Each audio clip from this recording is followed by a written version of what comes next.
Good afternoon. Good afternoon. Wow. Sorry, I've been running at last minute. So I have. Right, let's hope. There we go. Beautiful. How are we all? How are we all? Let me know how the audio is. Let me know how the video is. Good afternoon. I am Mac. I'm one of the commentators at TOGA Motorsport. And we're just waiting on people joining.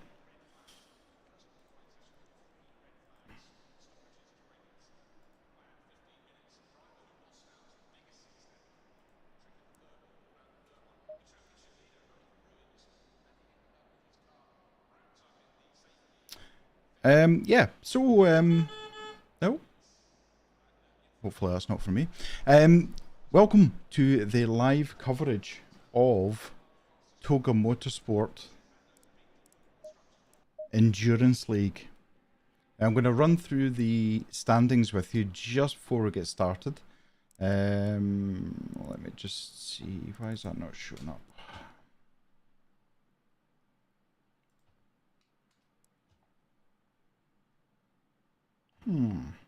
Is there a second ago?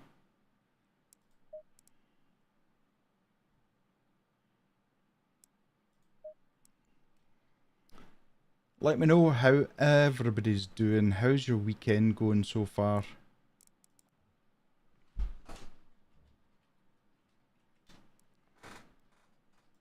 Better than mine, hopefully. Don't know what's going on. There we go. There we go.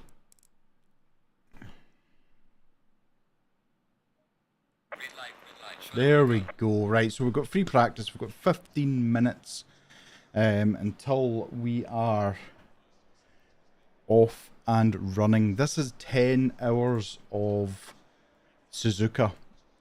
And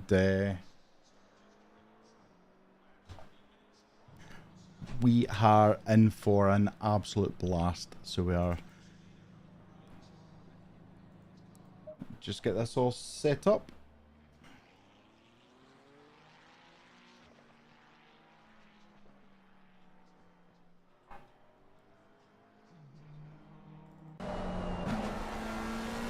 Turn that down a little bit. Yeah, this is going to be epic. So it is absolutely epic. So let me run through the standings as we have it at the moment.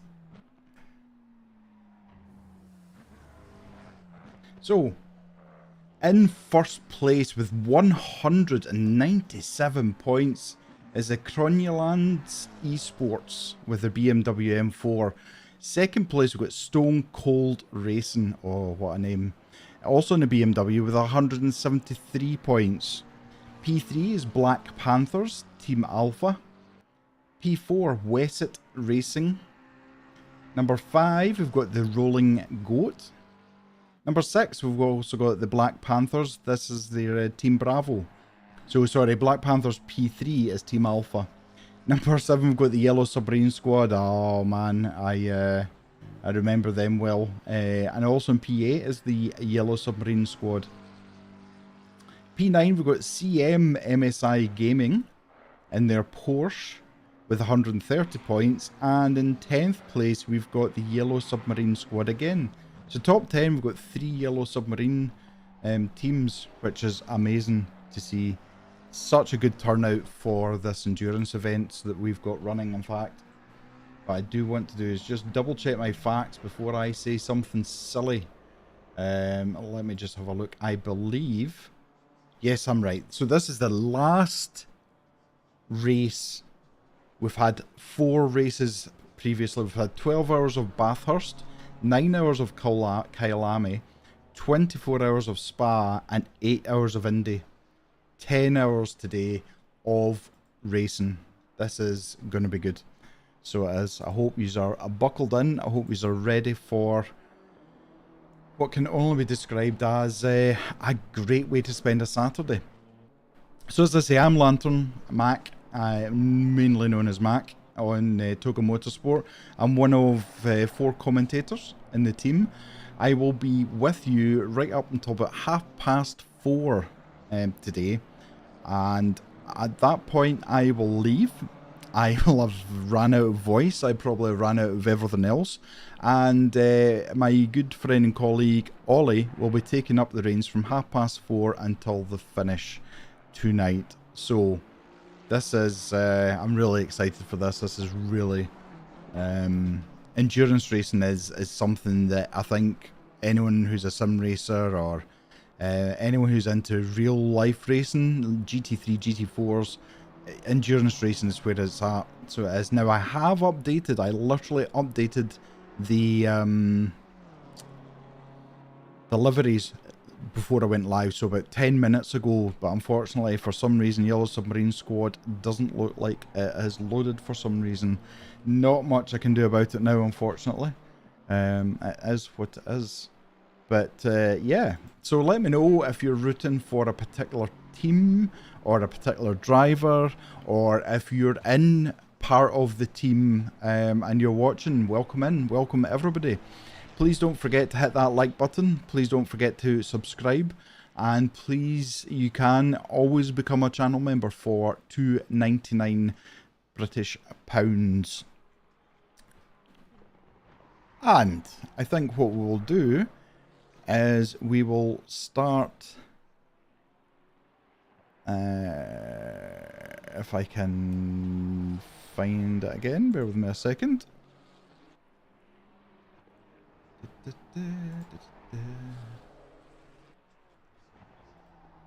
Yeah, so it's been a rushed morning. So it has... Oh, Hayden's streaming. I was actually going to go live on Twitch. But Hayden's over on Twitch. So if you're not already... you've got a Twitch account, but you're not already following, then please go over and say hello. Oh, he's not... It's showing that he's live. Right, let me bear with me a second. Because now Twitch allows us to multi-stream. In fact, bear with me a second.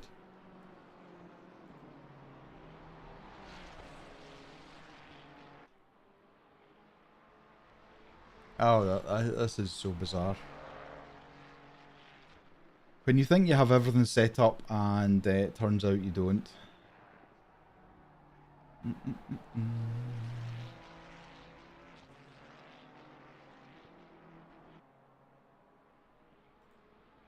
try this again.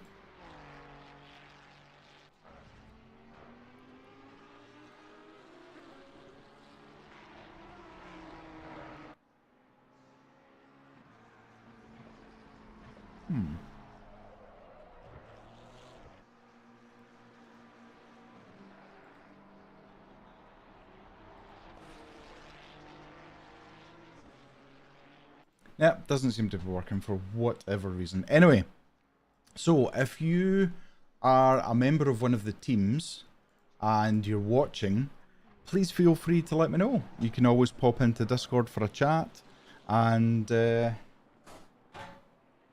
we can have a word about how you're feeling, how the team's feeling. Don't worry, I won't ask you to expose any secret setups or any secret tactics that you have. Now, I believe...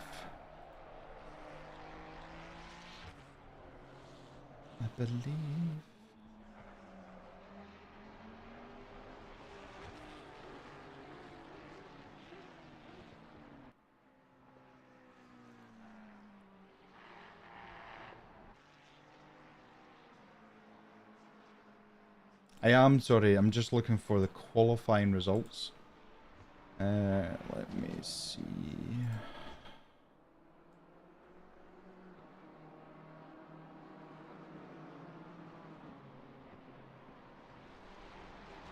Go back here.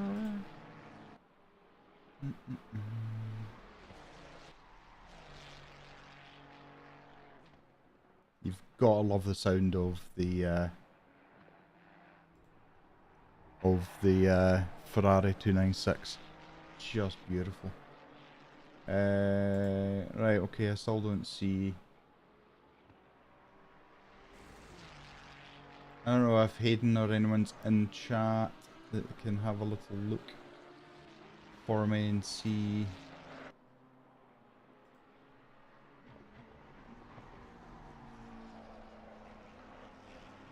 I'm sure I had a link for the... Yeah, it's not working. So, anyway, I will run through the entire grid, the entire lineup that we have for this amazing event. Let me know in the chat, have you raced Suzuka? Do you like it's coming? Ah, thank you, Hayden. Has anyone in the chat raced in Suzuka? Whether it's endurance or short 25-minute or 45-minute races? Let me know, because I mean, I've been racing it since like the very early F1 games, and absolutely loved it. But there's some real technical corners as well for it. Alex, good evening. Good evening? Good afternoon. Jeez. Love you too, Hayden. Yeah, so Alex, good to see you in. How is it going?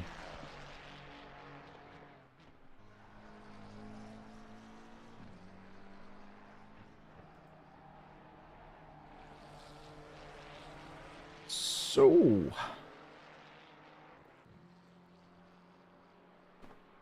Fernando, how are you this afternoon? Are you racing today, Fernando? Alex, are you racing? Let me know if you are. Right. Let me just decipher.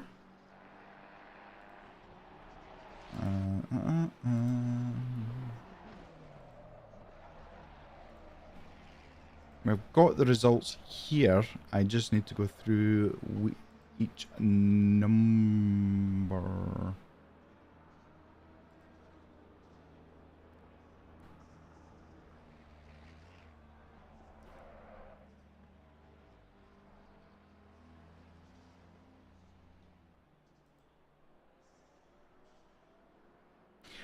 What I'll do is I'll let you know what the numbers are, and then we'll look. But the person that qualified with a 158.47, oh my goodness, is the team number 93 Lamborghini Huracan, and that is Thielen, Quentin, De Brouwer, and Rombot.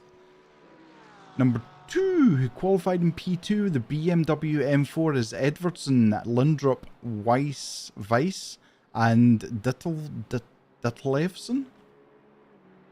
You are racing, awesome. What team are you in, Fernando? I haven't quite got down to where you are at the moment.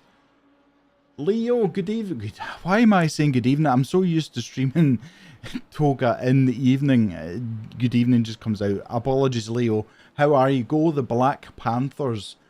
Fernando, you're in Tobbs. Oh, so good. Okay, the team number 224 qualified third in their 296, and that's McCulloch, Vreka, and Brenham. P4 with their number 1 car, again a 296, is Wilson Fernandez, Alex Da, Jonathan Mendez, and Lucas Peck. P5 is Team 316, which has got Grant Wilmot and Chris Southcott. P6 with team number 200 with their Mercedes AMG is Badmus, Catalan, and Badowski. P7 in the 296 is Ponset, Mossa, and Felis. P8 in the McLaren 720 is Betten, Weem, and De Jong. P9 with the 296, this is team number 13, unlucky for some, not for them, is Lefail, Moore, or I apologise, I've absolutely brutalised your name there, and Chartier. In P10 with the Audi R8 is Dogdigny, Peroche, Ella, and Valadu. P11 in team number 2 is Neves, Coutinho, Silva, and Lustoso. That sounds like a Man City team. What is going on here? Coutinho and Silva. I don't think I'd be saving that in a sim racing forum. P12, team 296 with their 296 is Esposito, Bellini, and Porta. P13 in the Lamborghini Huracan is Team 100 with Nash, Chase and Simons. P14, team number 51 with Hakuna, Rossi and Valenzis. Don't get me wrong, that's not the Rossi. I believe maybe a close cousin.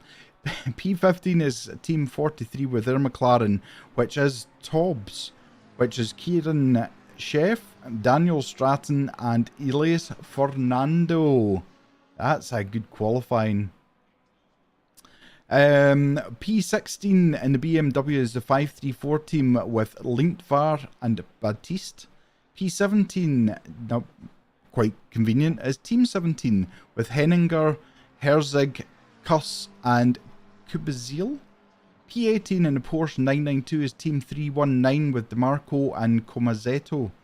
Number 19 is Team 101 in their Audi R8, and it's Corbin, Jones, Hertz and James. Now we know Alex Hertz very well.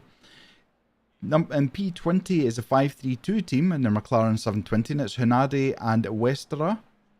21 is Team 7 with the BMW, and it's Musa, Hall, Vuren and Bothma.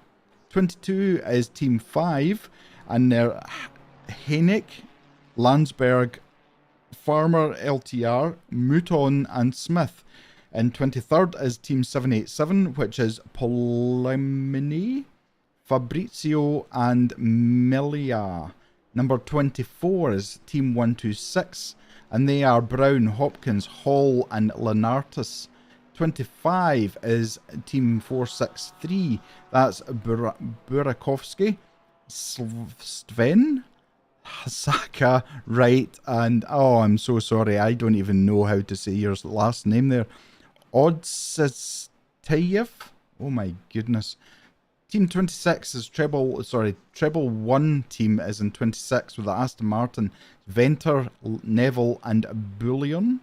27 with their treble 7 team is another Aston Martin with Bauer, Schutt and Greening.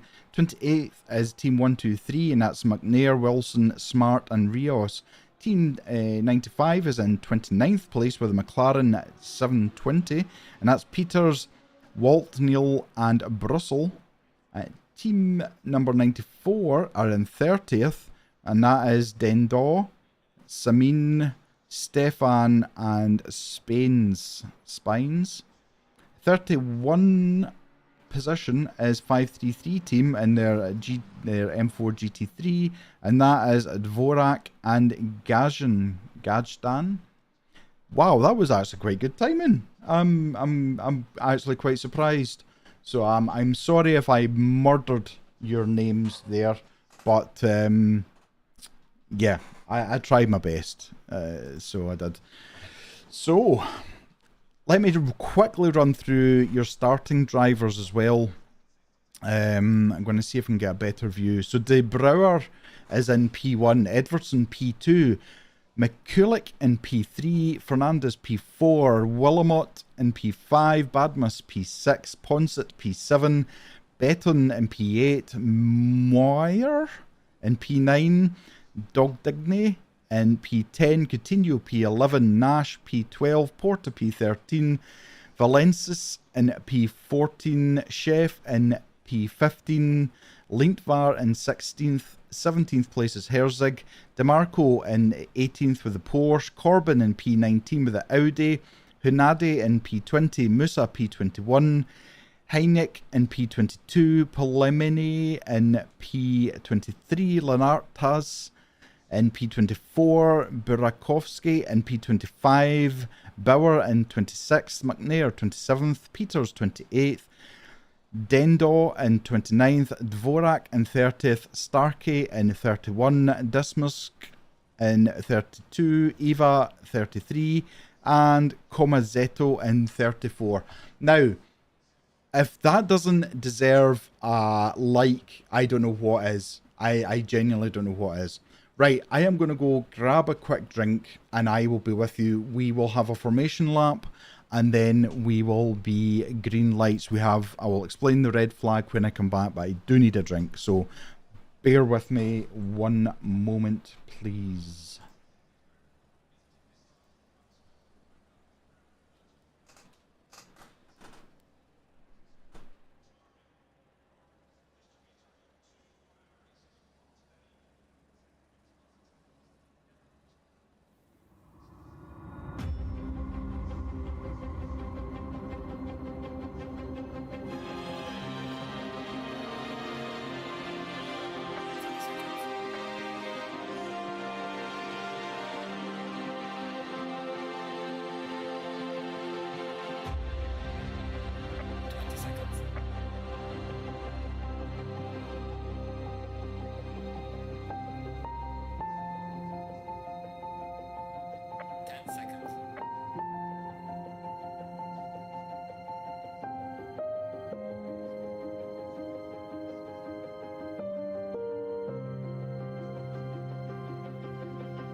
Okay, so we have them lining up in the grid formation. They're just finishing off, getting their tyres heated up, trying to get pressure into them, and trying to get their brakes hot. You can see they're switching into the 2x2 formation as they're going into the chicane before the start-finish straight. This is where we will be getting the green light. Now the red flag, I'll explain the red flag if it happens. Hopefully it doesn't. Good luck to all the teams, good luck to all the drivers. Best wishes from the TOGA Motorsport family to everybody. We absolutely love to see so many cars on the grid for this.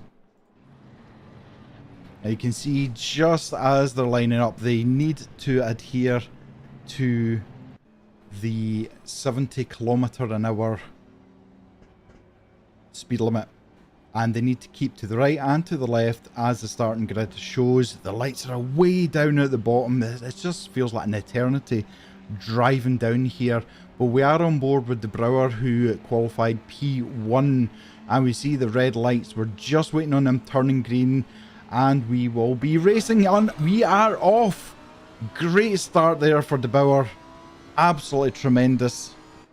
Having a look as we go around the first corner, I'm not seeing anyone. There's already a car in the pits. Oh, that BMW and the Ferrari 296 gets a better drive, pops himself up into P2 as Brenham.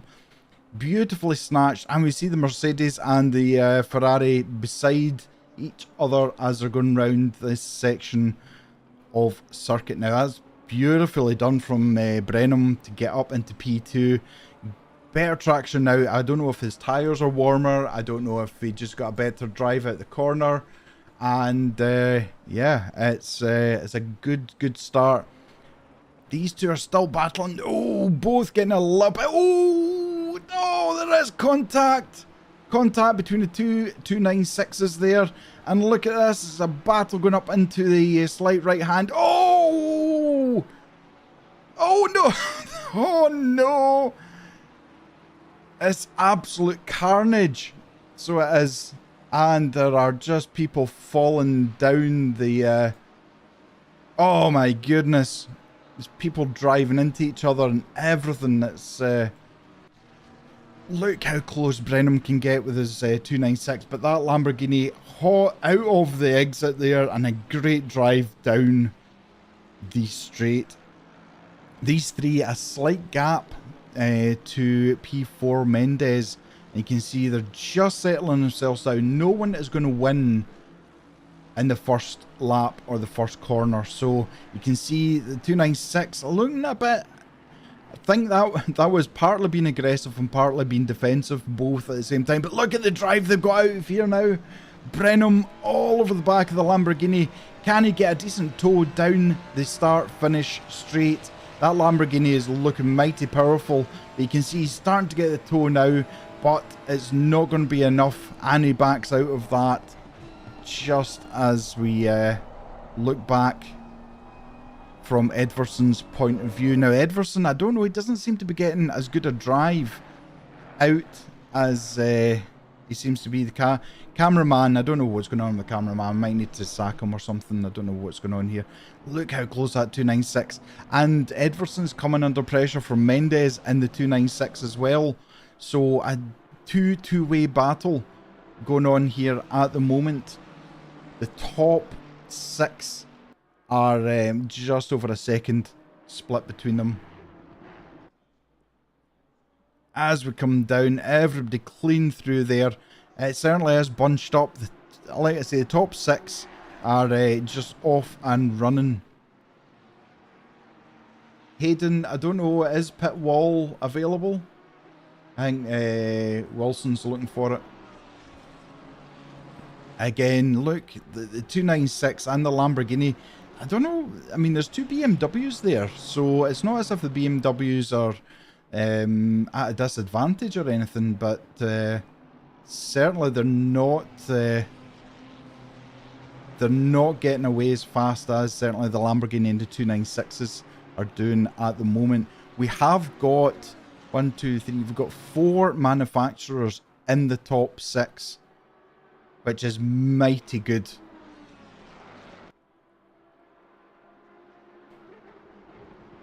Hard onto the brakes, into the chicane, try and get as much curb as possible, try and straighten that exit. Now 296 again, proven so well at getting out, and he is closer. That toe is going to help him. You can see a Lamborghini moving to the right slightly, trying to be defensive.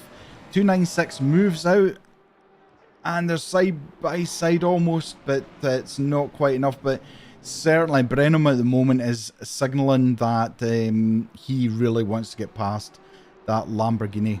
And again, there's a 3-second gap between P6 and P7. I'm just having a look to see. Cuss has just passed. Let's have a quick look and see how that happened. 2 McLaren side by side, and it looks like, yep, so the Tobbs Esports team managed just to get past before the first corner, so that moves them up a place. Vorak, oh, that's not a good time to go to Vorak when he's doing a little bit of drifting. Nobody in the pits, everybody is out, and again 296 just beautifully. I mean, these two drivers are driving consistently but very fast at the same time. The fastest lap is with Brenham, who is in the 296 that we're looking at, the 224 car, with a 2-minute dead. So absolutely on a flyer, and I think that Lambo is going to now struggle to keep that Ferrari behind them. It's going to be who lifts or who brakes going into and down a gear for the 296. Doesn't lose them any time. I wonder if the Lambo is the same. Hard on the brakes, and this again, look at the wide angle, look at this.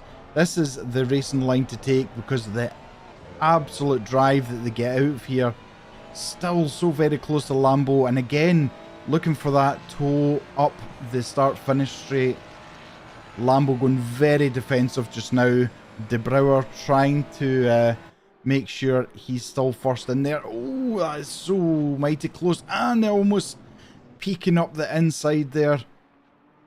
Now this is slowing. Oh, the BMW at the back there loses out on a place as they come down. He's got a Ferrari on the inside of him. He is very cautious, which is good, but he ends up going off track, which then loses him the place to that Mercedes AMG. So back we go with Brouwer. Brouwer looks like he's faster in the first sector. Certainly able to get that Lamborghini driving really well. Marco, how are you doing? Good afternoon. I hope you're well. I hope you're enjoying your weekend. We have got some 10 hours of spectacular racing, if this is anything to go by. So it is. And again, 296, just so beautiful going round the corners. It almost, I don't want to say this in a negative way, it just looks effortless. The 296 just looks like it's comfortable, it's in its own pocket, for want for a better word. And again, that Lambo going wide on the curb there. They need to be careful with track limits. 3 track limit warnings, and you do get a drive-through penalty, which is given by the game. We also have live stewarding today as well, I believe, unless Hayden tells me different, which will be monitored and dealt with as and when required. Now, you see Vorak in 34th place already in the pits. I don't know if he's overhit his tyres or what's happened there. 296 again. It just doesn't seem as if the Lambo is giving enough of a tow, but look at them all lining up behind, trying to get a tow again. I really think the Lambo has got the advantage down the start-finish straight. This section, the Brouwer has got it. Commentator's curse coming up. Just a dab of the brakes, and you can see Brenham is taking different lines Now, whether that is his chosen racing line, it's working for him, but is he choosing a different racing line to try and be in the mirrors of that Lamborghini to put De Brouwer off? Certainly at the moment, it's not working. De Brouwer is just soaking up this pressure.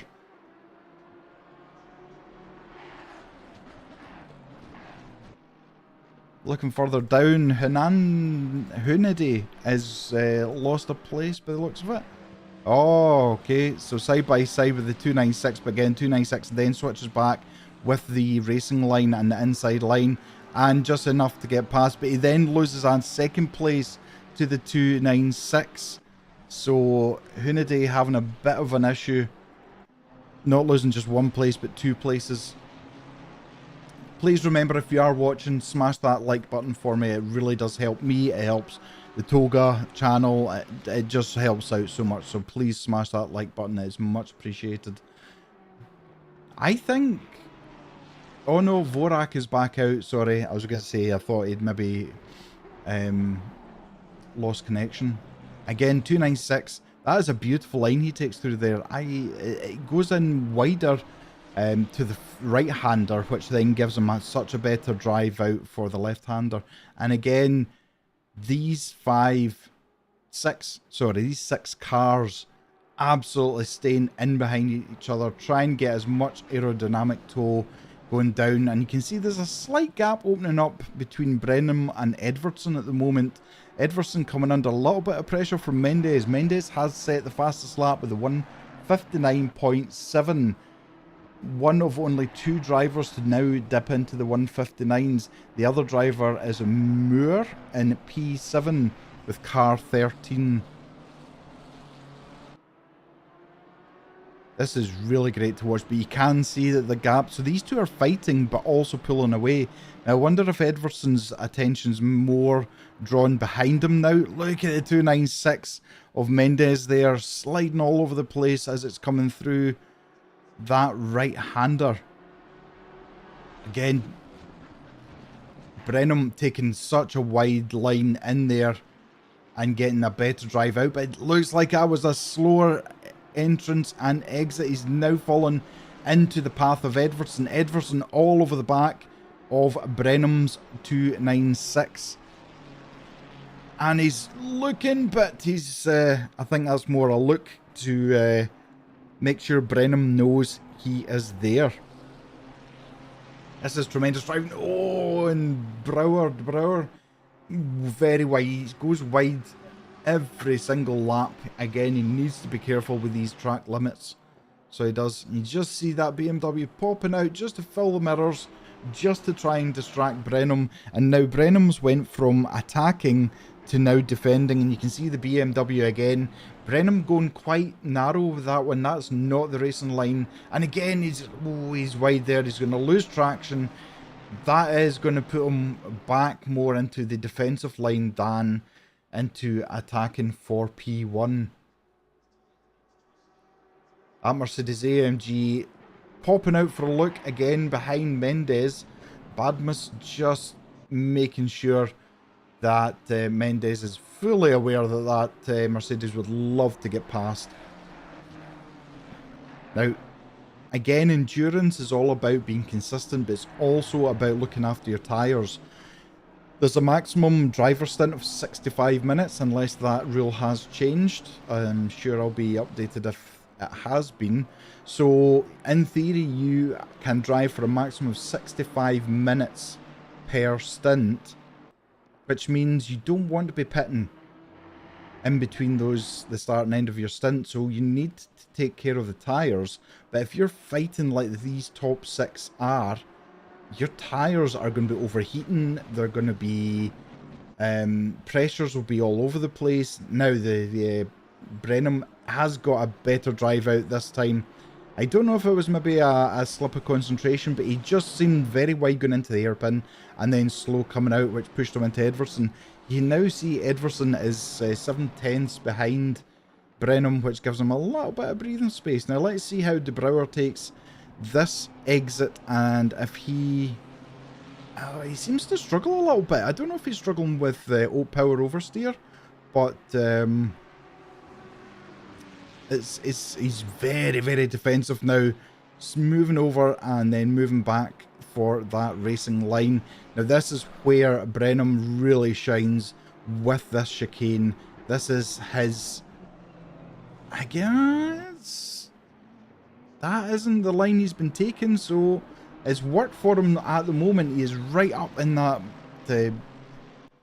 I've got Coutinho has off the track somewhere as well, but I cannot take away from here just now.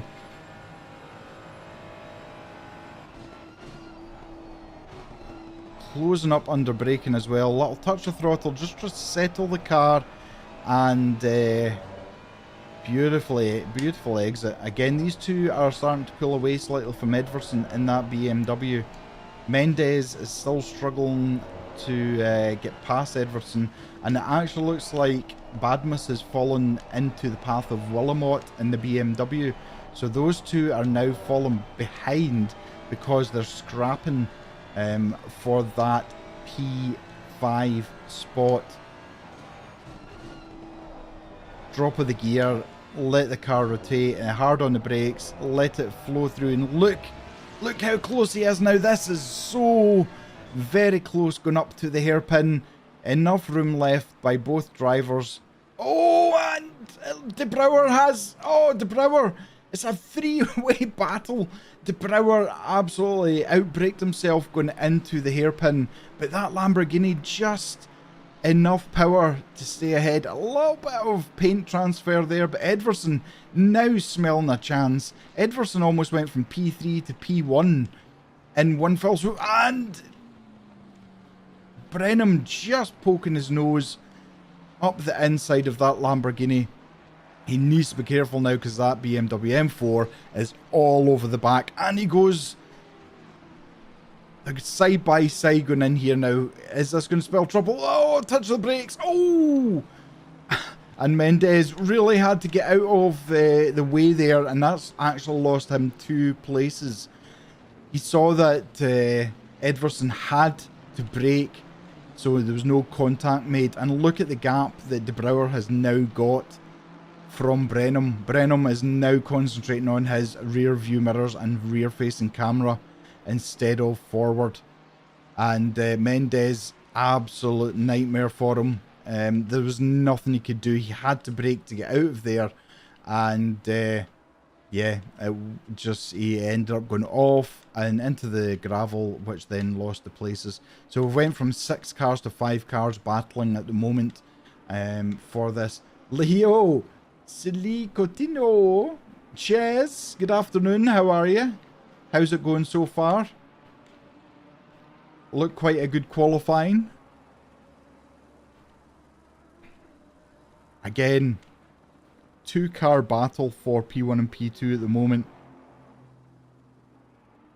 I don't know if... So this is the thing. Hi Alex, how you doing? Good to see you in the chat. If everyone could please smash the like button. That would... Oh, and he's outbraked himself. De Brouwer has handed Brenham P1. That's twice he has outbraked himself going into the hairpin. I wonder if the brakes are overheating. That Lamborghini is looking to try and come back now. It has to try and get past again. But look, he's sliding all over the place. Has the tyres gone? Has his pressures went up? Look at the 296. 296 is now just stretching its legs. If Brenham can keep this kind of pace up, it's not going to be long before Edverson is on the back of De Brouwer, and De Brouwer could see himself falling from P2 to P3. Royalty Racing, great race. Thanks for the live stream. You're very welcome. It's our pleasure, so it is. I hope you are having a good race so far. Yep, so 296. And again, I just wonder if De Brouwer's tyres have overheated. Certainly, he looked like he locked the brakes up as he was going into the hairpin. Twice he's done that. And if you overheat your tyres, it takes a while for them to cool back down to the normal pressures and temperatures. And Edverson all over the back of the Lamborghini. He seems to sense it's the Brenham's sorry, De Brouwer is struggling slightly. Shez, it's so packed. We're like 50 to 60,000 people here. Where are you? Oh, is it Comic-Con? No. Is it? You having carrot cakes? Are you good? Oh, make me jealous. Make me hungry, Shez. So, Brenham now has a 1.2 second lead over De Brouwer. And you can see the gap. So, all he needs to do is stay consistent, keep the pace up. But Mendez still holds the fastest lap with a 159.712. He's had a bit of a nightmare. He had that nightmare. Lamborghini, just, I don't know. Like I say, I think the tyres have maybe cooked. And it does take a couple of laps for them to cool down and get back into that phase. And also your mentality as well, because you've went from P1 battling and defending to now you're on the back foot slightly. And you've went from P2 to now you're defending against P3 that's coming up behind you. And you can see the Mercedes AMG absolutely catching Edverson as well. The BMW of Willamot has fallen back slightly, so oh, very wide there. Is that going to be a track limit warning for De Brouwer? Absolute on the limit, and Mercedes is desperate to get past this BMW. Ches, you paid a staggering €15 for a single piece of carrot cake. What? I hope it comes with a butler and gold cutlery. €15 for a piece of carrot cake. Look how well the BMW does under braking and just coasting round the two right-hand corners of the start-finish straight. Willamot has now caught back up with Badmus. €12 for a sandwich. It's a robbery, it absolutely is. We're going to have a quick look at Corbin. Corbin is on the back of the Tobbs driver, Kieran Sheff, and he's certainly keeping the pressure on at the moment. Any mistake made by Kieran, he is there. But you can see a little twitch of oversteer there as well. You got to eat something. Absolutely, Chess. Absolutely. Don't want you wasting away to nothing. That McLaren just showing how good it is. Out the exit and stretching its legs. So we've got another Bauer, but this is not the Bauer. This is P20 in the 777 Aston. As it's going side by side, it looks like he's... Oh, backed out of that. Could he have kept it going? Oh, and now they're side by side. And he takes that place. He's up to P19 now. Great driving from both drivers. Hunedy deserves a bit of a round of applause as well. Because he left enough space for that Aston. And actually compromise his own racing line slightly, but it is so much better than taking each other out. Eva has come into the pits in the Aston Martin. That's quite an early pit, so I don't know if there's an issue with the car. Comazetto in the Porsche in the MSI Gaming. Down in 26 at the moment, but don't forget, we still have 9 hours and 37 minutes left. So, you know, anything can happen in this race. Go back, because Edverson's all over the back. Again, BMW just seems so superior going into the first two corners. But this Lamborghini just seems to be able to pull away. Kieran doesn't make mistakes. I'll hope you've not jinxed him, because see if something happens, it's you jinxed him, not me. Royalty Racing, BMW must be dialed in for the turns because they normally struggle there, but send it in a straight line. It seems that there's a good balance. I would say certainly Sector 2, maybe even Sector 3, they're not quite as quick. That Lamborghini seems to be much better at turning. Now, beautifully taken this time by De Brouwer. No mistakes made.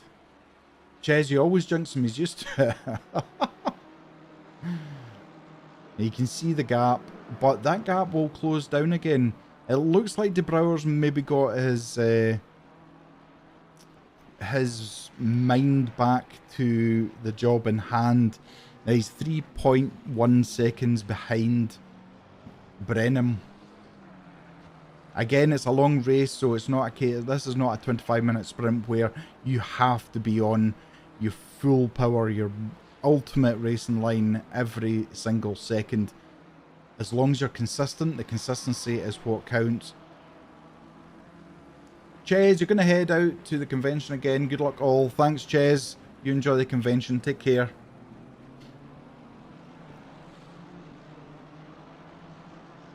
Paul Venter, how you doing? LNR on the move and having fun. Excellent. Are you driving today, Paul? There are some really nice... Oh, and see, this is where the BMW, again, just gains, but doesn't get enough of an advantage. I was about to say there was some lovely liveries on display today as well. A lot of people have put a lot of time or a lot of money into them to get them where they are. Now, Brenham is still stretching his advantage, 3.6 seconds now behind. And Zetto, oh, they're side by side, the 296s. No contact made, but that second 296 just not able to capitalise on the side-by-side move. Walt Neal is quite close to the other McLarens, so two McLarens duking it out for 27th place. Slightly different racing lines, but seem to be reasonably equalled. Rios has just lost a place, so let's have a look what happened here.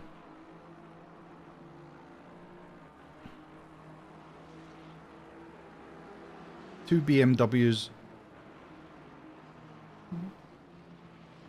That was a reasonably straightforward pass. So Rios making that count where it needs to be.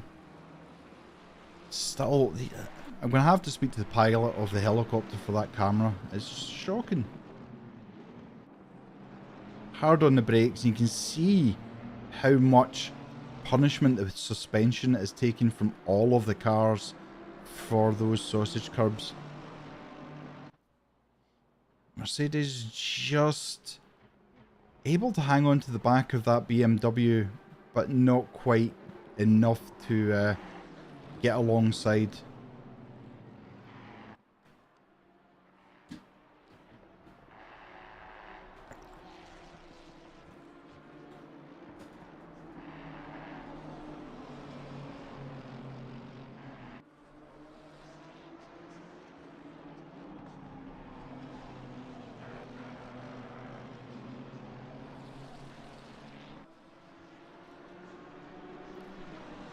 So don't forget, I will be live with you for another 3.5 hours, and then my colleague Ollie will be taking over from 4:30 until the end of the race.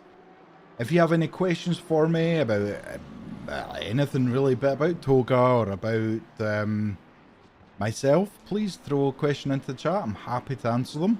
If you are a driver for the team, for any of the teams, let me know, and we can have a quick chat in Discord about how you're feeling about the race, about the setup, whatever.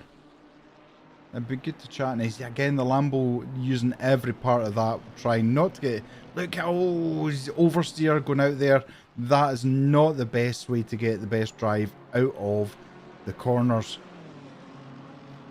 And you can see that BMW lining itself up.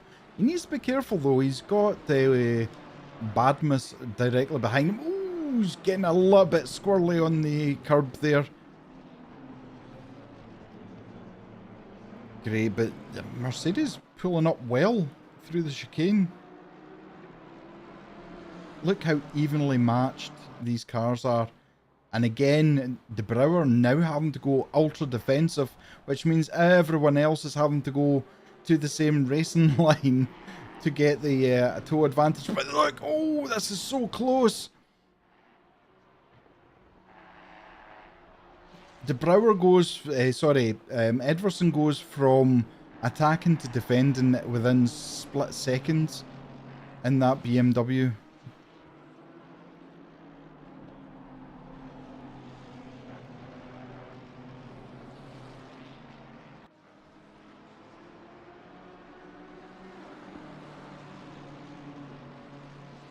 And you'll see in certainly the 30-minute forecast that there is no rain either. So a beautiful day here at Suzuka. It can always be a little hit and miss with the weather as to what you get. And the Lambo goes wide again. Same corner for De Brouwer. Is he struggling on those tyres? At the moment, track temperature's 32 degrees, air temperature's 24 degrees. There is no wind, so they don't need to worry about any gusts of wind or anything like that. But that Lamborghini is not looking comfortable at the moment. And I know De Brouwer was driving exceptionally well, very clean. But I just wonder if his tyres are now starting to go. That's 30 minutes that these drivers have had in their stint at the moment. I think at the moment De Brouwer is a cork in the bottle. I just wonder if De Brouwer wasn't there, would these three stretch out a little bit more? But look at the drive De Brouwer's got out of the chicane. You could almost... Oh, and the BMW Willamette having a look at Badmus. Again, they're side by side. Has Willamette taken P4? Oh, yes, he has. I had to wait to see if the next corner. So that's a great move for Willamette. We've now got two BMWs fighting for P3. He got an amazing tow down the start-finish straight and was able to move to the inside. And to be fair to Badmus, he gave him enough space that they didn't collide with each other, which then allowed... But you can see the BMW very, very twitchy as it's coming out of that exit and the power on hard. How does the Lamborghini do this time? Lamborghini better. It's a better brake, better exit. Takes the pressure off De Brouwer a little bit, but now Brenham is just 7.5 seconds up the road.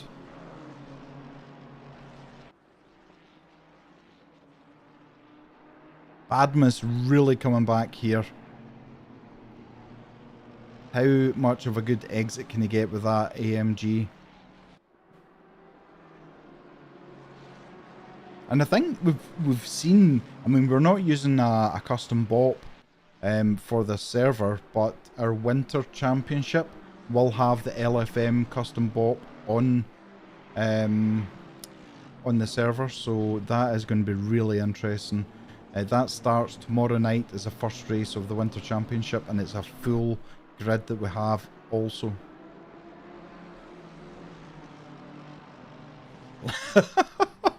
Just everybody switching over to the right, and do you know what Badmus is like? I'm not doing that. I'm just gonna take my own line, and he hasn't lost any advantage. He hasn't been disadvantaged with breaking any toe from Willamette's rear wing.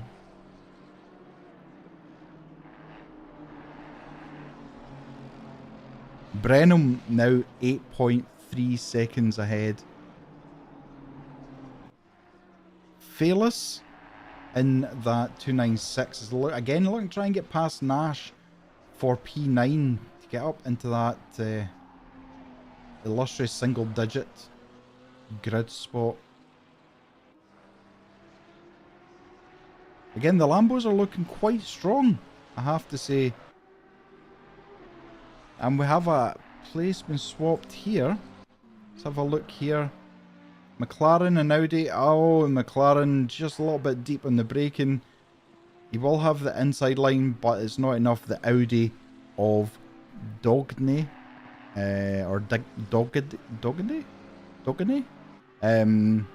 gets passed. Again, sorry if I butcher names. I do apologise. Go back to Comazetto as again. Oh, no, no, we're not. Oh, no. Okay, sorry. Sorry, Comazetto, that was me. Sorry to the folks at MSI Gaming. Just happened to switch over just as a spun.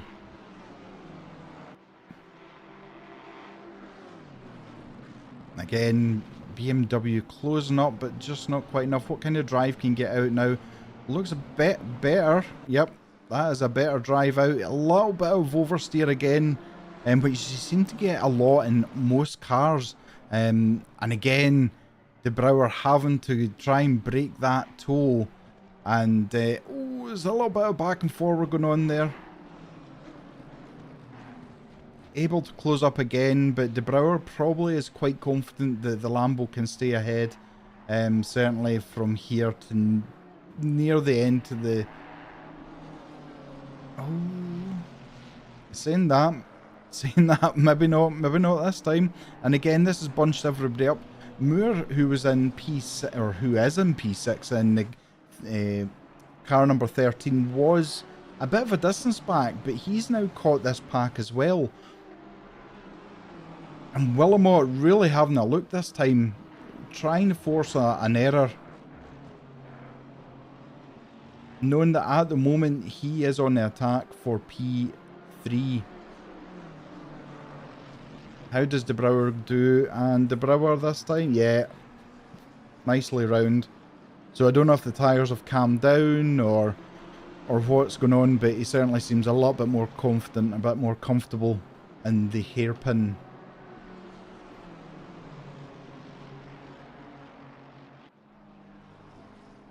I don't know what's happened, but Kieran Chef is down in P31.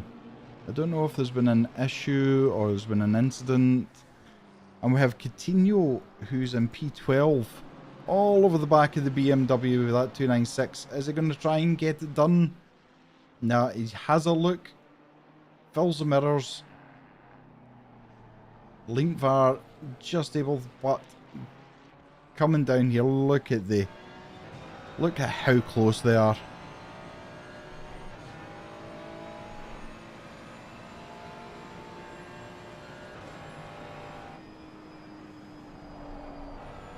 And 296. So we heard earlier on the 296 is up near the front. We're dropping a gear, going round, but just a lift off there. But it doesn't look like you can get a decent enough drive to cause any issues for Linkvar and the 534 BMW.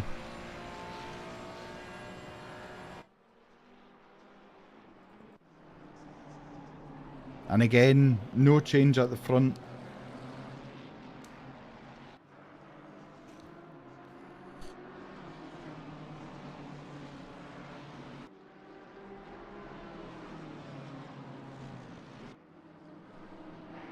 Okay, what I'm going to do while this is happening is I am going to have a very quick break and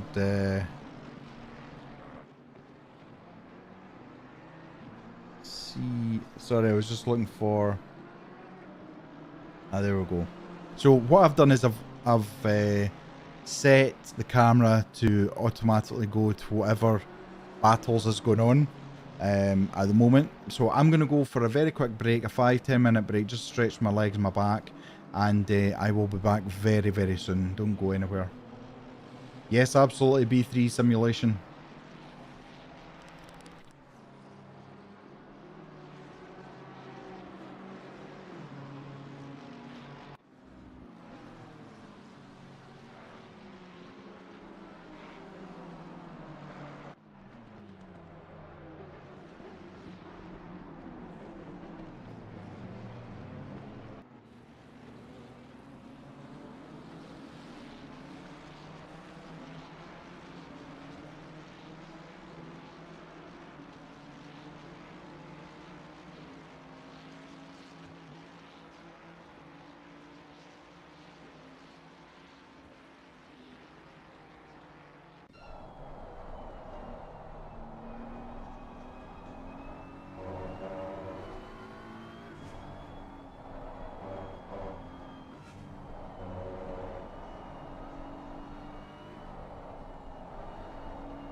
Okay, that's me back. Thank you very much for sticking with us for this. I've just noticed Badmus has got a drive-through penalty. Can't even find him now.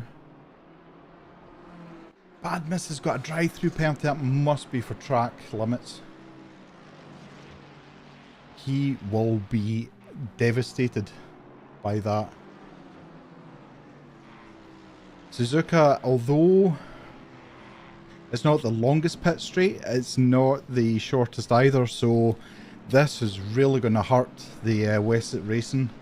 Is he going to come in this time? He is coming in this time for to serve the penalty. That's hard to watch, even as a neutral person. That is really hard to watch. Badmus has had a great race so far. These three are still battling away as if nothing has changed. De Brouwer is now 12.5 seconds behind Brenham, and they're already catching up with back markers. You see that the tops of Kieran Sheff in P29 has just been lapped by the top 4. Badmus looks like he's coming back out in P13 behind Comazetto, who's done well. He's in P12, Coutinho in P11. If you like, we see the black flags getting waved. So the rule is with TOGA, if the blue flag is shown and you are less than 0.4 of a second away from the faster car behind you, you must yield to the faster car. And Musa has got a 10-second penalty. I'm going to jump onto the stewards. My keyboard decides to wake up.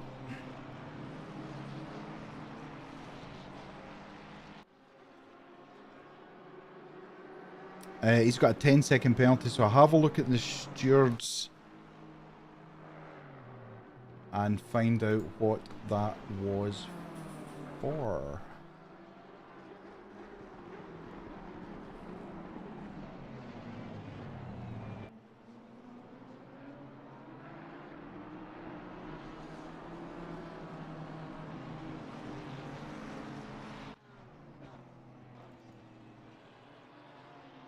Just have a look.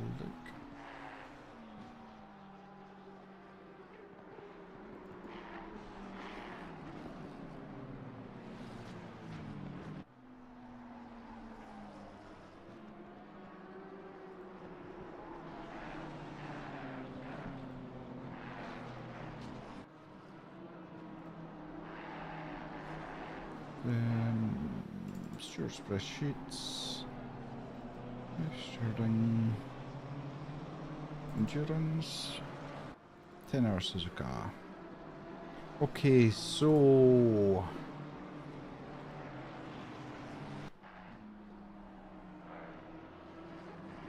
we've got an unsafe rejoin for car number 7. Then we have car number 10.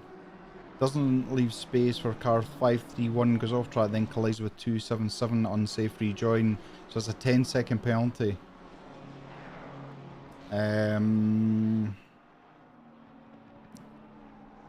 Is that a 20-second penalty for 126?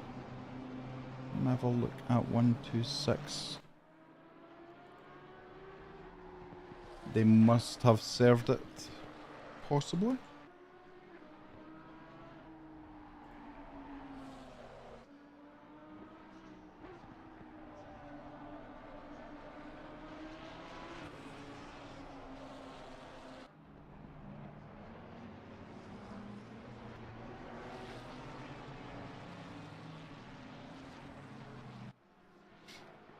Yeah, so that's a 10-second for 126 outbreaks themselves.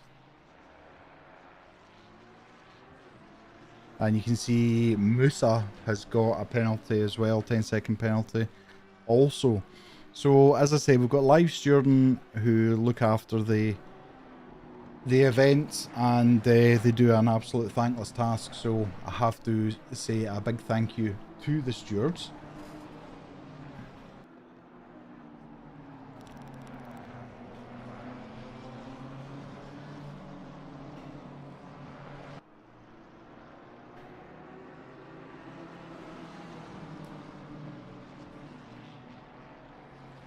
Lamborghini managed to get past. That looked like... Let me have a better look at this camera. It does. Sorry, Willamot has got past Edvardsen. It looked like that back marker caused all... Edvardsen went off onto the gravel, and then that just... Willamot was there to snap up that chance. Willamot now moves up into P3. Edvardsen relegated to P4.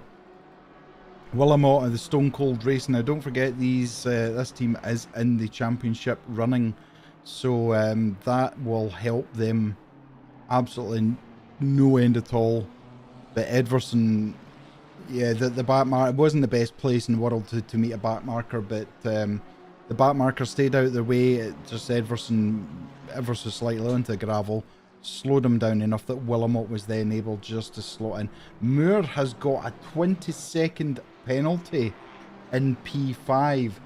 Kieran Sheff with a 5-second penalty in P29.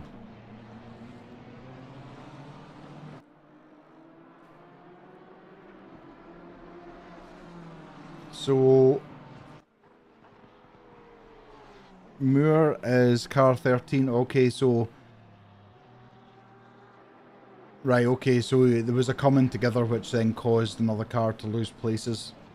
So that's why that's happened. Car 43 outbreaks and makes a dive. Okay, so that would explain that.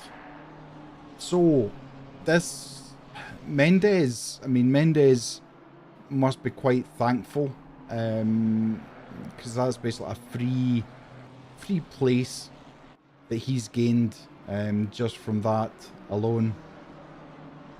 And Willamot is catching, I mean, they're now dropping off Edvardsen ever so slightly. So has Willamot got a bit of pace in that BMW now that he's been released from behind Edvardsen? He's certainly very, very close to that Lamborghini. De Brouwer has went for a period of time where things have calmed down and not been too bad. Again, very wide in that hairpin. Not able to tuck Karen, not able to hit that apex the way he would like. But certainly at the moment, Willamot not able to take the advantage of it at the moment. Now, this is where the Lambo seems to suffer a lot. Trying to get tucked in. Again, Willamot very, very close. Is the move going to happen? Is it going to happen up and down the start-finish straight? Certainly at the moment, there's a bit too much of a gap between them.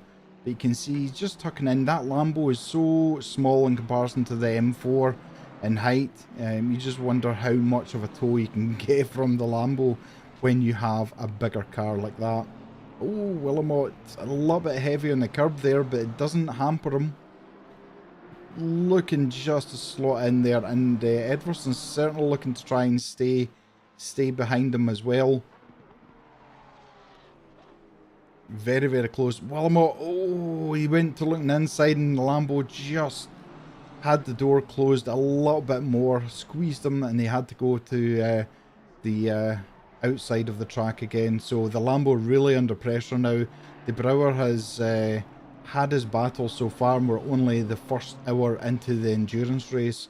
So he'll probably be quite thankful to have a rest once his stint finishes. So we've probably got about 7 minutes, just under 8 minutes of the maximum driver stint left before they need to be swapped over, and we will see what happens. Brennan now 16 seconds ahead. That's almost a free lap, a free pit stop almost. I'm not sure how long the pit stop takes. Obviously you need fuel, you need tyres, so there's a mandatory 30-second stop. And Edverson very close under braking, and a back marker moving out the way beautifully. Well done to that back marker of Eva in the Aston Martin. Realising that they were coming through at a great rate of knots. And Peter's Weem in P7 has got a 10-second penalty as well. Car number 531. So let's have a look and see. So that was earlier on, due to unsafe rejoin. So we got car 126, which I think was at Musa, with causing a collision. Got car 277 forcing another car off the track, which is Dog Digney. And 787 for causing a collision as well, which must be further down. Now Willamot is into the pits. I just see that, and so that's Milia in the 787 who's in P18. So Edverson has now been released back to the path of the Lamborghini. De Brouwer must be thinking, it's just one car after another. It doesn't matter who it is, they just keep coming. And these P2, 3, 4 and 5 are all so very close to each other. Badmus comes in as well for the pits, so they are swapping drivers as well, just as the hour mark reaches us.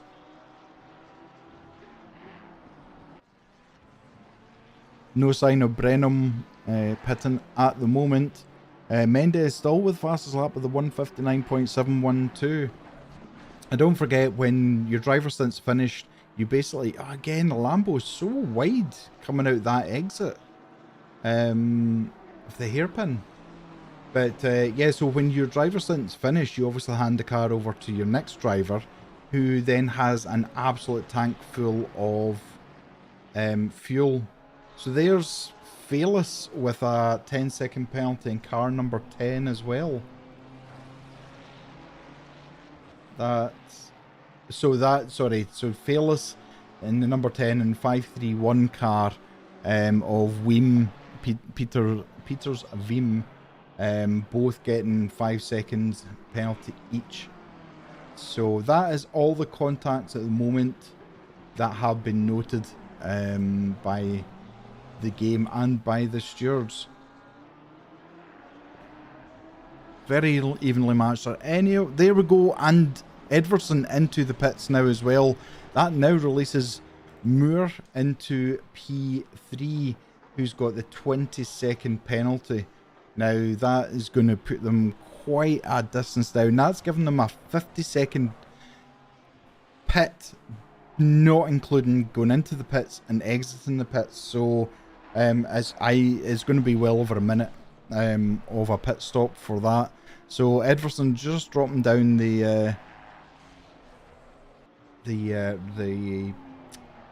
standings at the moment. Again, Brenham not pitting, De Brouwer not pitting either. So we've got Moore and Mendes who are probably closest. Is this going to release De Brouwer to try and get a couple of hot, fast laps in? Certainly at the moment it looks like Moore is catching as well. So again, De Brouwer, another person who's battling.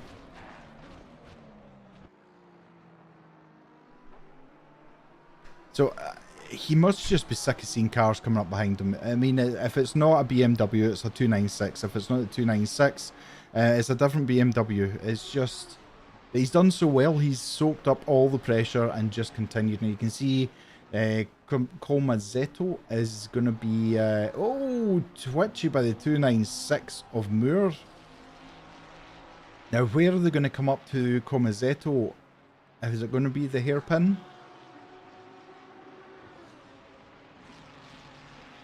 Again, Brenham not pitting now, 18.5 seconds. Wonder if Brenham's going to go to the maximum stint just to see if they've got a free pit stop almost.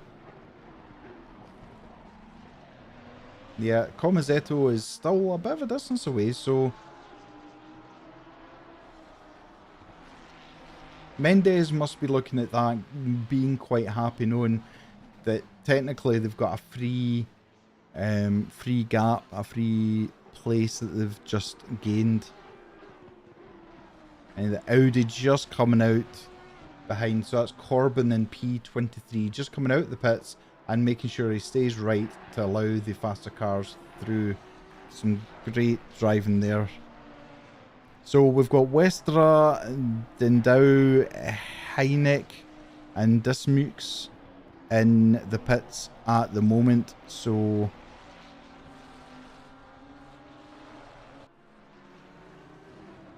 and wait, what's that? Oh, right, okay. So Fearless, Nash, Peters, Veem, Coutinho, and Doddigne. I can't say that. All in the pits. Esposito comes into the pits as well, and Cuss. So 5th, 6th, 7th, 8th, 9th, 10th, and 11th into the pits. And look again at 296, but it takes a similar line to the Lambo. Craig, can we please get an answer to whether all the penalties for lap 1 and 2 have been done, please, as they've been handing penalties for lap 6. If they've finished, they have missed some. I can't speak for the stewards, Craig. They are completely separate to me. They do their thing. Certainly from what I see,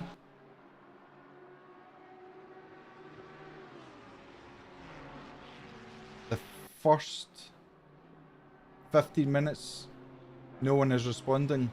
Well, they might be busy dealing with things, but certainly the first 12 minutes has been covered by the stewards. So you're looking at 15 minutes onwards up to just now. And everybody's starting to come in. Brenham into the pits, De Brouwer into the pits, Moore into the pits, and Mendes into the pits. All diving into the pits at the same time. Is that a clever idea? Should one of them maybe stayed out? Try and do the overcut. But certainly at the moment, it leaves this BMW of Dittlevsen. Sorry again, I've butchered her name. Technically P1. Yeah, so I have no contact with the stewards. I basically just read from this contact spreadsheet. But I can say, so the first 12 minutes, so that would be what, first 8 or 9 laps has now been covered. If you think they've missed something, then please open a ticket in Discord and somebody will get back to you as soon as they can. Please bear in mind they are obviously live stewarding, so they can't look at tickets whilst also dealing with live things on the race. Brenham is back out. Now Brenham's doing a double stint. So he is. And he's 17 seconds ahead of Ditlevsen. Rombot, who is in the Lamborghini, has dropped into P3.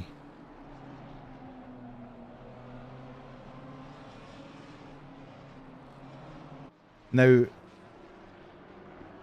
Moore, it looks like Moore has just maybe done his 20-second penalty as well, so he comes back out in P8.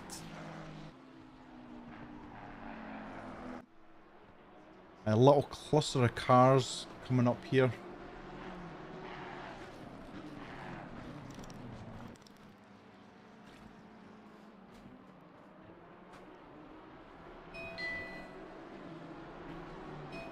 It's doorbell, it's okay.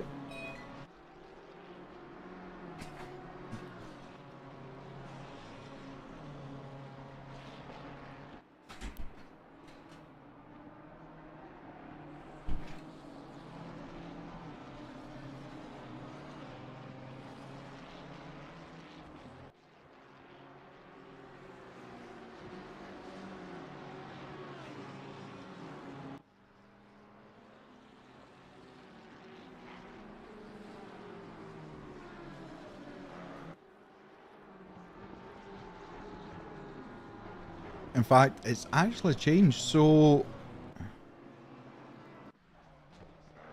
They have actually changed driver. It's now Mikuluk. It was still showing on my timing screen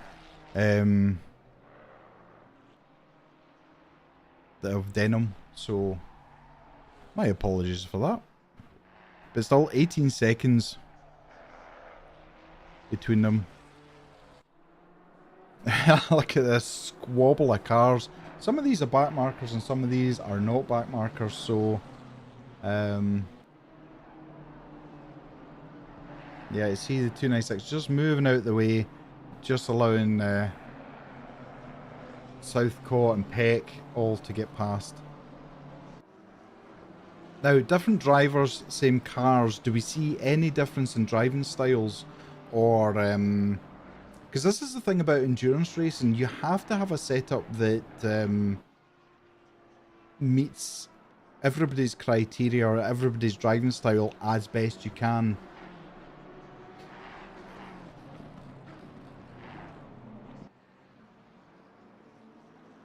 The Lambo looking nicer tight out that hairpin. It's got the better drive out from the 316 of Southcote at the moment. Now they're quite a distance away. They're 14 seconds ahead of Peck, who's in P5 at the moment. That's a better line for the Lambo out of there, so not been overdriven as much. It's obviously fresh tyres. The car's heavier as well, so we'll see what happens, because this looks like Southcote is trying to line it up for maybe a start-finish toe and then out before turn 1. Heavy over the curbs there. Slightly unsettled the car and not really getting enough of an advantage to get up behind that Lambo. He'll get a little bit of a toll, but it won't be as much if he was much closer. Very similar time. Southcote was 1/10 almost quicker than Rombot on that last lap. So there is time being gained, but obviously once you get in the dirty air of the car in front of you, it becomes a little bit more difficult to stay there, but also try and get past at the moment. So we've got Badowski down in P10 in that 200 Mercedes. Just tucking in, just trying to stay as close as he can to that BMW. Now that was the Mercedes of Badmus that had the penalty to serve, so looking really nice going around the corners there, hitting all of the apexes, late apex in, get the drive down here, slight lift, no braking, and then hard on the power until you meet the right-hander, 90-degree right-hander. A little bit of grass there, but it doesn't unsettle the car too much.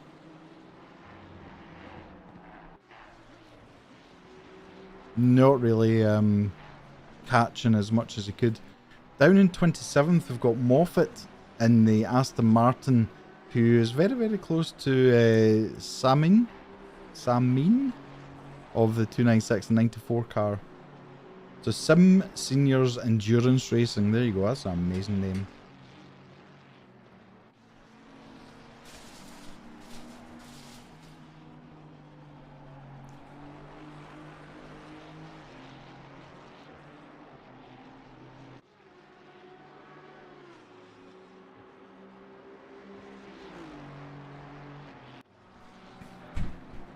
Moffat's so very close now. That Aston Martin, just what a beautiful livery that's on it. Heavy on the brakes.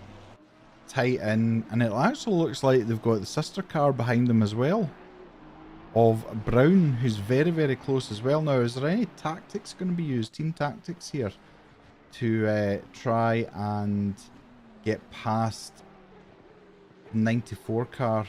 And going, having a look, but yeah, not quite enough. But enough just to make Samin very, very aware that they have another look again. interesting. We've got two teams, and he goes on the outside. Aston Martin round the outside, and he actually has made it. Has he? He's just dragged through the sister car of the 296. So poor Samin has went from 26th to 28th, losing 2 places. And if there was tactics, it was a very, very smooth tactics from that car. Is there going to be any team orders? Do they feel the 296 maybe is quicker? And certainly at the moment, the Aston Martin is just powering ahead. So I don't think there'll be any need for that. We've got the Audi of Dodd. I still can't say it. I'm going to say Pierre. It's going to be a lot nicer to say so. Pierre is on the bumper of the Aston Martin ahead. The 277. Very simple livery, but it looks really nice in that Audi. Again, it's a shame that Audi have removed themselves from any further GT3. Now, Kieran Sheff has got a 10-second penalty. I wonder if that's the same 10-second penalty that it had earlier on. Julius, hello, how's it going? Thank you very much. I appreciate you. I hope you're doing well. Hope you're maybe feeling a little bit better. Now, Comazetto is he going to play a part in this? Because at the moment, Neville needs him out the way, because he's not only having to concentrate on the Porsche ahead of him, but the Audi is right behind him. That Audi is sniffing at the bumper to get past. Audi has a great drive out of there, and look at how close he is. He's able to read every single part, and look at the power. That Aston Martin is mighty on the power, but the Audi just sensibly backs out of it, but he's sticking his nose into the apex, and he knows that Aston Martin has to try and get past the Porsche of Comazetto, sorry. And Porsche moves out of the way. A little bit of oversteer as you come round there. There's a little dip as you come round that right hand. It just seems to unsettle almost every single car. If you get too greedy on the throttle, you can end up with some horrible oversteer. Nicely catching to the Aston Martin, but the Aston Martin, as I say, the power of the Aston Martin, we watched it the other night on the Rookie Championship on Wednesday night on our live stream, and the Aston Martin was mighty. It really was mighty.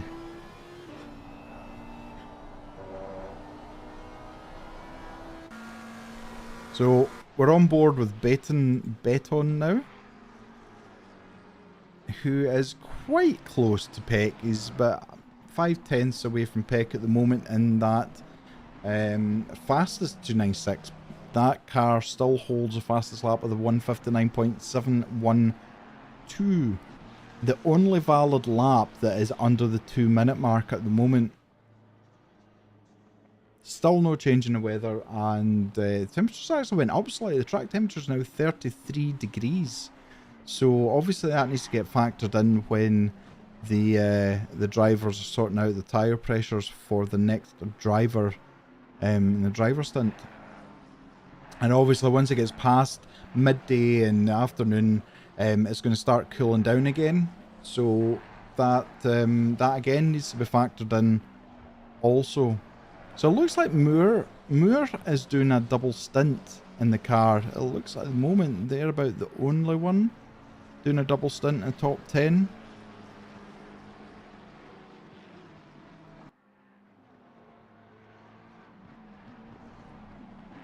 Also very close. You see the blue flags getting waved again. So that's for Van Brussel and Musa, who are in the McLaren and the BMW ahead. In fact, sorry, the McLaren and BMW is 12 seconds ahead. So that McLaren getting the blue flags, definitely, well, 0.5 at the moment. Once they get into fourth tenths, they need to move over and yield. And you can see the 296 just moving in, just getting past, and the McLaren of Van Brussel moves over kindly.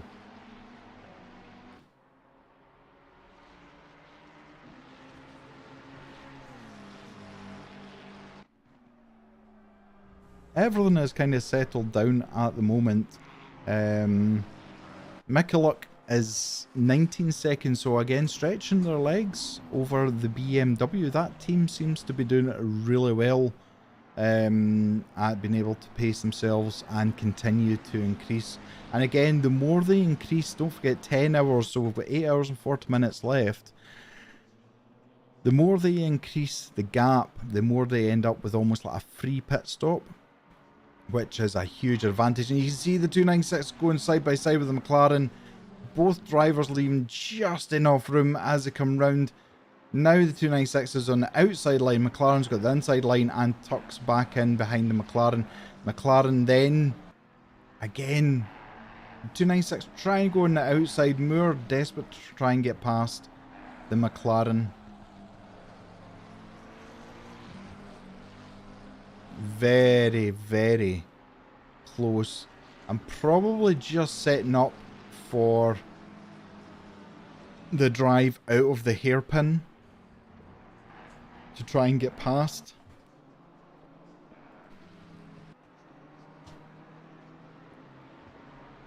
I have no doubt that Pateron is looking in both mirrors just to see what side the 296 is going to try and go.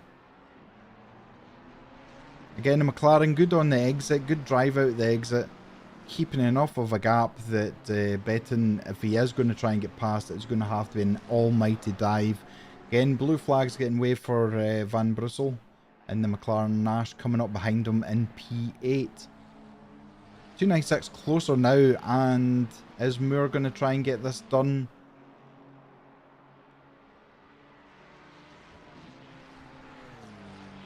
Certainly is very, very close now. Moore just having a look, but just not enough. But they're coming into the heavy braking now. What is Moore? I thought maybe he would try, but that would have been a send. McLaren better over the curbs out the exit, and the 296 falling back slightly. Not close enough to get any kind of a toe advantage through the aerodynamics. Pateron doing a great job soaking up the pressure and just continuing to drive his own race. Knowing P6 at the moment is, you know, an hour and 20 minutes into a race. P6 is pretty good.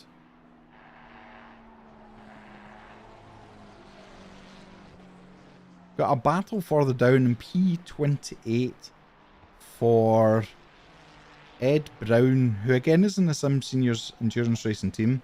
Behind Samin, who has lost a few places, unfortunately, as we saw earlier on.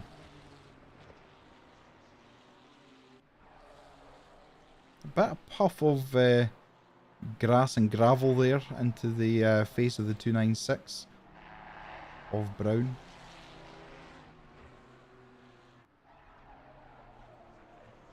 So previously, round about this part in the track, Samin was passed by two Sim Seniors Endurance Racing cars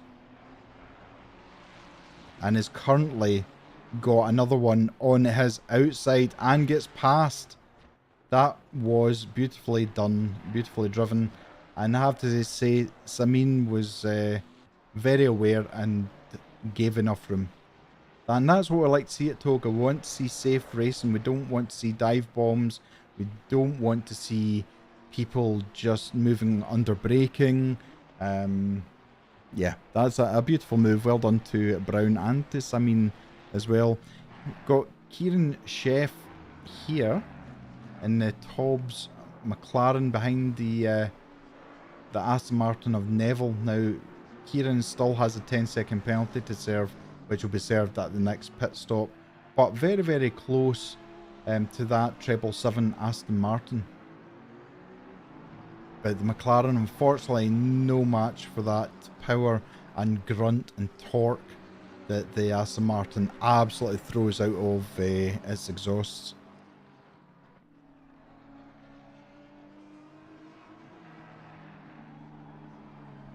Two lovely lines. Good exits. A little bit twitchy there from the McLaren. Don't know if there was a bit of oversteer that he managed to catch real early, but It certainly hasn't hindered him, but hasn't gained any benefit either. Let's go back to Moore. Moore is really on the back of Betten and trying everything that he can.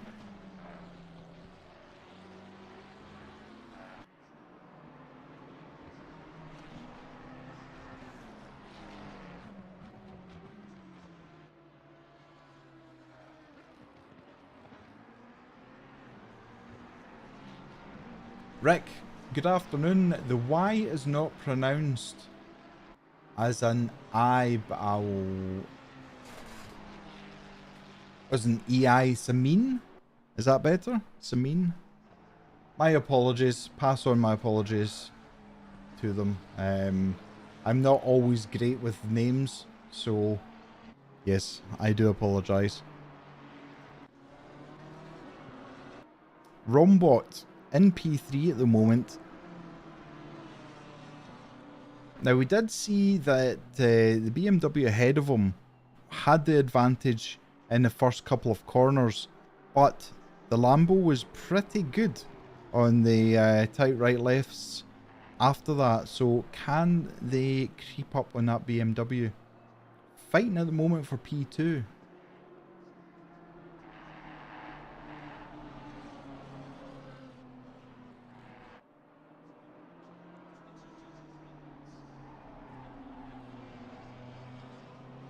Got another battle further down. Moffat, who is chasing down Farmer.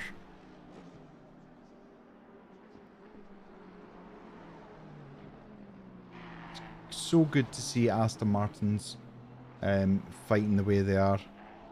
So Moore has a 10-second penalty. Let's have a little look for that. So that's car 13. Let's just see what that was for.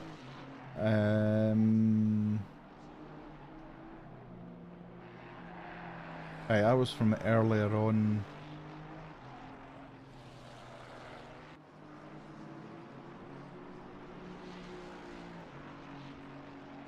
I'm just keeping an eye on the spreadsheets at the same time. Moore is so close behind that McLaren now.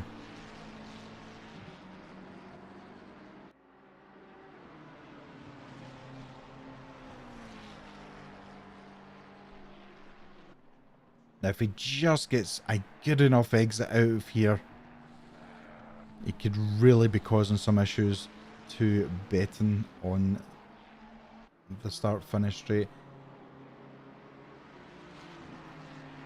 Quite evenly matched, the powers, but he is catching now. Showing himself in the mirrors just enough to try and distract going into the fast left-hander. And that McLaren very, very close to track limits there. Hard on the brakes and then looking for the best drive possible out there. That's a nice drive for the 296, but the McLaren is well matched for pace as they continue down. Now if Betten can get in the back of Heck's 296, I mean they're not quite a second faster than Peck there, but again Moore just trying to sneak up the inside there. And this is a problem because if you get on the inside in turn 2, turn 3 you're on the outside, but then turn 4 you're back on the inside again. These sweeping lefts and rights really have shown some great overtaking so far in this race. And we're only an hour and a half into the race. This is very, very clean racing. Down a gear, let a car drift round there. Then heavy on the brakes again, try and get as much speed carried through that apex as possible. And it does look like they're kind of catching Peck, that number 1 car.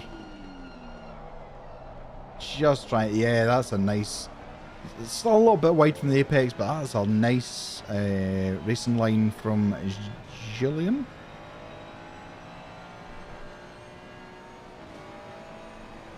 Because he's just flat out here. You're looking for a braking marker, hard on the brakes, let the car drift through the apex, and again then you're on the brakes again as this tightens up. You can see the McLaren getting a little bit sideways as it's exiting there, drifting out to the outside.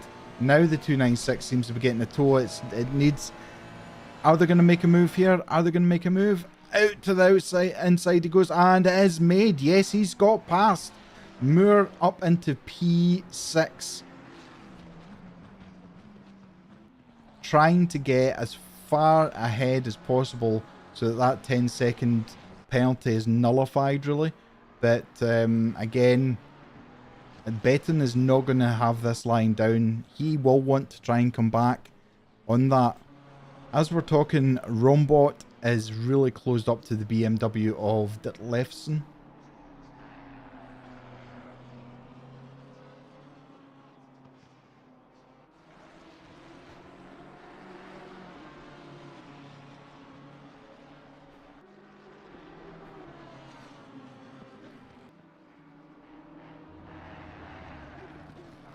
Now, I don't know how many in the chat, and again, if you are in the chat, please smash that like button. It really helps the channel, it helps TOGA, it helps us to be able to continue putting on these great championships, these great races for us to enjoy, because I enjoy watching and commentating on these races as much as hopefully you enjoy watching them. But if you are in the chat, how many of you have driven the Lamborghini for a period of time? And I mean, like, you know, over a certain amount of championships or races or months, because I've just moved to the Lamborghini from, bit of oversteer on the throttle there for Rombot. But yeah, so I moved from the McLaren. I tried the Mercedes for a while. I couldn't really get into it. So I've moved to the Lamborghini, and I'm just wondering how many have driven the Lamborghini and what your thoughts are about it. Now, can Rombot get a good drive out here? Trying to get a nice straight drive through the last corner, but that mighty BMW just having none of it. Keeping that gap where it is. Mikuluk is now 20 seconds ahead of these two battling, and the more the battle, the more it's going to play into that car number 224's hands. Comizetto is catching Ponset. So this is a Ferrari train that we've got. 4 Ferraris in a row. Silva in 11th, Ponset P12, Comizetto in P13, and Bellini in 14th. You can see how dirty the cars are already. I mean, they've got another 8.5 hours, so I just don't know how white that car is going to be by the time it comes to the end of the race.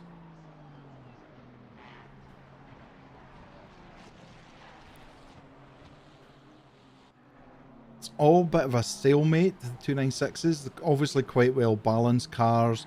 Obviously different setups they're running, but I couldn't imagine the setups would be too big of a difference.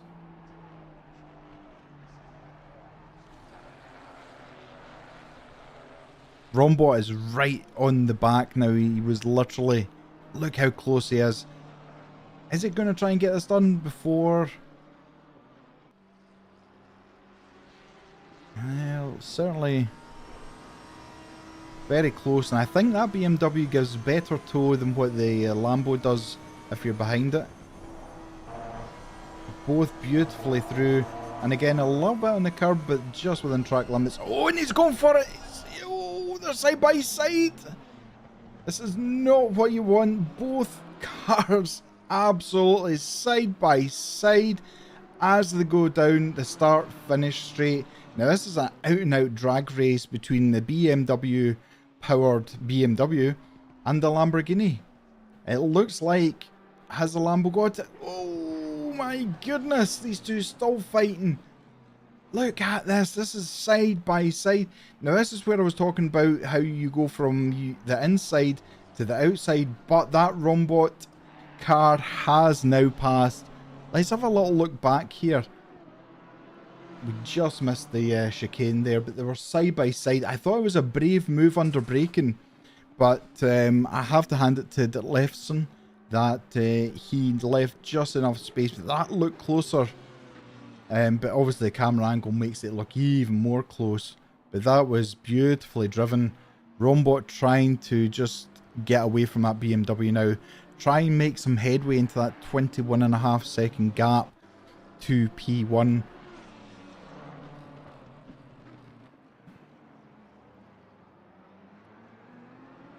Now Rombot's got Fuller and P31 ahead to get past, so the quicker he can obviously get past, the better. He does not want to get held up. And I haven't seen too many of the back markers having any issues. They've all been very, very clean, staying out of the way and just allowing the other cars to get past.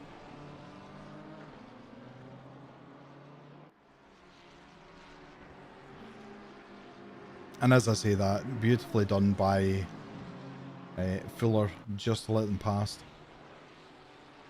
Now already Rombot has got just over a second of a gap to that BMW, so certainly seems like the car's nice, settled and stable for him, and hopefully he's not destroyed his tyres too much trying to get past.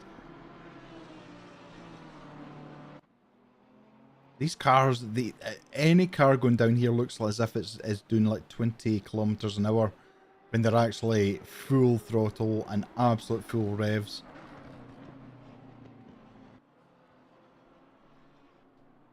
Comazetto very, very close behind Ponce at the moment. Thought of having a look and then thought better of it, so no move under the braking, so it's just tucking in behind. Is that, I think that's quite a sensible move, and look how close. Can he get a good toe advantage down here? And you see the flashing lights of Ponce. He has that Aston Martin and Moffat ahead of him. He does not want to get held up, especially coming into the first two corners, and it looks like he is going to have to pass that Aston Martin. Will this hurt his chances of keeping P11 at the moment? You see that there's actually two back markers ahead of them. Comazetto so very close. He must see that there could be a good overtaking opportunity coming up, especially if Ponce has to get out of the racing line to get past the Aston Martin. Now the Aston Martin should yield here because they are now less than 0.4 of a second. Is the Aston Martin going to move to the side? Yes, it does. Great driving from Moffat there just to get out of the way. Sorry, yes, Moffat. Oh no, that's not quite enough. Did he not see Comazetto maybe? Maybe he thought it was just the one car. But oh my goodness. A little bit of paint scraping going on there. Thankfully it hasn't cost either of them.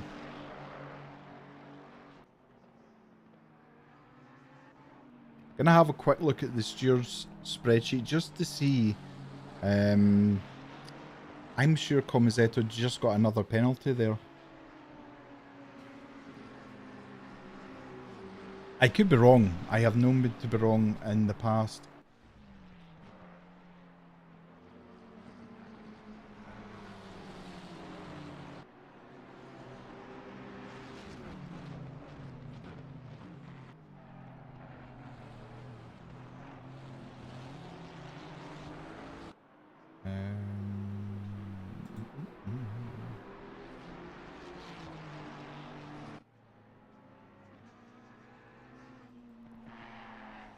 Just refreshing as we go. Nope. Okay, so there's no change there. So obviously that was the penalty that they had. As I say, I can be wrong at times. I admit when I'm wrong. I'm going to give you a rundown of the standings at the moment whilst things are reasonable, although Comazetto is going to stop me in my tracks here with a 696 Ferrari of his. A little bit of oversteer there, a correction on the steering wheel, and they're now side by side. Has Comazetto got this done? You cannot go too wide in here, and Ponce lets him through. Oh, Comazetto now has a drive through. That is a track limits drive-through penalty, so that move is null and void. Absolutely null and void. That I think maybe did Ponset and see that and thought, I'm not fighting, I'm not putting myself at risk of getting taken out, so I'll let him get past. But oh, I can't even imagine what Comizetto is thinking just now. He will have 3 laps to get that served. Just as he's got past, but obviously, you know, it has to be fair for everybody, so you get 3 track limit warnings. If you get your 3rd, then that's you done. Sorry, you get 3 track limit warnings. 4th time you go over the track limit, you get a drive-through penalty from that, and that's by the game, that's not by stewards, and that's an automatic. So is he going to come in here? He is not, he's staying out.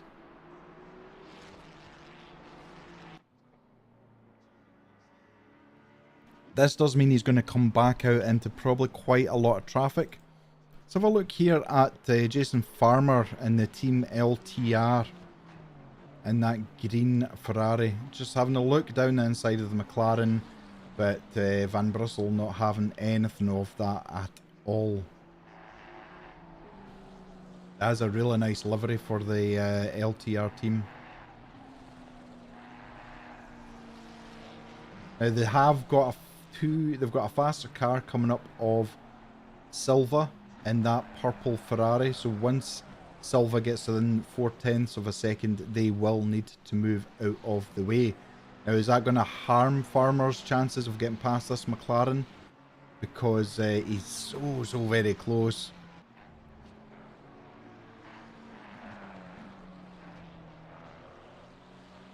Both very cleanly through. Silva now 9/10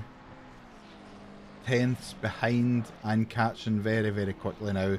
So, oh, that McLaren bogged down on the exit there. It just looked like it did not want to drive out of the corner. Silva just needs to get within that. You see the blue flags getting waved by the marshals on the track side at the moment. And again, Farmer just close enough to be an issue for the McLaren. He's trying to stay within the toe of it, and it does look like he has got the pace to get past. Has he got enough pace to get past before? Yes, he does. Farmer takes P25 from Van Brussel, and now Van Brussel needs to yield for Silva in the number 2 Ferrari, which is it's a great thing for Farmer. He now can move and keep going, and it looks like Silva will get the move made on the back marker. Yeah, so now things have kind of calmed down. This is our leader Mikuluk just getting through Samin, who is P28 at the moment, but he has a 20-second penalty for that. It's quite a damaged car when you see it. The bonnet is up. I mean, that's going to be causing issues for aerodynamics and everything else. It is a balancing game between, do you fix your car at the stint and possibly have, what, 15-20 seconds of damage on top of your 30 seconds you already had. Bearing in mind now Samin has got 20 seconds on top of that as well. It's a really it's a balancing act, so it is. So let me run you through the full grid. We've got Mikuluk in the 224 Ferrari in P1, Rombot in the 93 Lamborghini in P2, Detlefsen in the 189 BMW in P3, Southcott in the 316 BMW in P4, P5 is Peck with the number 1 Ferrari. In 6th place we've got Moore in the 13th Ferrari, Betten in P7 with the 531 McLaren, Nash in P8 with the 100 Lamborghini, Badowski P9 with the Mercedes. We've got Linkvar in P10 with the 534 BMW, Comazetto in P11 with the 696 Ferrari. Ponset with the number 10 Ferrari in P12.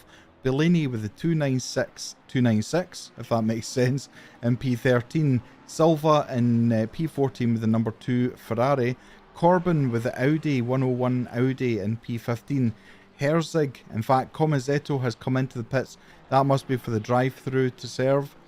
Sorry, we've got Corbin in 101 Audi in P15. P16, we've got Herzig with the 17 McLaren. Dodigny in the Audi in P17. Neville in the treble 7 Aston Martin in P18. Westra in the 532 McLaren in P19. Saka in the 463 Lamborghini in P20. Musa in the number 7 BMW in P21. We've got Paul Polemini in P22 in the 787 Ferrari. Elias Fernando in P23 with the 43 McLaren. We've got Moffat in the 124 Aston Martin in P24. We've got Farmer, as we just saw, in P25 with the 55 Ferrari. Van Brussel with the 95 McLaren in P26. We've got Ed Brown in 27 with the 126 Ferrari. We've got Samin, hopefully I'm saying Samin better than I was earlier on, in the 94 Ferrari. In 28th, we've got Smart in the 123 BMW in 29th. Fuller in the 125 McLaren in 30th. Comazetto with the 319 Porsche. I knew there was two Comazettos. I knew it. I wondered how he changed car. Okay, so that makes sense. Comazetto in the Porsche with the 319 Porsche in 31st, and Hakuna with the 51 Ferrari in P32. Let's switch to Bellini just now and have a look, because Bellini is trying to catch Ponset. Ponset really is having a bit of a troubled day with cars trying to get past him, and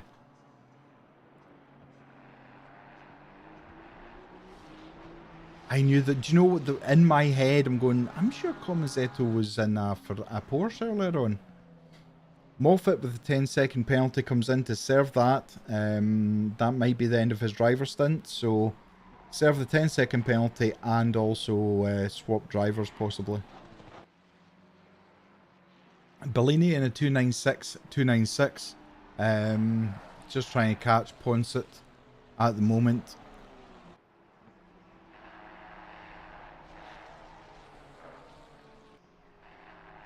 It does look like Rombot's taking it a little bit out of Mikulik's lead. Saying that, it's up to 20 seconds, so it's minimal.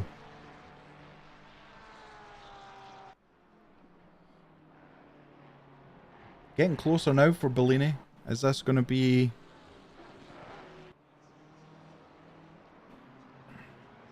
If he can just get a bit closer, he's coming up to the best part of the track, or best part of the sectors of the track to get past.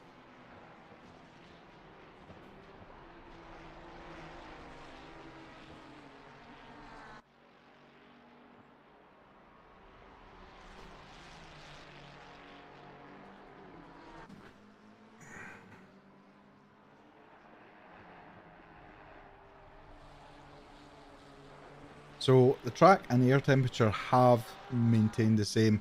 We're now coming up to 2 PM in game time, and the track is obviously going to start cooling down over the next few hours.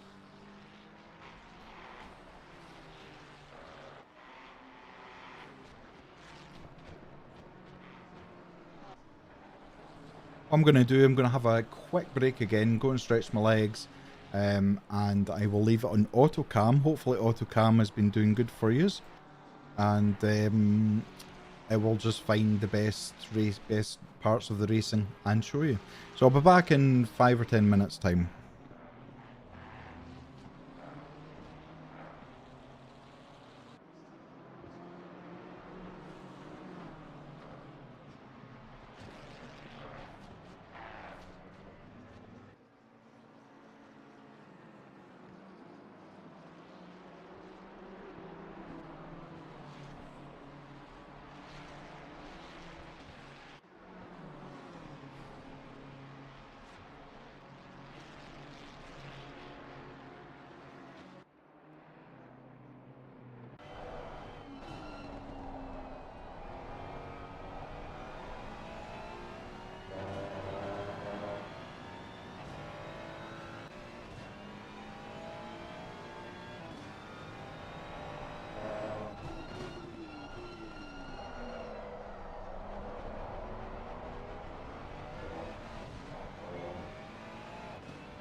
Okay, we're back with Moore, who's got a 45-second penalty. What?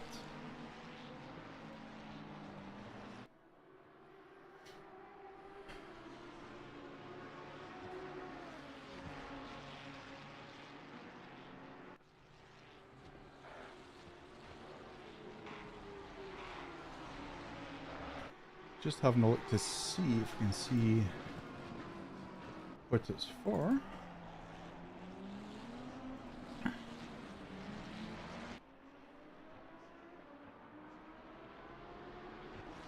It's not. It's either not been updated or it's not.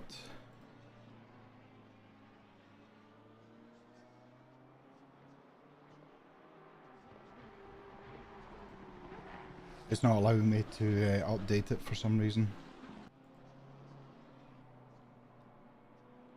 Have a quick look.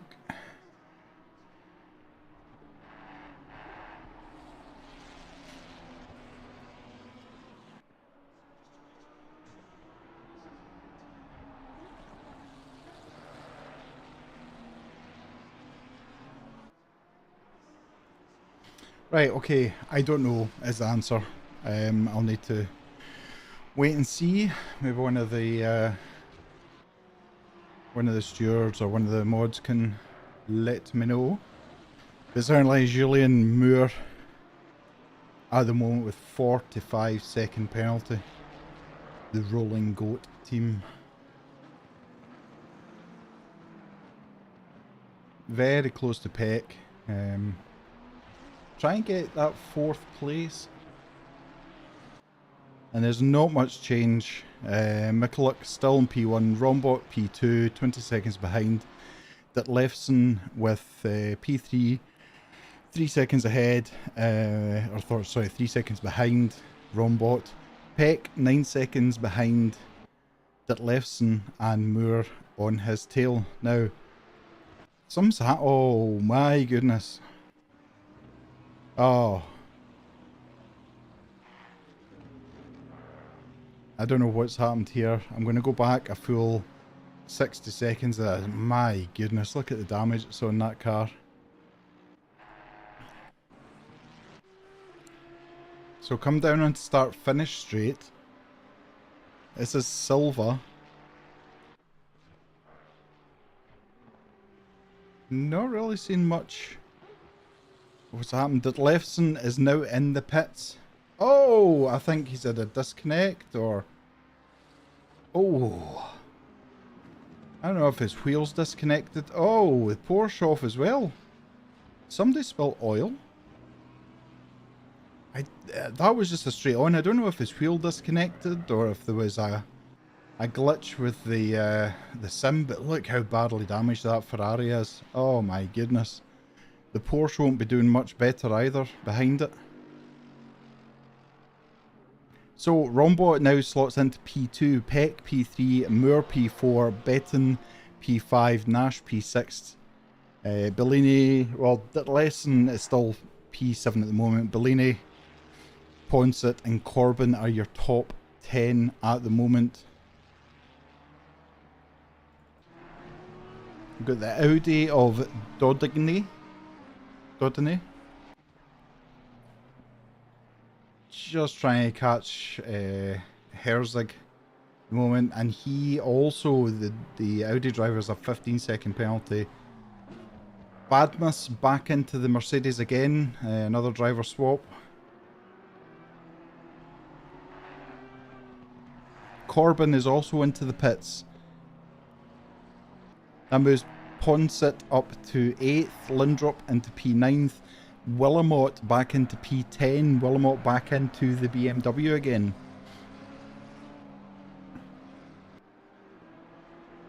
Silva and Farmer for LTR, they're both in for pits. Samin is into the pits and Fuller is into the pits as well. So just keeping an eye, because obviously it's coming up to the point where the driver stint will be finishing. Oh my goodness, was that contact? Was there contact there? Let's have a look from back here. Certainly looked very, very close.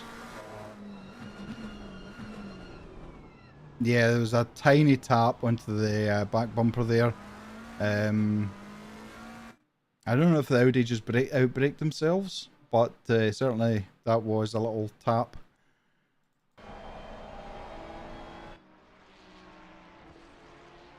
Betton and Nash have now pitted as well. So we have Mikuluk in P1, Rombot P2, Peck P3, Moore P4. And Moore has got a 45-second penalty to deal with. Alex Hertz has got a stop-go penalty of 30 seconds in P16 with that Audi. That is going to hurt their chances as well. Bellini and Ponset also into the pits.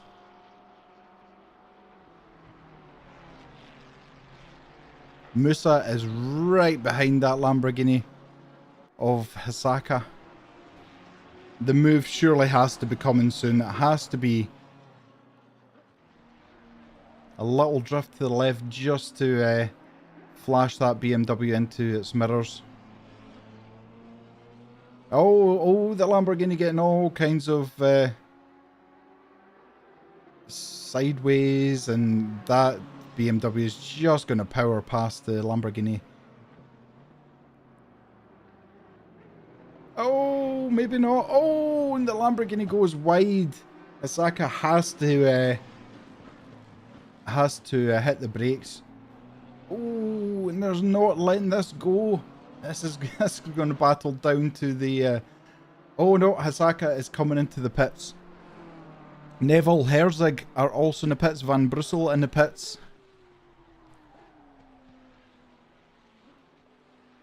Now, just keeping an eye. Mikuluk is now 30 seconds ahead with everybody else pitting. And Rombot has also pitted. So your top three are Mikuluk, Peck, Moore. That's your top three at the moment. No one able to beat the fastest lap of 159.712.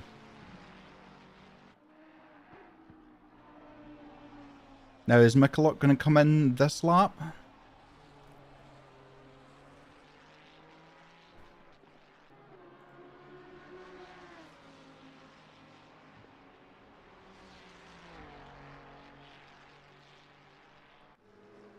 Lissandro, let's go Black Panthers. They're representing Brazil in the race. Oh, are they?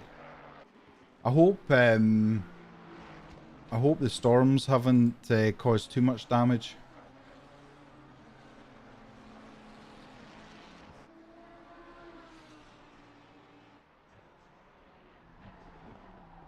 So the Interceptors, who are leading this race, are currently 26th in the standings. And Mikuluk does come into the pits. Peck is your P2, just coming down to the hairpin now. Are they going to pit as well?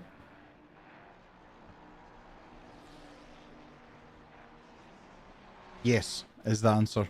Moore is coming in as well. Moore has that 45-second penalty to deal with. Dodonay is also into the pits. So the nearest person for P1 at the moment is Lindrup, who's just going through the hairpin as we speak.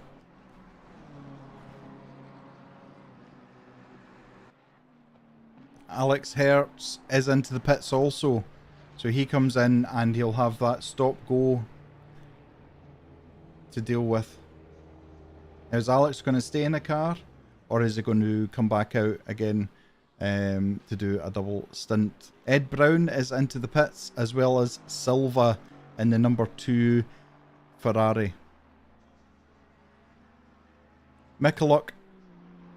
Now we'll see. Yeah, it's changed. So Vavreka is now taking over the controls of the 296 and comes out comfortably, well ahead of everyone else. His nearest rival was Peck, who's now come into pits, and so has Moore. So I don't want to say it's plain sailing, that's not fair to the rest of the field, but certainly at the moment the Interceptors team have been so fast. apart from the start, first 20-30 minutes, they've really ran a very consistent race. So Willamette, excuse the camera angles here. Willamette is right on the back of Fernandez. Now both of these have pitted. They have new fresh tyres on. They will be full of fuel as well.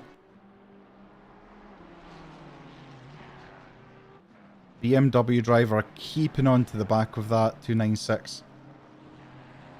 Now is he going to try something under braking on the lead up to the hairpin? No. But he is absolutely lining this 296 up. Look at the power.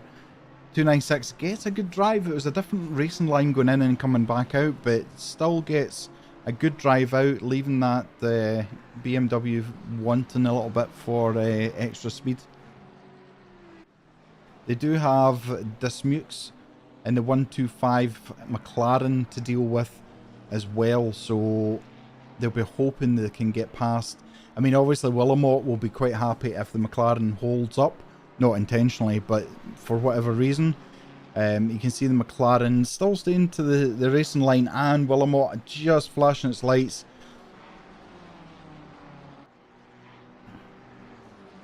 I dare say Fernandez and that Ferrari is also flashing their lights, and the McLaren goes wide to allow them through. Great racing by the number 125 of Dismukes. But that leaves a gap now between the Guillemot, jeez. I just seen the G. It's Willamette and Fernandez. My apologies. Now there's been a pass here. Let's have a look. This is down into, yeah, so this is start finish straight. So this is a move. We've got Peters, who maybe is Rick Peters that was in the chat. And the McLaren getting past that 296. It goes very, very wide of McNair. Oh, sorry, Lenartis. I think I need some caffeine. I think that's what's wrong. But the Ferrari coming back on the McLaren now, so this is not finished. Has a little look, but thinks better of it, but needs to be careful. Lindrup is in P2. Lindrup really would like to get past these two who are battling, flashing the lights, trying to get their attention, but these two are just absolutely hell-bent on passing, and McLaren looked like he was moving out the way of...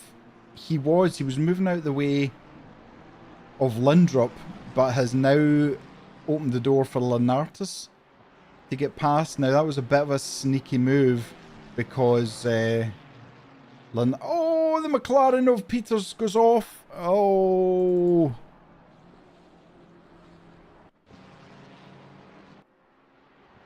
you can see the two faster cars coming through. There was contact. There was contact between the McLaren and the BMW of Lindrup. So that'll be interesting to see what happens with the stewards from that point of view. Willamette is really close. Probably the closest he's been since getting back into the BMW.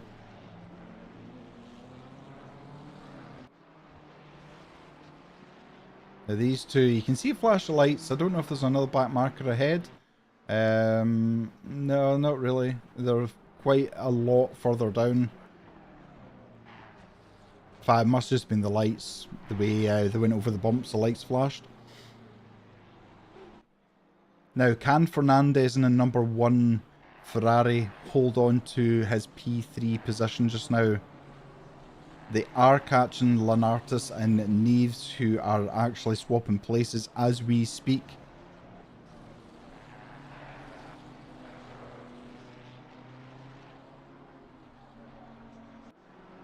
Fernandez really would like the back markers to move out the way. They cannot get involved in all these other races.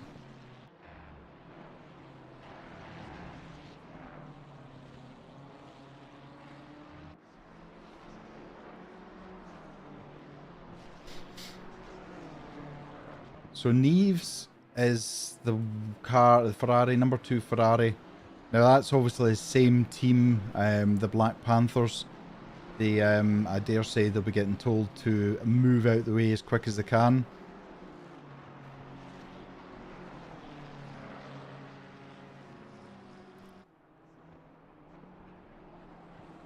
Another nice little touch of the Stone Cold racing team is the 316. If you are into wrestling, you'll know exactly what I'm talking about.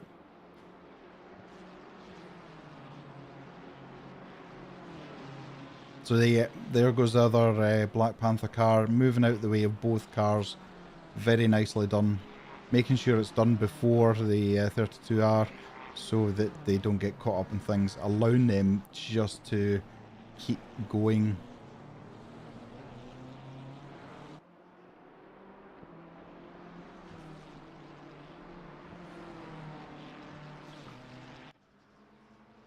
The BMW just trying to get a little advantage, and you can see ahead of them Lindrop and the BMW just getting past, and they're side by side.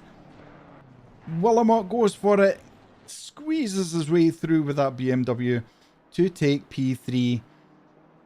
Now I don't think Fernandez in the Black Panther car is going to take that line down, so I absolutely expect an onslaught of offensive driving coming up.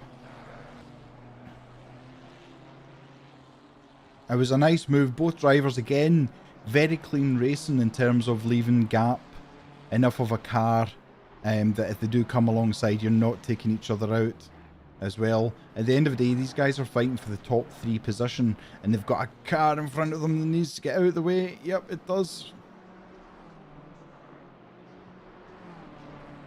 De Brouwer is back into that Lamborghini and is sitting in P5 at the moment. He's 5 seconds... Four seconds behind these two who are battling. So the more these two cars battle, the more they're going to bring De Brouwer back into the fold.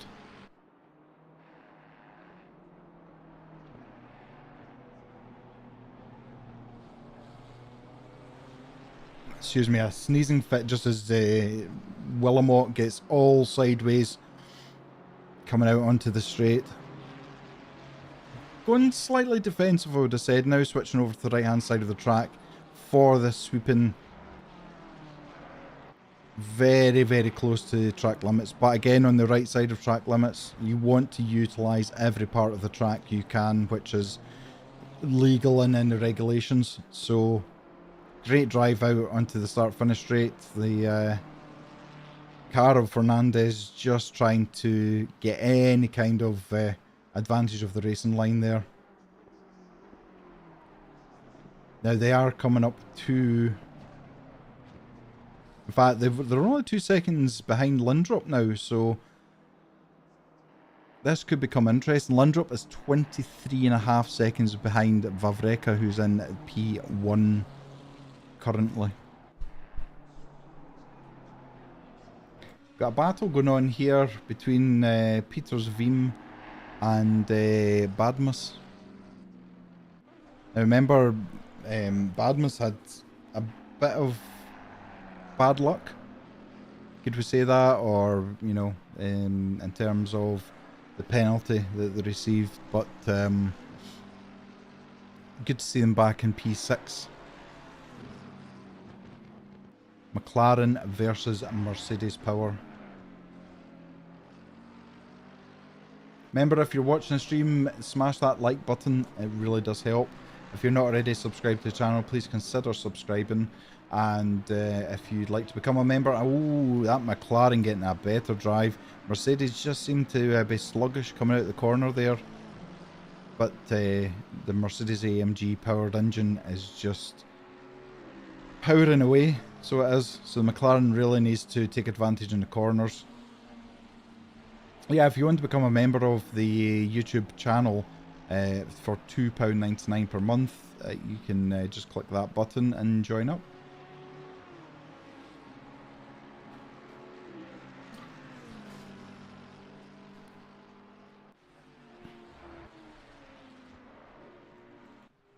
There's another battle heating up between Elias Fernando, who stayed in the car, so I'm assuming he's just served the penalty and stayed in, and Simon Westray in the yellow Submarine 532. Two McLarens and two drivers battling for P16 at the moment.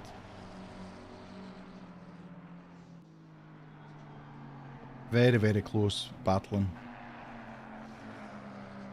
Is Westray just going to wait his time, bide his time? Or is he going to try and make this pass under the braking? Sticking very close to that Tobbs Esports.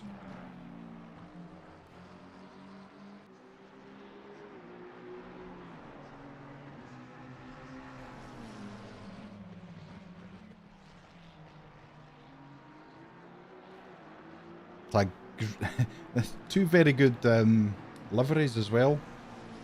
The yellow submarine one is particularly eye-catching.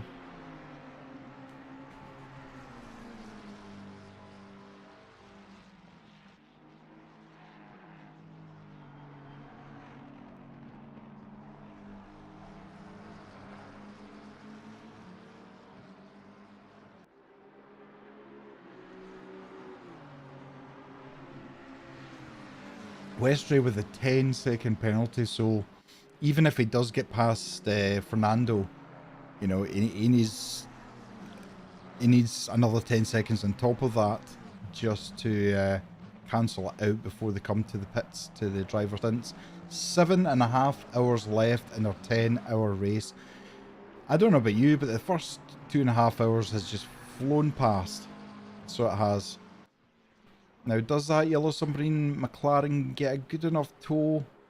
Elias Fernando is a driver who's very experienced and doesn't get flustered easily, so it's going to take something special to get past him.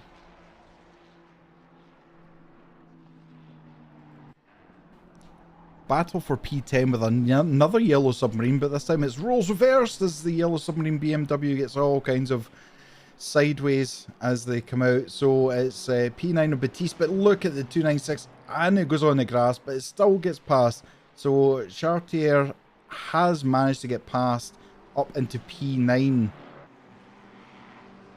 There wasn't much that Batiste could really do about that. The 296 just had such a better drive out of the corner.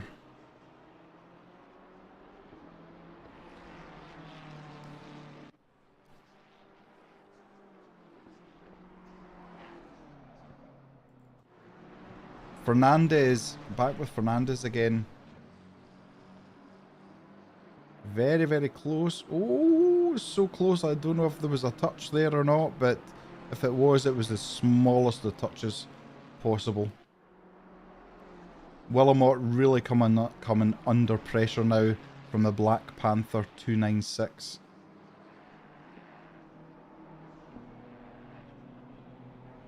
Sweeping round. Does the 296 get a better drive out the corner?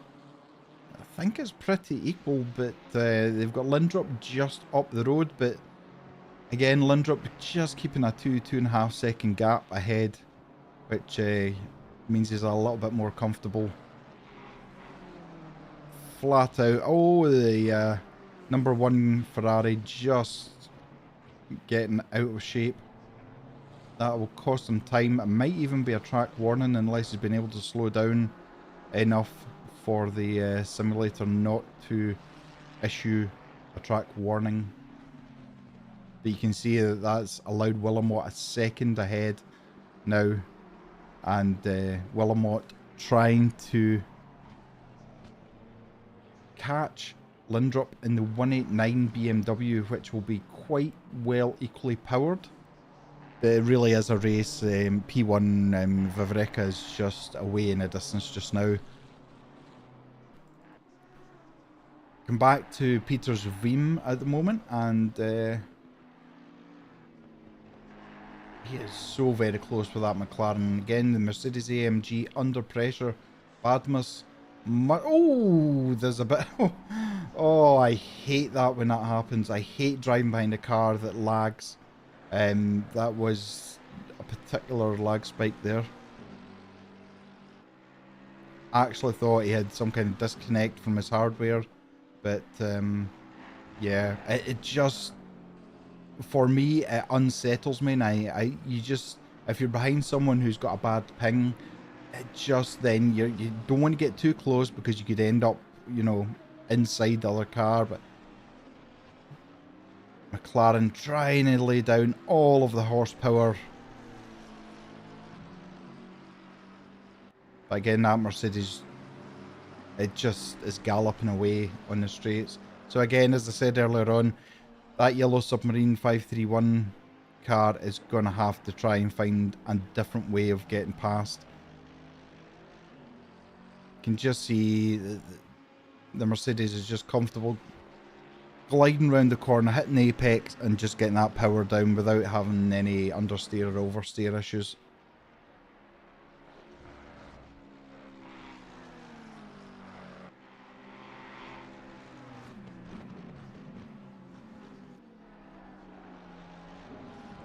See, slightly different line there from the McLaren than to the Mercedes. Gets him a good drive out. There was a lot of oversteer going on.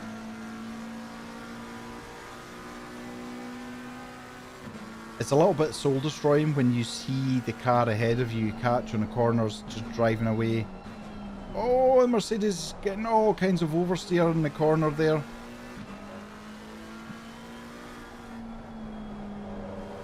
McLaren great in the corners, managing, and he goes side. Oh, this is very, very close battle, and the nose is still there from the McLaren, but oh my goodness, oh, there's contact, both of them nearly slide out. Good catch from both drivers, but there was contact between the McLaren's front right and the rear left of the Mercedes.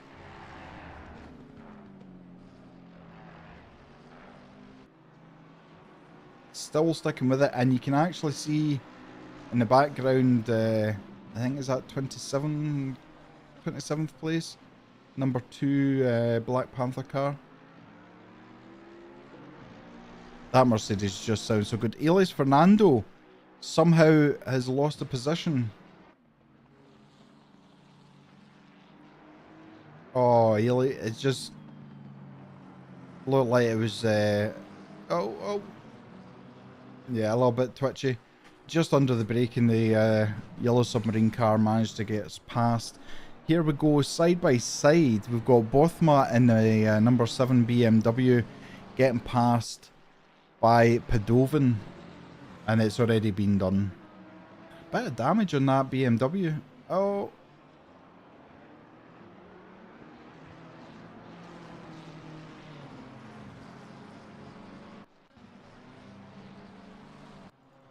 And Fabrizio has also lost a place as well. Comazetto, oh my goodness. What happened here?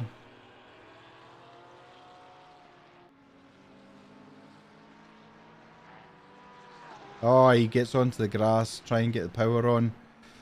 He saves it from the barrier, so that is a bonus. Here we go, side by side, another drag race. It looks like BMW has got the legs on the 296. Better drive out the chicane, and Bothma just gets past Pateron. Pateron obviously has a 10-second penalty he needs to deal with at some point, but that'll be dealt with the next driver changeover. Here we've got a McLaren battle ahead. We've got Westry and we've got Fernando. Now remember, Fernando got passed in the last lap.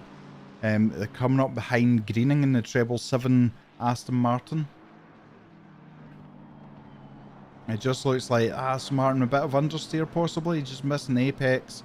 Can Westry get past? Westry's got that 10-second penalty, but is he gaining? Has he got any aerodynamic tow from that Aston Martin at all?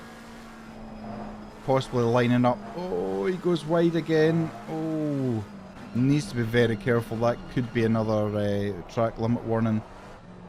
Taking a straighter line. Very, very close to Aston Martin now. That treble 7 could be in trouble here, going down the start finish straight. going kind of, I was going to say defensive, but it's actually just kind of mid-track. But the Aston Martin power just keeping it ahead. And you can see that Elias Fernando has fallen back slightly in the Tobes Esports. Again, a little bit of understeer from the Aston Martin, which it's a front engine car, so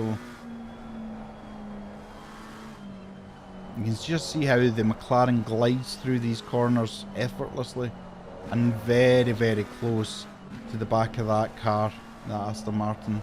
So these two battling for P15 at the moment, but they also have Lindrup, who's got Willamot behind him, who's got Fernandez behind him. So they've got faster cars coming up behind them. They have to be aware of the blue flags and the 4/10 rule for the TOGA Motorsport rules and regulations. So heavy on the braking here. Does it take a different line? Oh, Fernando very, very late in the brakes. That kind of allows him a little bit to let Lindrup pass, but he hasn't let Lindrup pass yet. It looks like he's moving out of the way now, so Lindrup is going to come through and he's going to have Willamot all hot in his tail. Oh, it looked like a bit of oversteer going on. So Lindrup 5/10 away just now from Westery.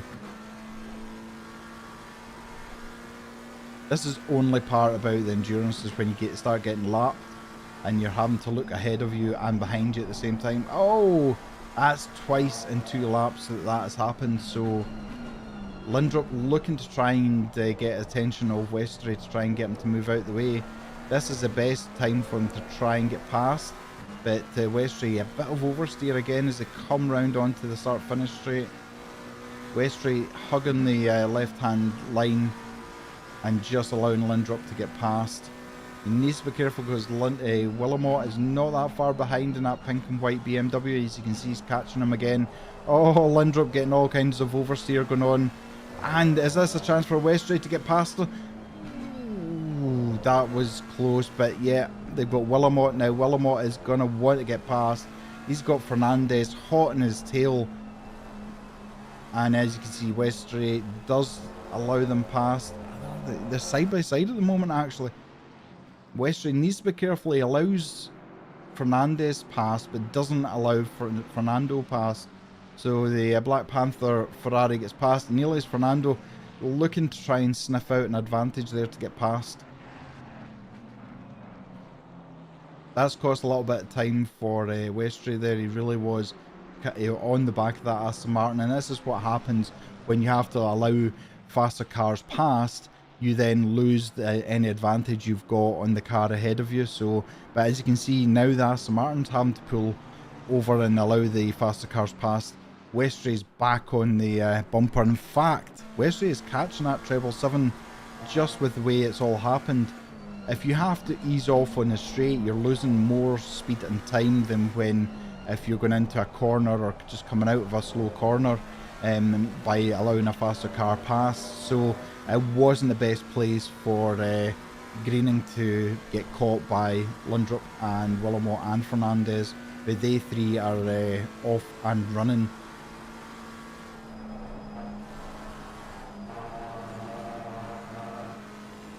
This is where Westery really is on the back bumper, but the McLaren power just isn't up to the Aston Martin power as much, and I don't think Greening is going to get a decent tow. I thought if he was closer behind Fernandez, he would get a decent tow down the start-finish straight. That would give him a slight advantage. Remember, we're not in F1, so there's no DRS, but any advantage you get from a aerodynamic tow. But, oh, Greening going very, very wide. This could be Westery's chance. Westery's going to be on the outside as they come into this corner. Greening trying to keep that Aston together. And look at Elias Fernando. He's just opportunistic, waiting to try and pounce on any mistake that these two make. I thought they might end up going side by side into all of the corners, but I think it's quite mature that they haven't done that. Pick and choose your battles, I think, is the best way to describe what is going on.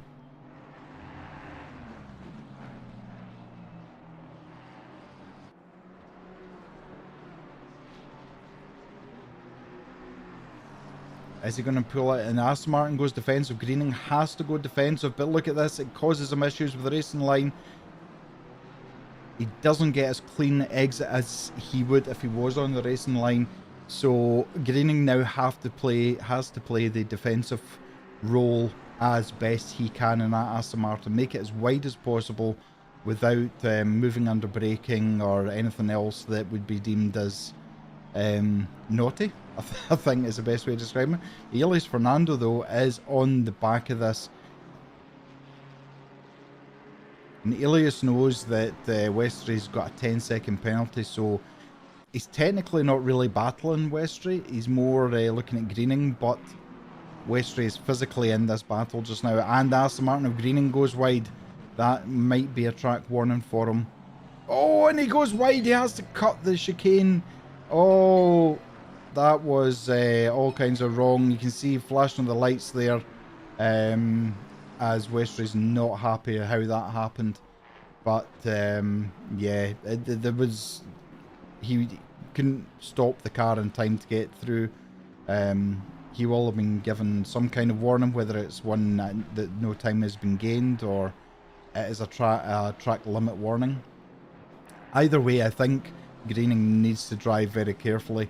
He doesn't want a drive-through penalty for going slightly wide, battling with Westry behind him. And again, oh, there's another car joining in. Oh my god, no! There's contact! Oh, a Black Panther car, terrible rejoin out into the middle of this battle, taking out Westry. Elias Fernando, being the gentleman he is, slows down, doesn't take advantage of the fact that that yellow submarine McLaren was all kinds of sideways.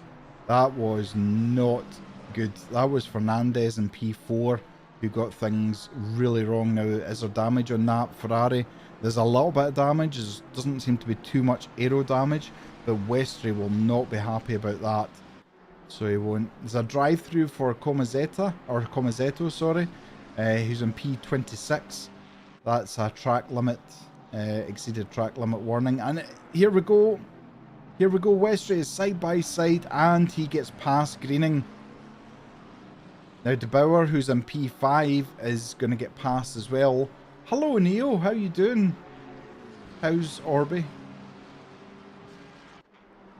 This is really interesting. So, Greening now has Fernando right behind him, and De Brouwer is wanting to try and get past these as soon as possible. He has got Fernandez, who obviously has a little bit of damage to his car, and oh, Westry just moving out the way eventually. But Greening is looking to try and get that place back. Daryl, how you doing after Mac? How's it going from his... It's going okay. Is the I didn't manage to find out what the 45-second penalty was for Moose. I know it was multiple penalties for something, but the steward's spreadsheet wasn't updating, or I was doing something wrong. She's still not the best. She's to leave for the vet in about 30 minutes. Ah, Neo. Fingers crossed. If we could get some love in the chat for Neo, her beautiful cat Orby isn't doing very well at the moment, so any love we can get in the chat for Neo and her beautiful cat would be lovely. It would be very much appreciated. How's life in the steward's room today, Daryl? It looks like you've had a busy time of it so far. Greening has absolutely dropped off the back of Westry. 1.5 seconds now, and it doesn't look like De Brouwer is actually getting away from Westry that much. So, interesting. But I can't see Fernando. I'm just looking for...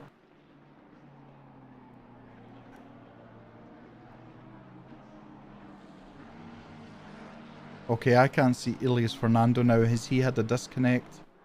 Oh, I hope he hasn't. I can't see him on the grid at all. Unless I'm being blind. I wonder if... No, that's not it either. Okay, so, sorry, Elias is pitted. We've got Daniel Stratton now. Now, Daniel is a very fast driver. So he is, and he's in that Tobbs esports team with the McLaren. So he's just got past the back marker. Padovan comes in to serve his penalty, and also, oh, we've got some issue here from, oh, that's in, oh, I don't even really know what to say about that. That is, I wonder if there's been contact between Badmus and Peters Veem. Let's see if I can go back. So, Badmus and Peters Veem, this is them going down onto the straight to 32R.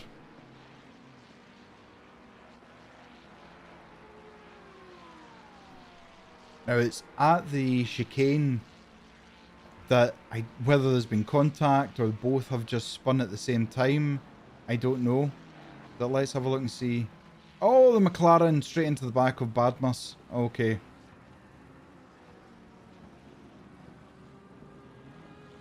That's unfortunate. But the McLaren does allow Badmus past. It's just how much damage is in that car.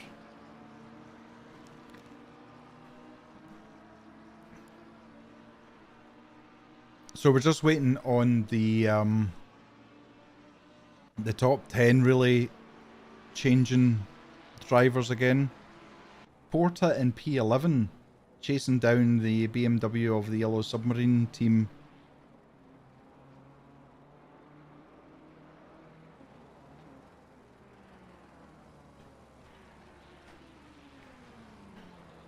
Seems to have quietened down now. I think you've just jinxed yourself.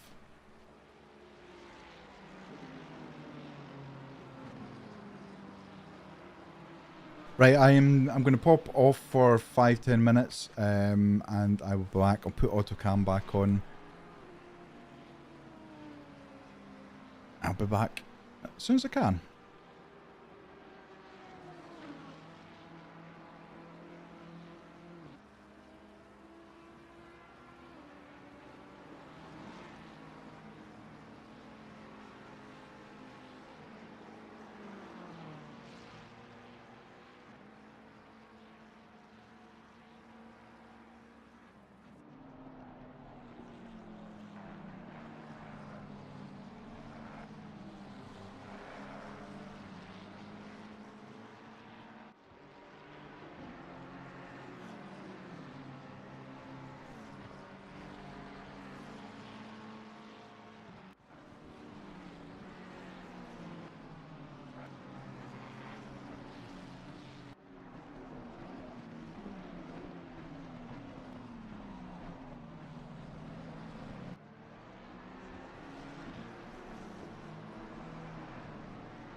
Okay, so I'm back. Sorry, Mrs. M was just heading off there. I had to say the goodbyes.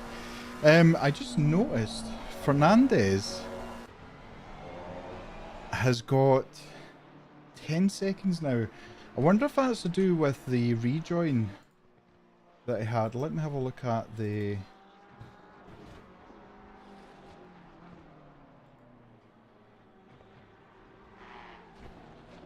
Now, I don't know what's going on with the spreadsheet, Darryl. I'm not seeing any of the...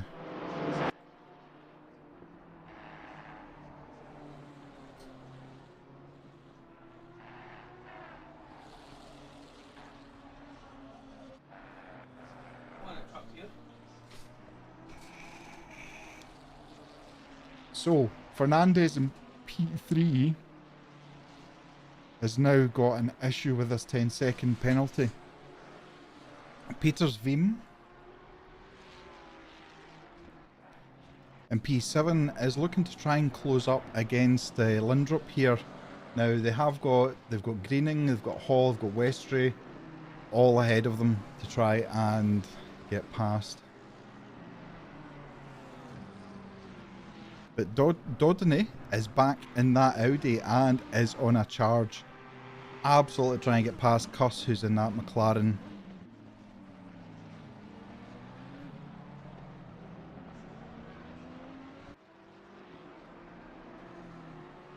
Not quite yet, but he's certainly keeping tabs. He's making sure that Cuss is staying consistent without making any mistakes. Now Vavreka has either pitted. I don't think he has, because he's 28 seconds still ahead of Willamot. They must have pitted, surely. I actually thought Willamot was off the track there. I just saw the car bouncing. If you are in the chat, please smash that like button. It's very much appreciated. It helps me, helps TOGA family, helps the channel. We are 3,200 subscribers, roughly. I think the number's actually on the screen. Just now, 3,230 subscribers on YouTube. We're also on Twitch. We are on Instagram, we are on TikTok, we are on... Yes, absolutely. Let me just jump into the commentators box. Right, I am in. Take a drink if you've not in a while. Thank you, Neil. Well, hello. Hello. How are you? Oh, well, I'm okay. So I'm doing, not only am I owner of a community at the moment, I'm also trying to do DIY, plus trying to look after my children painting, plus trying to watch the football, plus trying to do stewarding, plus trying to make sure everything else is okay. I mean, just give me a broom and I'll sweep up as well if you like. Yeah, so it's been a busy day here.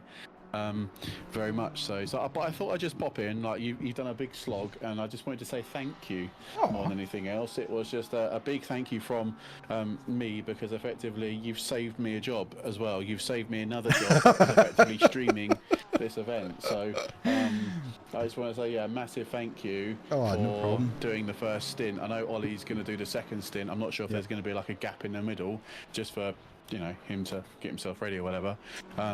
I don't think so. I don't know if he said he was going to be ready by about 4, and then I said we'll make it 4:30 so that you're not rushing to try and get in and get everything done. So in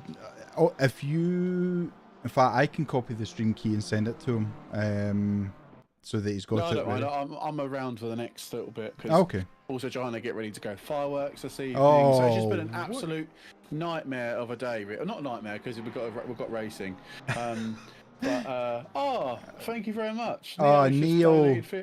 That's an absolute kind thing to do. Thank you so much, Neo. That is so very kind of you. That is very kind. I hope Orby's going to be okay. Well, I tell you what I'll do. What I'll do, chat, is I will send Mac that money right now. Well, when I get a minute, I'll send Mac that money. Do that. No. I will. You've done a big slog today, and it's only fair that any revenue we get, minus the commission that YouTube takes, I will transfer you that money because that's only fair. That's only fair. That's only fair. I appreciate because you've done a big slog for us today, and you've helped out massively. And I also wanted to say before, obviously, I'm rabbiting on, is I just want to say a big shout out to George and to Daryl. They have done the stewarding for the last 3 and a bit hours, nearly 4 hours now. And I just want to say it's been very tricky because endurance stewarding is by far the hardest thing you can ever do in a sim racing You're community smashing it. because there's Lantern, a level of less than 3. there's a level of demands from the drivers in the nicest possible way. You know, it's tough going out there. You know, drivers are there trying to do their stints, work out where they're going to be out on track, and it only takes one incident that can break all that. So when there is a contact out on track, that they just want it resolved. They want a penalty to be applied. Absolutely. Like, why are you doing that? I'm turning green, sort of thing. Yeah, effectively, they are doing such a good job. I'm just helping them out now because there are quite a few logs and incidents to go through. So I just wanted to say thank you to those two as well because they have turned up. They have rolled their sleeves up, and I think they'd also honestly say that they're not the best at stewarding either. I think that they know they're not the level of Owen, but that way Owen's very meticulous and likes to do things a certain way. That's fine. But these guys are really slogging it out. So I just want to say thank you to those people as well, and also thank you to all the people in the chat. I mean, thank you for keeping Matt company for the last 3.5 hours. Absolute legends, and obviously thanks to Neo for the gift or the little gift to Matt. So yeah, I just wanted to come in and sort of check in with you really because you've sort of been a bit of a lone ranger and sort of been left aside really for the last 3 and a bit hours. Do you know what? See the racing, not just at the front, but like the middle and the back of the pack. It's been absolutely amazing. So it has. And I love that fact that it's been so close. Most of the battles have been really good, and it just makes my job so much easier because otherwise I know 100%. I'd need to talk about the weather or state of roads. How crap United were again today against Fulham. No. And just about scraping a win, but just about scraping a win. But yeah, no. I tell you what, it's been good actually because there's no BOP either. So there's no BOP applied to these cars. It's basically, the fast cars are fast and the slower cars are slow. So it's good to see people with close battling out on track. And also, big thank you to the drivers because let's be honest, it's the last round. A lot of teams aren't in it to win the championship that have just still turned up anyway. So, to have 30 odd cars still on the grid, I think we have on the last round of a championship, that's still pretty cool. Yeah, absolutely. It's there's only 3 teams that are going to win something out of this championship. So really it's like let's not bother then. We're not going to win anything. We could just have a day off. But the fact that we've got people here still racing for effectively nothing, it's really good to see. So I just want to say big thanks to the drivers as well because you guys are legends. So absolutely. And I think we need to thank TOGA, and everybody for putting on these events as well because it's not easy. I mean, unless you run a community yourself and run an ACC community, you don't know the amount of work that has to go in the background that no one ever actually sees to make sure everything's ready, it's all the parameters are set and all the briefings. So no, I mean, we have to thank everyone. It's been an amazing endurance, and I've only done like Spa and this, but it's just been amazing. And we have 5 manufacturers in the top 10. So I mean, there you go. So no custom BOP, but still, I mean that's amazing. So it is. It's testament to I think well said actually, Matt, because it is bloody difficult to set up a community, to do races, to put on races, and I think that gets overlooked ever so slightly from drivers' point of view in the nicest possible way as well. I don't mean it in a horrible way to the drivers, but to try and put on these things, to try and give people you know, good racing, you know, proper stewarding, commentary, you know, like it I don't want to sound old, hark at me, give me, where's my violin? No, but, no. you know, this costs me quite a bit of money to Yeah. run this server, because it has to be good enough for people to join and all these connections to be made to it. So, Absolutely. you know, like, I think that's what people, they just turn up, they race, they go home. They don't see what happens afterwards, that the fact they're up till midnight trying to fix issues, or we make a small mistake and we have to try and rectify it. So Absolutely. I'd love to people to actually, like a driver, to become and have a look behind the scenes of what actually we do, because I think they'd be amazed on what level. And I don't think you get that in other communities. Honestly, I think that's why we are number 2 on SimGrid, because of what we do, the effort we put in. Absolutely. Not just me, everyone that's a member of this community puts the effort in. Whether it's the drivers, whether it's the stewards, whether it's you with the commentary, or everyone, mods, staff members, everyone. It's a team effort at the end of the day, and absolutely. And at least it's just nice to see. Hey, absolutely. And you know, unfortunately, some of the time, especially sim racing, I've done it myself, where you get tagged or you make a mistake yourself, and it's only the people with a bad experience that shout the loudest. It's not the people who are winning or enjoying the racing. So sometimes it's a thankless task by doing this and arranging everything. But if it wasn't for you and the community, we wouldn't be sitting here just now watching 31 cars going round Suzuka for 10 hours. Is that a punishment, or is that it sounds like a bit of a punishment to me. I don't know, some drivers might feel like that, but no, it's absolutely amazing. And there's so many good fights going on. It just shows the standard of drivers in TOGA as well. We don't have, you know, there was no red flag again. I can't remember the last time we had a red flag. Yesterday. Oh, was it? Oh, Porsche Cup. Oh, yeah, no. it was George's fault. I hope he's in the chat and he's listening. It was George's fault. It wasn't George's fault. I'm just winding him up. But yeah, I don't want to talk about yesterday. For me, that was a bad experience. All right, okay. I did no practice, but yeah, we had a red flag, which is the first time in ages. But we didn't have a red flag on the second race, which is good. Well, we that's haven't good. had a red flag. I bloody hope there's no red flag. There's some really good drivers in this championship, so I'd imagine they're all semi-competent. Absolutely. The only thing that was a bit disappointing was P4, who rejoined into the side of a McLaren. I don't know if it was a rush of blood to the head, but it was is that car number 1, was it, versus car 534? Yeah, Fernandez.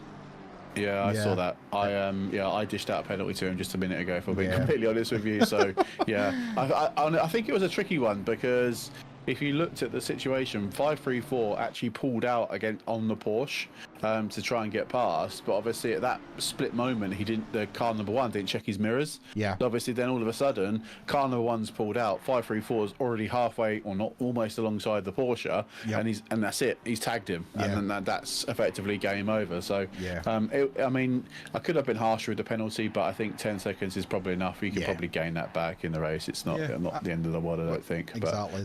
There's 6 hours and 56 minutes left, so you know. It's not like anything could happen, right? Still, Absolutely. I mean, there's very much doubt there's going to be rain. It's pretty static, the conditions today, so we haven't got to worry about rain. It's just basically people getting to the end now. So absolutely. So next year we'll be obviously doing another endurance league. We've got a bit of a twist though to it. We're going to have a mini endurance league first. Okay. So we're going to run that, and then we're going to allow a certain amount of spots to be opened up to the main endurance league. So if you're interested, basically, we'll watch out for our community page, because we'll soon have it published. So early part of 2024, we'll effectively open up a mini endurance league, which then effectively the winners of that will gain access to the main endurance league. Wow. I can see OPIG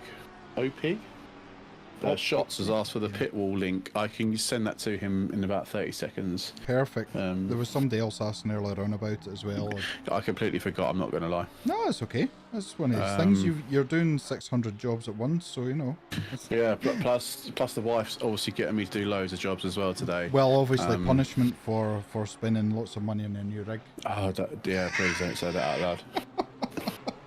And it was nothing to do with me, I hasten to add. Yeah. Yeah, exactly. Yeah. Let's just put it this way: Hayden and myself, whilst in a voice chat, spent over £1,400. Yeah, I think roughly. so. Yeah, it's all your something fault. like that. Yeah. So I started the catalyst, and then I think Hayden spent a couple of nights in the shed. Yeah, literally penance. sleeping by myself. Yeah, because she got me there big time. But no, she's I'm making up for it now. Yeah, So it's not coming at the right time, but it's all about brownie points. I've got to get back in her good books for sure. Oh, absolutely. 100% have. I 100% have. So I'm just setting up Pitwall now. In fact, I'm just going about to drop it in the chat any second. Now that should work for you guys. I've also put the YouTube video on there so we can see what's going on. Yes, there we go. It's all working perfectly. Cool. Yep, there's Pitwall for you guys. Sorry about that. No I'll also pin the message as well, just so we got it pinned. Yep. Pin message. Beautiful. Why is the standing only showing 10 cars? I've just sorted it. Out. Yeah, that's what Max got set up. Yeah, I didn't realise it was set like that, so apologies. That's so now How at least dare you do something wrong? I know. Blimey. Oh my! Do you know what? I'm going to go and sleep in the shed for a night now, just for penance for that. Brilliant. Yeah, 100%. You get told off for that. Yeah. But yeah, the racing's been good, I think, so far. I've had it sort of been lurking in the background, watching the stream and stuff. So I think the racing's been pretty good. Yeah. I'm not going to lie.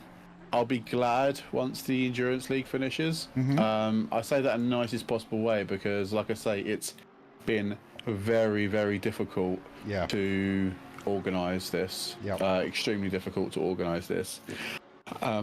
So, yeah, I'm looking forward to the next couple of months of not having a proper Endurance League going. And we can sort of focus on other stuff because it has been a nightmare. I'd imagine also that you get certain types of drivers, right? People that want to do sprint races or people who want to do endurance leagues racing. And I imagine that once this race is finished, we're going to have a mass exodus on Discord. Yeah. Because people are going to go somewhere else, which is fine. That's just life. Yeah. At the end of the day. It's like tides, it's ebbs and flows and things like that. Yeah. So. Yeah, no, 100%, 100%. Yeah, I just wanted to keep you company for a little bit, to be honest. I've seen awesome. you waffling to yourself. You've done a great stint. It is an art talking to yourself. Like it is, and the thing is, my Twitch has been a great learning curve for me because I spent probably about 2 years talking to nobody for like 4 streams a week, and you know that way where you actually switch off the counter because you're like, there's nobody here. Yep. You then stop talking because you're like, why am I talking?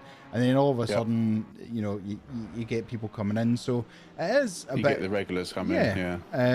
But at the end of the day, see when you listen to the commentary from the real GT3 and things like that, you know, it's, you pick things up, and obviously there's, you know, bits and bobs. We know, I know some of the drivers. I don't know all of them, but you know, like Elise Fernando, and we've got Daniel Stratton, and a few others that I know, so I've got a bit of personal things that we can say about them, and in a good way, not in a bad way, obviously. Yeah, well, no, 100%. 100%. And also, sorry, changing the subject. I'm back on the commentary tomorrow. In fact, tomorrow evening. So I'm back doing commentary. I know I started this all off doing commentary, and I was, let's be honest, a bit rubbish. You were not. Trying to do I was trying to do 2 different things at once. Multiple things which at is once. difficult. So now effectively I've got the gig of just doing commentary for the Winter Cup tomorrow, and actually I'm really looking forward to it. Yeah. We've got the BOP, so it's the first time we're running the LFM BOP. Brilliant. And I think it's going to be epic. Really close racing. 60 minutes slog basically of really close racing. So come back tomorrow, like the video, come back tomorrow, and then you'll have me waffling crap for just over 90 minutes, I reckon. But I really enjoyed it last week, actually, for the 24 and 2.4, the last round of that. I really enjoyed. I got proper into that as well. Like I was engrossed in the little battle between Owen and with Tippy and that. So hopefully it's a lot shorter race, obviously, and I'll be able to keep the commentary up. But and it isn't. It isn't easy because And we've said this before, but we're controlling multiple pieces of software. I've got 3 screens which I've got different things on. I've got one for chat, one for the simulation, one for OBS, and with the OBS, I'm also using race control. So not only are you wanting to talk about what you're seeing, you're then having to look at the timing screens to see where the battles are, but then you're keeping an eye on chat, and then you're moderating at the same time. So it's difficult. It's difficult. It is very difficult. Yeah, absolutely. But I mean, we've got a great commentary team. We've got Ollie, we've got Julius, we've got Airy, we've got Hayden. It's just it's great. And when you hear like Julius, who is AKA Kimi Räikkönen, you know, he's so technical. He knows stuff, and he's a young guy, but he's done amateur kind of rallying stuff, and he will be doing a WRC review as well for the TOGA Motorsport channel, which will be coming out soon. I'm hearing that. I've probably not read the chat. So No. We've got our own separate commentary chat, but he had come up with some good ideas for new videos and things, and what I do want to do is within our Discord, which the link is in the description below, nice. Good plug. Yeah, thank you. Seamless. We want people who have bought new things, new hardware or software or anything they use to sim race, to do a review of it. So I'm going to ask people in the community, even if they're not showing themselves on camera, but they're maybe just talking, we can put together a video of their own personal experience of what they think. So for instance, I've just bought a Fanatec DD1 wheel, which is going to be 2 weeks away or something before it comes.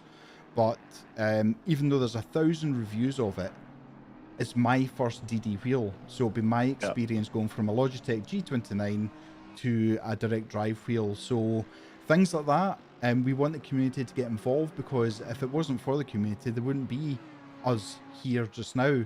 So doing things like that, and we're going to look at passing out different things. So if there's another game comes out that's similar to ACC or is similar to WRC, we'll get someone who is best suited for that to then do a review of it.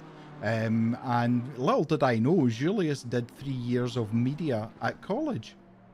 Like, where did that come from? And why am I only finding out about it now? So so he's going to do some editing. I believe his editing skills will be much better than my amateur side. So he'll do that as well. And oh wow, interesting. Yeah, I didn't even know that. Right, I'm going to have to love you and leave you, I'm afraid. No problem. I'm getting the whip cracked, if you like, from the powers that be, so I'm not going to take the piss any longer. I just wanted to again say massive thank you for your dedication, your commentary for the last 3.5 hours, and thank you for everybody else who's in the chat, and obviously big thanks to the drivers. And I'll be back later on this evening anyway, for hopefully I'll have another chat with Ollie and wind Ollie up about something about F1 or something like that. Or cheese, or just keep calling exactly. Something. Exactly. Cool. Okay, right, mate. Thank you very much. No problem. See you later. See you later. Cheers. Bye. So there we go, Mr. Hayden himself, Mr. Toga. I hope you enjoyed that, because we found some things out that aren't privy to the community as such at the moment. There's a close battle. Edvardsen is desperate to get past, and he is getting past. Edvardsen squeezes that BMW through a gap that, well, was it the size of a BMW? I don't know, but great racing between Chase and Edvardsen there. This, I think, is Chase's first driver stint today. So, I mean, he's doing well. P8 at the moment. Vavreka is obviously doing a second stint. Fernandez is doing a second stint. 27 seconds between P1 and P2. 38 seconds between P2 and P3. Now, why is that shown? It's shown. Oh, okay. My apologies. Oh, Fernandez. Oh, hurry up. This is the only thing about Ray. I wish there was a better software to control ACC broadcasting. This is a lot. I mean, it's a great piece of software, but it's just sometimes a little bit clunky. So I saw Fernandez. Oh, look at the damage scars to that car. Wow. That has been through the wars, that car.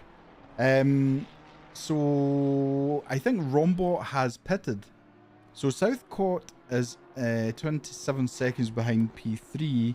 Rombot is only 1.6 seconds behind Southcourt. Now Southcourt is taking that car over from Willamot. I hope I got that name right there. It was in my head. Ah, we got.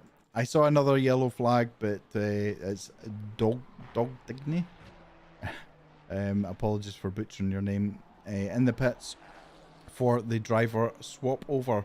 We've also got Comazetto, Mr. M. Comazetto in the Ferrari is in the pits. Heineck is also in the pits with the 555 Ferrari, and Neves in the number 2 Ferrari is also in the pits. Comazetto looks like he's lost a place. Oh, the screaming tyres, the screaming tyres.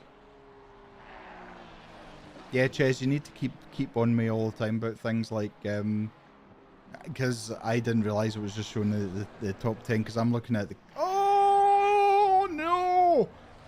The Porsche is straight into the barrier. Oh, my word. Let's have a view of that. Moves out the way for the Ferrari and just overcooks it. Oh no, that is going to cost badly. So it is. Yeah, that's a shame. So it is. And again, no one has actually beaten the quickest lap time yet. It's still a 159.5. Sorry, 159.712 set by the Black Panthers number 1 car, and Fernandez comes into the pits. This must be a driver change this time. Surely he's got 10-second penalty, which is for, I believe, the unsafe rejoin on the track where he collided with the McLaren of Westery while they were battling. So it is a bit of a shame.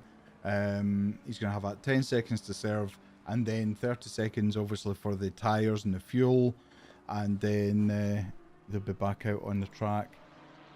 Rombot, I mean, this Lamborghini, as much as it's been defending for the majority of the 3.5 hours coming up to, it's not that far behind P3 and P4.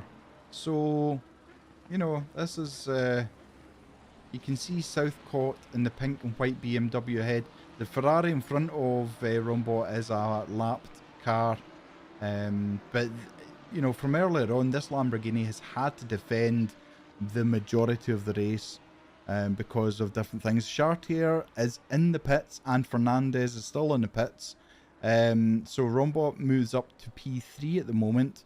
And he really needs to dispatch the Ferrari that's ahead of him. Now that Ferrari will have blue flags waved at it, and because Rombot is within 4/10, that Ferrari should yield for the faster car.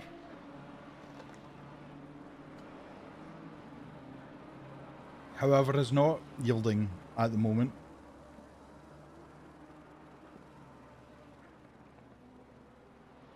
And now does.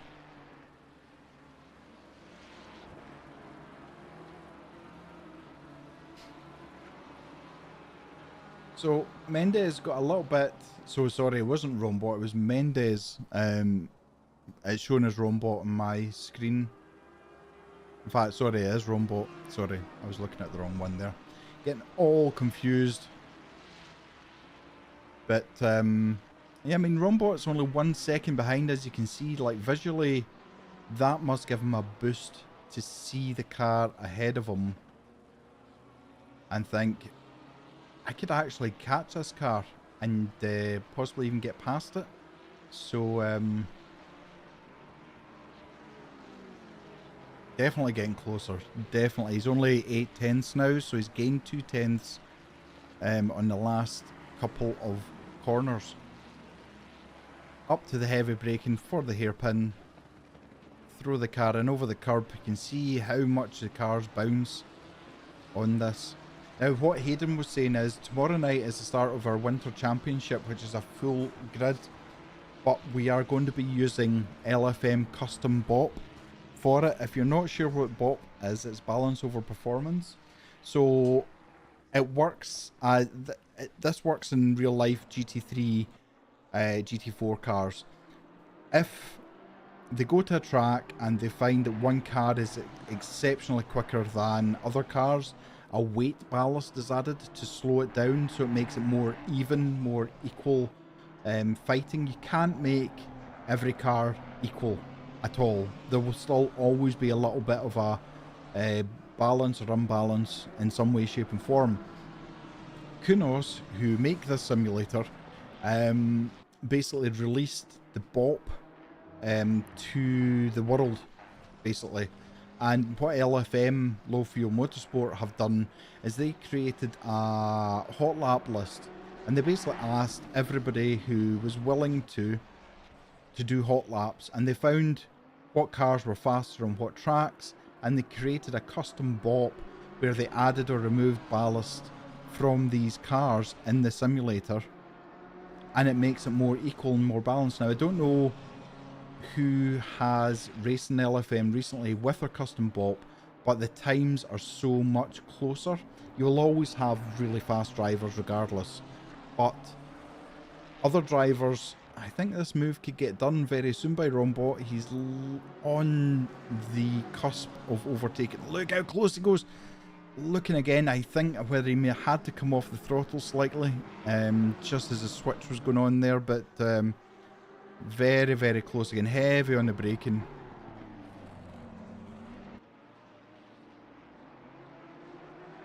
Power on again. Oh, a bit of lag there again. That car at the BMW was looking as if it was heading for the barrier. Now, I don't think Rombot's got the power to get past, but he is so very close to that BMW. He's putting Southcott under so much pressure just now.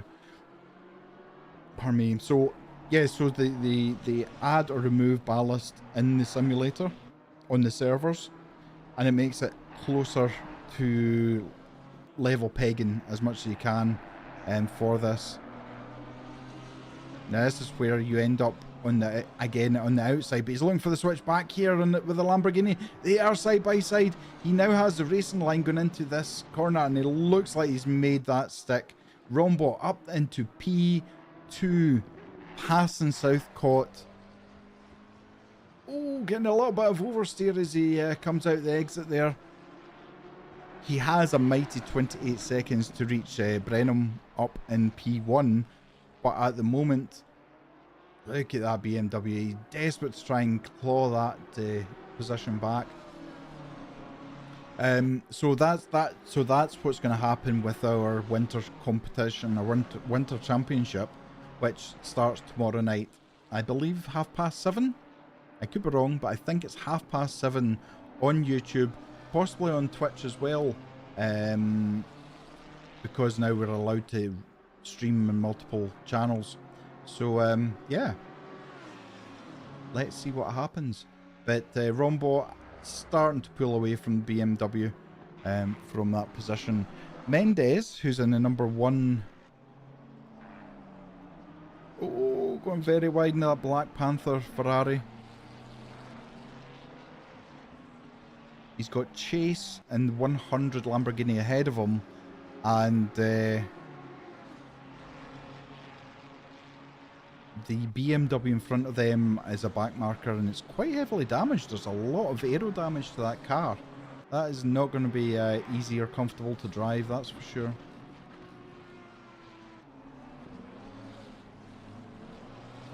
Look how well he's managed to get through the chicane. Now this could be a BMW power against Lamborghini here. Now the thing is, Chase is also getting in fact he's not. The BMW has pulled over to allow them past, and he's going side by side into here. Oh, oh, the Lamborghinis had to brake. He went wide there. I don't know if the car of Mendes put him off as he was going in trying to get that apex, but he had to come out of the racing line and brake off the track, which will cause dirty tyres as well. But this is wheel-to-wheel racing, and I am loving every minute of it. Down in P19, we've got the Treble 7 car of Logistical Nightmare Racing, who is Sean Shoot at the moment behind the wheel. He is reasonably close to Hasaka in that 463 Lamborghini.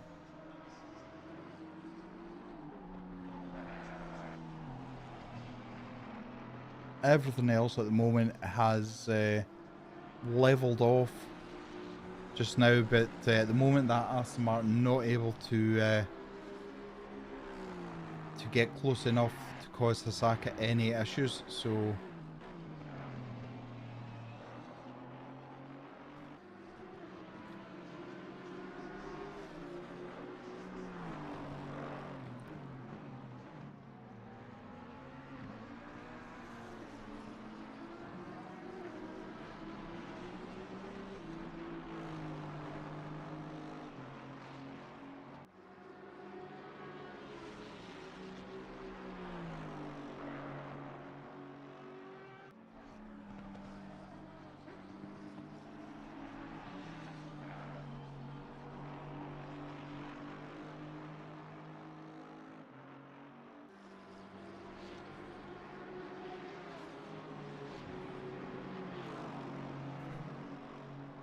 Hall in P27 is into the pits with the 126 Ferrari, and at the moment the Southcott is still 3 seconds behind Rombot, who's charging away now.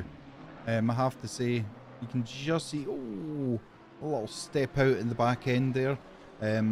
Yeah, so Rombot's managed to clear Southcott and almost gain almost 3 seconds ahead, so that takes the pressure off Rombot. Has he got anything to try and take away any of that time? He's almost 30 seconds behind Brenham, who is in P1 with the 224 Ferrari. It seems like a huge task and challenge.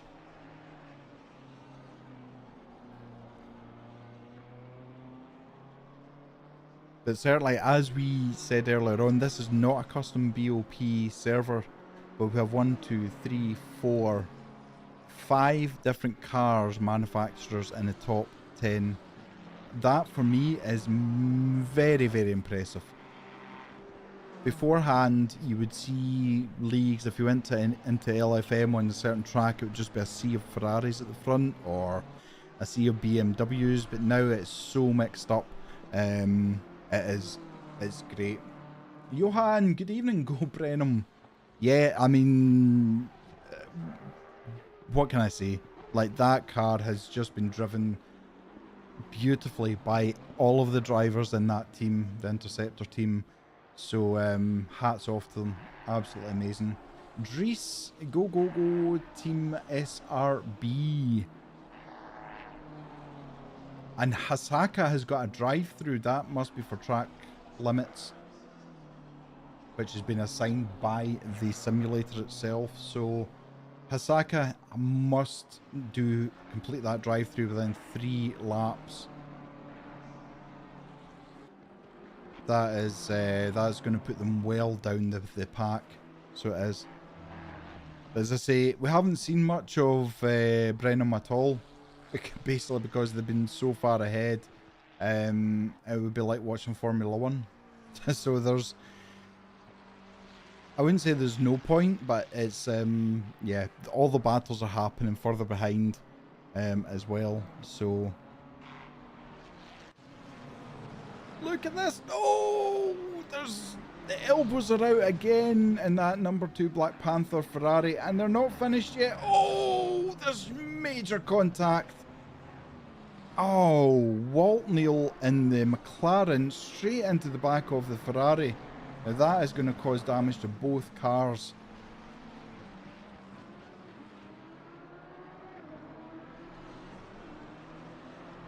These are all fighting for P23. You've got Wilson in the 123 BMW just ahead, and you can see Black Panther, and that looked like they moved over to let Walt Neal past. There was a car I just saw with a yellow flag, but I can't see who it is. This is a battle for 29th. We've lost 2 cars in the past hour, either through disconnects or some other issue. So it is. That was some contact by Walt Neal. And Speens has just passed Fuller to take P28 in that Ferrari. That quite damaged Ferrari. And he's got a faster car approaching him as well. So hopefully he moves out of the way or slows down slightly. He has got enough of a gap. He's got 1.5 second gap. So we're with Lustosa in the Black Panther car, number 2 Black Panther car, who is right behind Wilson in the BMW.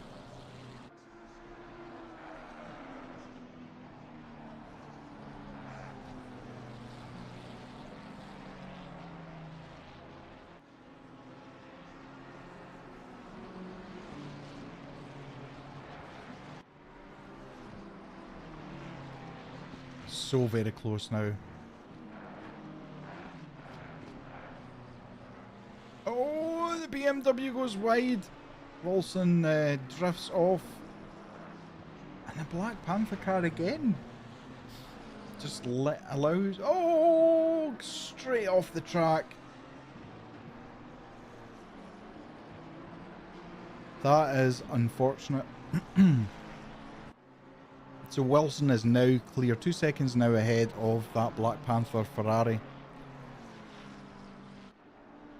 Chartier is doing a second stint, and don't get me wrong, it's tough doing multiple stints at a time. You know, 25, 45 minute races can be tough, but you try doing 2 hours or just under 2 hours driving. It's a long time to concentrate. It's a long time to make sure you're hitting every apex of every corner. So hats off to those drivers who are doing double stints.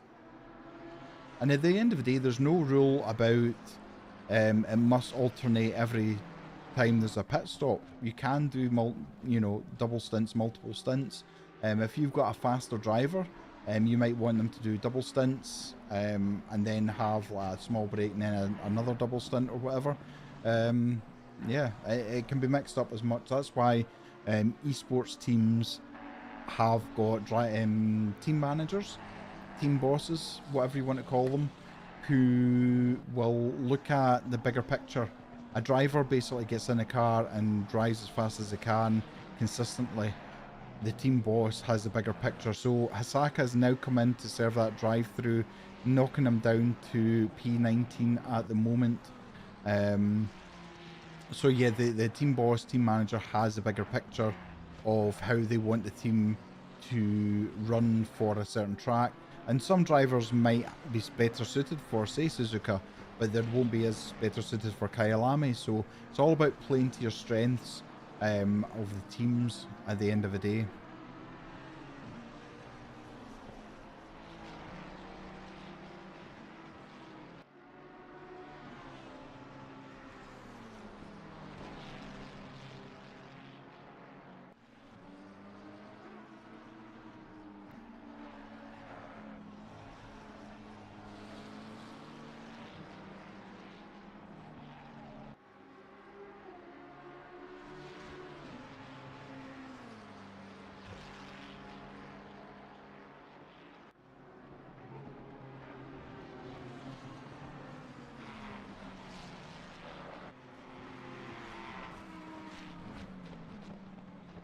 There's a battle. Lustosa is still battling in that Ferrari with the 123 of the BMW.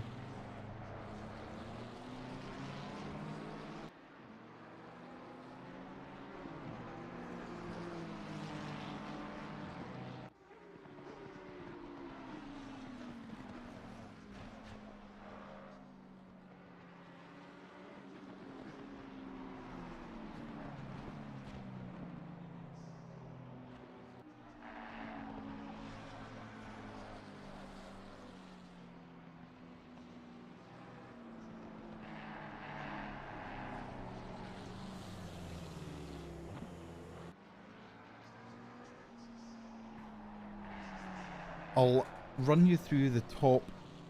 In fact, I'll run you through the grid. In fact, the entire grid. Brenham is in P1, Rombot P2, Southcott P3, Catalan in P4, Edverson P5, Mendez P6, Chase P7, Beton P8, Chartier in P9, Esposito in P10, Lintvar in P11, Peroche in P12, Herzig P13, Mosa in P14, Stratton P15, Pinadi is P16, Hertz P17, Schutt P18, Hasaka P19, Melia P20, Bothma P21, Heineck P22, Lustosa P23, Wilson P24, Waltneil P25, Valensis P26, P27 is Brown, P28 is Spains, P29 is Fuller. That is your entire grid. So we started with, I think we started with 31 cars. We have 29. That is pretty good going considering we are now, what, 3.5 hours into it. And this is the battle for P7. The Lamborghini you see is Chase, Beton on the McLaren, and we've got Chartier in the number 13 Ferrari. It's kicking up a little bit of dust as he hits that grass. These cars so close together. You can see poor Beton is literally the sandwich, or the sandwich filler between the Lamborghini and the Ferrari. Not only is he trying to concentrate in front of him, he's having to concentrate behind him, and you can see a Ferrari right into the back without actually making contact. Beton needs to be careful track limits, that corner specifically, and the Ferrari goes up the inside of the McLaren. And the McLaren looking for the switchback, but just not able to get the power down enough. So Chartier takes P8. Now, can he make that stick? Because that McLaren is looking pretty good on the corners today. So Chartier will obviously be trying to concentrate on the Lamborghini in front.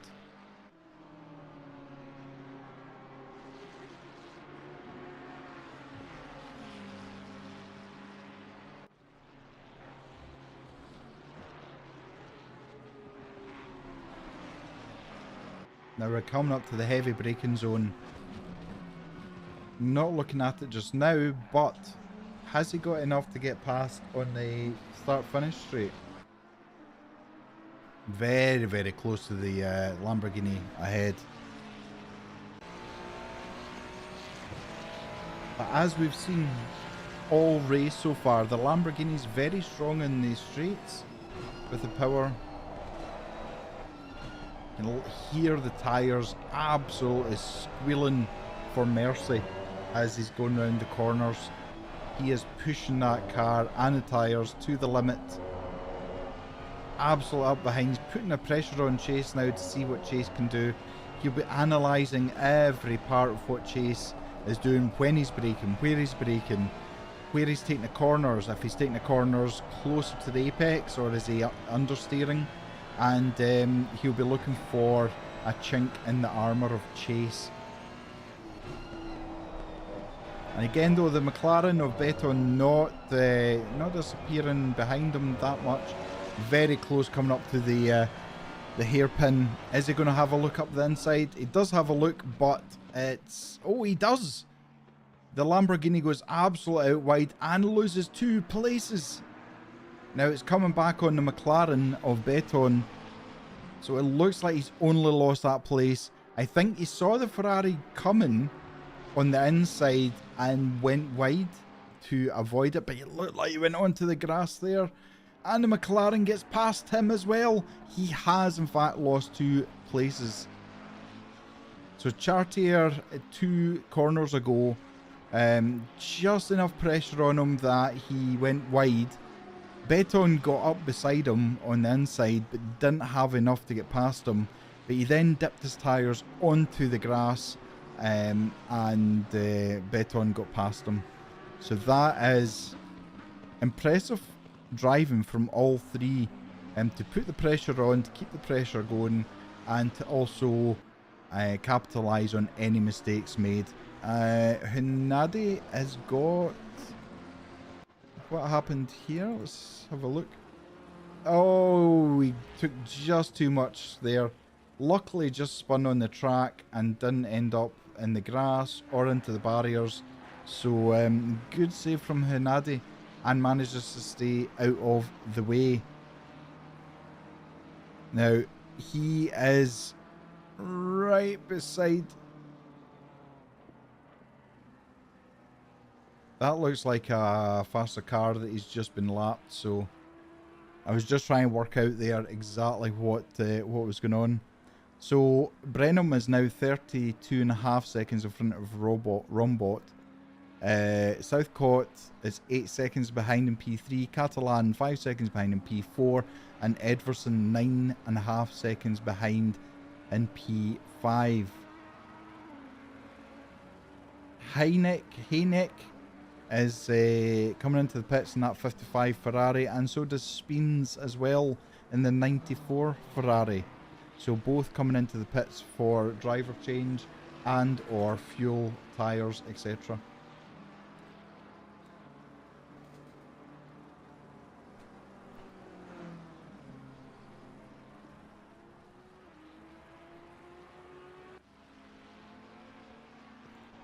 Just having a look at Beton, you can see there's 1.5 seconds. You see the flash of lights. I don't know whether that was for us or for Chartier in front with the Ferrari, but certainly chasing the Lamborghini has been left behind by these two going forward. So can that McLaren, 531 McLaren, catch up at all? Put pressure on the Ferrari?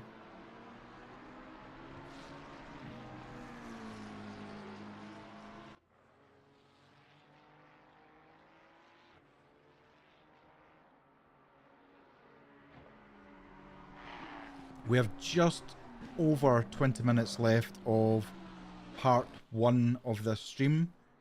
Ollie will be taking over on part 2, so if you're watching on YouTube, as it's the only one we're streaming on today, then when the stream stops, look for part 2, which will then go live when Ollie takes over the mantle to commentate until the end. So it's all looking pretty good.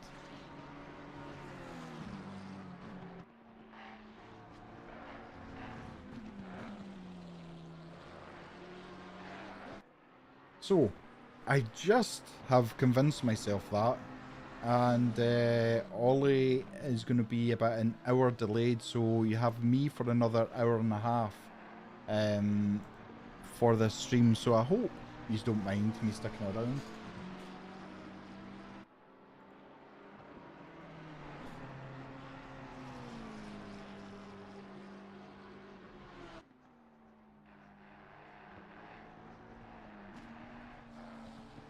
So, let me know what team you're rooting for. Are you a Yellow Submarine fan, or are you a Black Panther fan, or...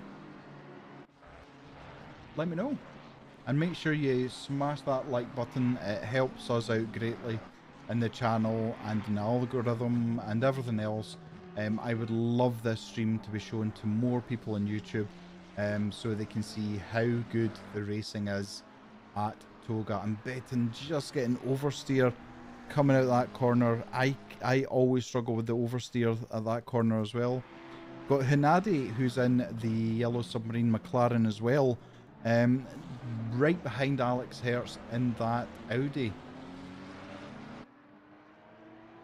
Now we know Alex is a good driver. He's been in many different championships. You can see he's just trying to get a toe off of that Ferrari ahead of him. Just trying to keep himself ahead of the McLaren. That McLaren mighty on the corners. The Audi is not an easy car to drive.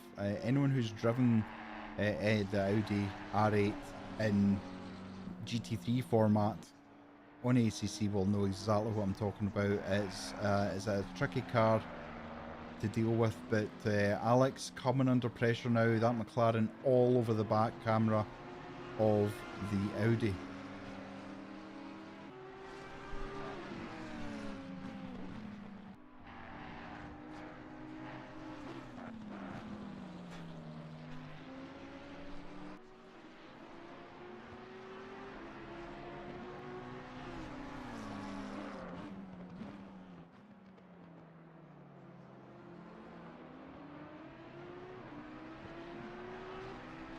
Alex getting a much better drive out the corner than the McLaren. Able to power ahead, 7/10 now. Alex is 51 seconds behind P14, who is Mosa in the number 10 Ferrari. The gap's starting to stretch a little bit between almost everybody. It's all kind of calming down. But this battle for P15 still rages on, and we're coming up to the heavy braking now.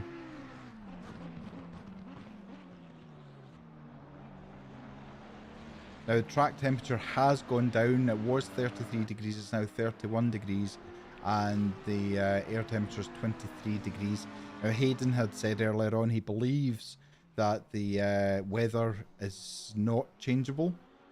Or won't change too much, so hopefully this is going to be a full 10 hours of dry racing and racing into the night. Currently almost 4 PM track time.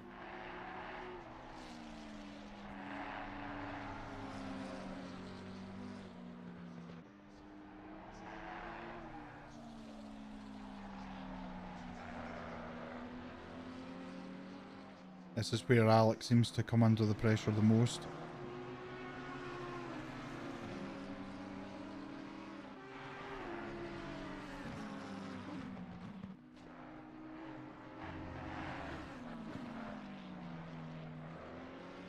Keeping both cars beautifully under control.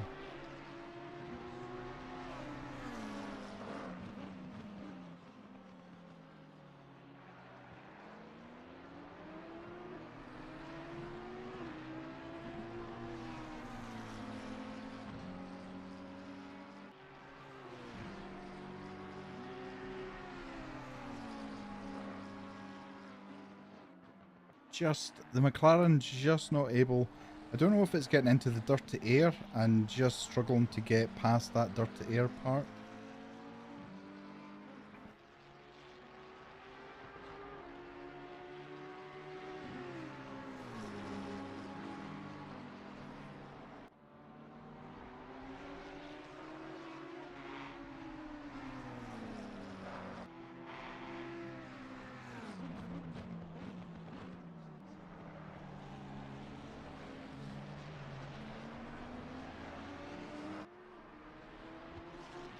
It is a beautiful livery from the Yellow Submarine. So it is. I think there's only one car, which was the BMW earlier on, that didn't have livery loaded. As I say, just 5 minutes before I started the stream, I did update the the awesome sync livery sync tool. Now the interesting thing is going to be the top three. Catalan is only 3 seconds behind Southcott in that Wesset AMG, and you can actually see Southcott in the distance. Driver change and pit stops are going to play quite a big deal in the top 5, quite close together. Rombot is unable to make any gain on Brenham at all. Brenham is just absolutely on point with his consistency. A 2-minute point 00.5. Rombot's last lap, which was invalid, was a 2:00.8. So very close, but not able to gain any time. You can hear the tyres screeching. These two cars very good on the curbs, sausage curbs, etc. There's no damage on either car, so you know they managed to stay out any troubles, and they've been able to keep things going for this. So Rombot absolutely outstanding at the moment, and I can't really say any driver's having a really bad day. They're all absolutely on point. This to me shows that the drivers not only have been training and practicing, but it's also about doing longer stints consistently. You could do 5 really good laps and then do 3 really bad laps. That's going to absolutely destroy any chance of being competitive. Whereas if you're slightly slower but you're doing consistent laps, you are actually going to be faster than that driver that's doing the 3 bad laps. And Brenham's had a bit of a slower lap there, a 2:01.3. Rombot is still to come over the line as he's 34 seconds behind. But if Brenham does drop, you know, that's what, 5/10 per lap. There's still 6 hours to go. That is, Catalan getting very wide there. These cars been punished lap after lap over the sausage curbs, over the bumps. And that is a gap between P3 and P4. The Ferrari in the background is a lapped car, so it's not playing any kind of part in this top 3 battle.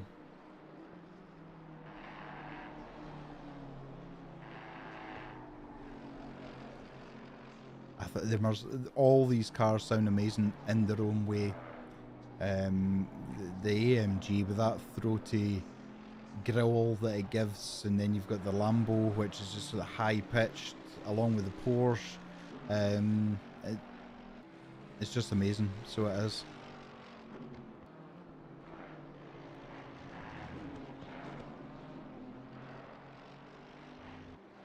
Again, Catalan just very consistent.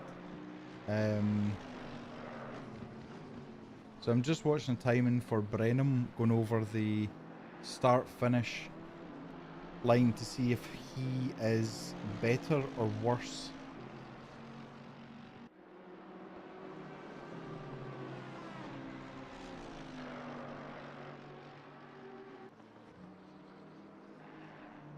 A 2:00.6. So that is better, and it's a valid lap. Let's just see what Rombot does for his lap now.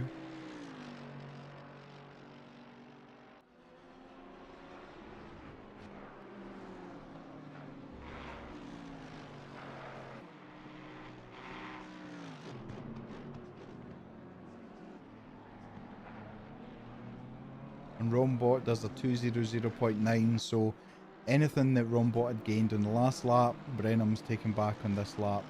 But again, Brenham not the fastest lap.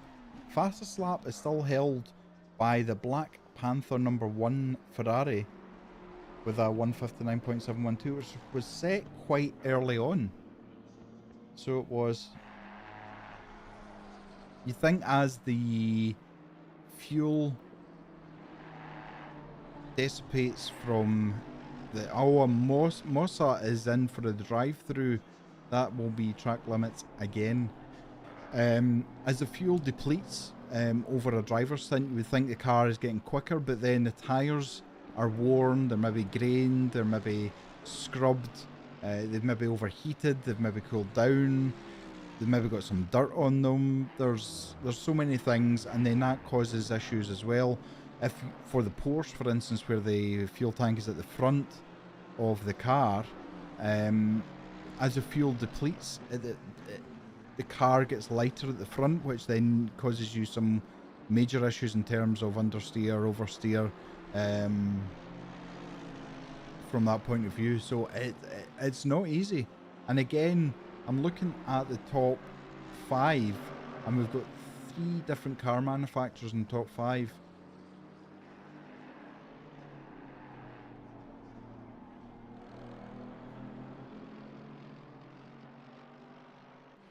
So I'm going to take a quick 5-minute break, and then I will be back. I'm going to switch on, again, I'm going to switch auto cam on just in case there's a battle going somewhere else, and I'll be back shortly.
Okay. Right. We're focusing on Ponce at the moment. He's 1 second behind Hisaka. He's got Elias Fernando, who is 33 seconds behind him. So Ponce just moving out the way there of the faster Lamborghini. Now Brenham and Rombot and Edwardson still top 3 with Mendes behind as well. Willamot back into the BMW.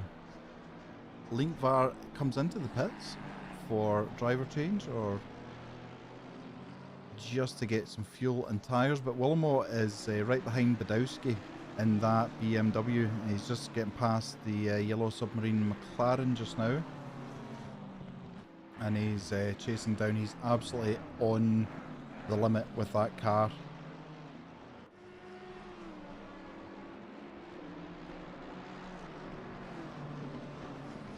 And with back markers coming up, this could be an issue for Badowski.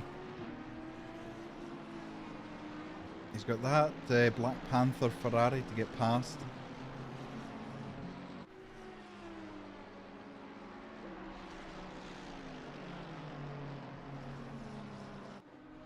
These two cars, I mean, as much as they've had 2 or 3 different drivers in them, have all been consistent and been battling back and forward.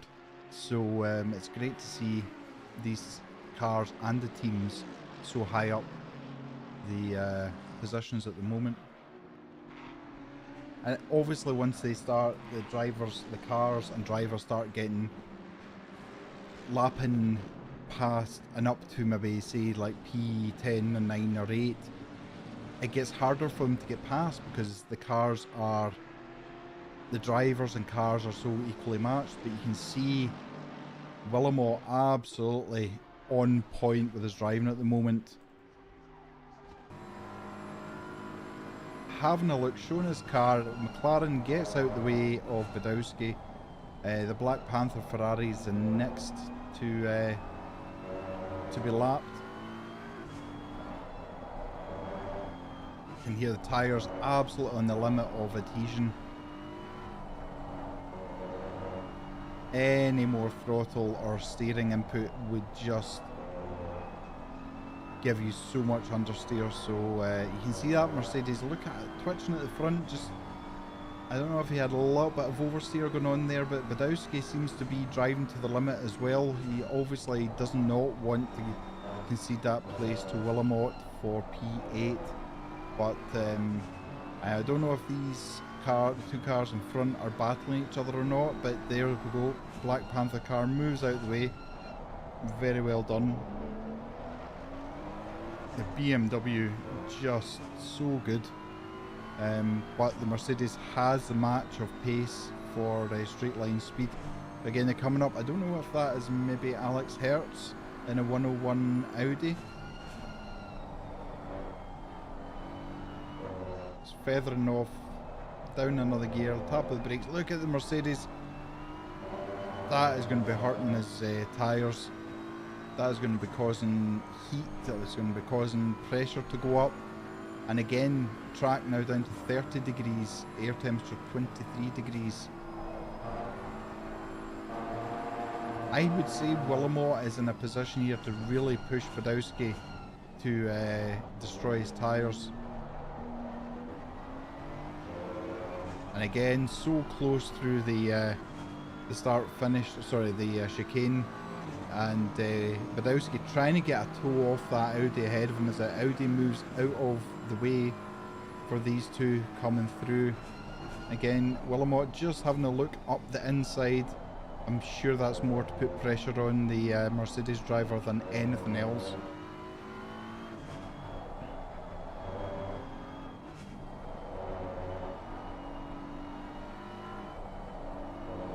Again, through the corners, it just the BMW just seems to creep up onto the bumper of that Mercedes. Having driven the Mercedes for a while, Hernande comes into the pits now as well in P16 with that 532 McLaren. Having driven the Mercedes for a few hundred laps, it is an absolute beast of a car to try and get hold of, try to control. Yeah, I certainly struggled and then ended up saying no thanks to it, so that's why I moved on to Lamborghini, but I need to put more time into Lamborghini to see just if I can make it. Edwardson from P3 into the pits with a 189 BMW. Mendes promoted to P3 with a Black Panther #1 Ferrari.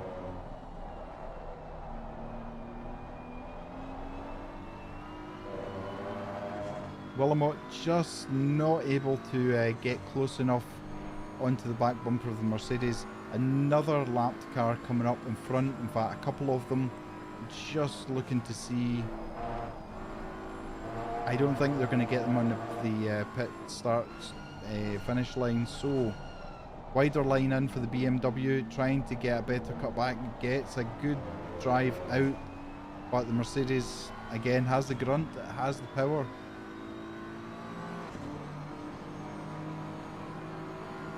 So this could be interesting. I think they're going to catch these cars at the slower sections of the track, which may very well cause Badowski. And look at Badowski again, struggling for grip.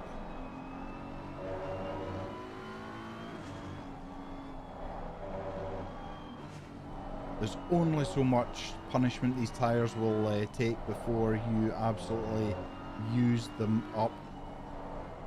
And if you use them up at the start of your stint when you're fighting like this, you then have a very miserable second part to your stint because your tyres are done and it's literally like driving on ice.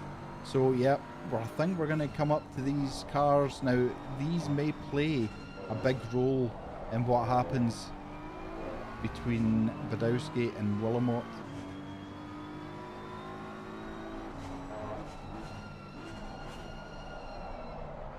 Well pulled over for that Ferrari 296.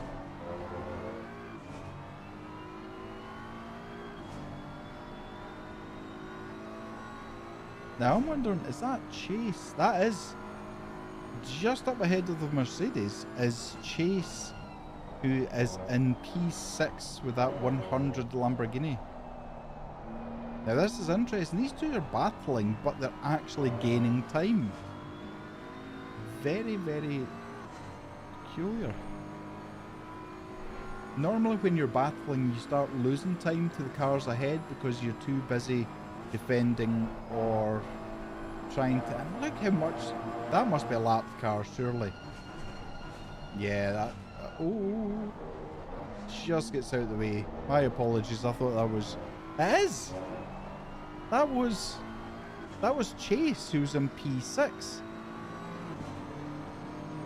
I don't know if he's coming into the pits. I'm just keeping an eye on it, but if that's the case, Chase has just lost 2 positions. I think no, he's still out. Oh, the Ferrari goes very wide into turn 1 there. I wonder if Chase has a problem with the car. Because he literally just moved out the way. I know that he was generous with Badowski, but when Willamot came, he actually pulled out of the corner of the chicane to allow him past.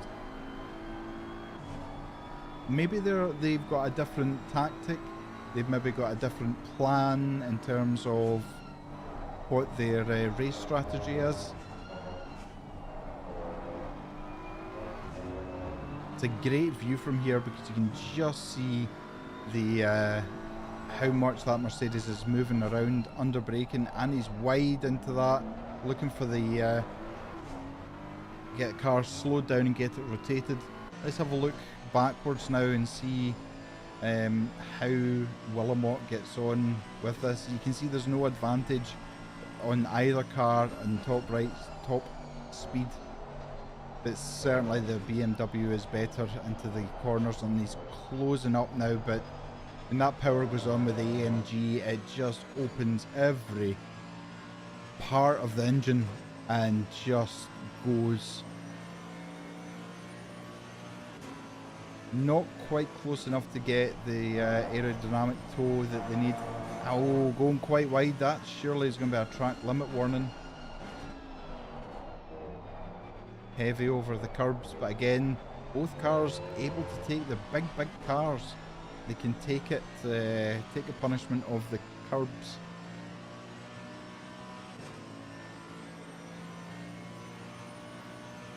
If the straight was probably double the length it is, I would say Willamette was in for a chance. Again, BMW just so better on getting the rotation of the car. I would say Badowski's struggling with understeer. He's certainly not able to hit all of the apexes as cleanly as that BMW can, and the BMW is so close to it now because of that apex. Come up to heavy braking, let the car drift over the curb.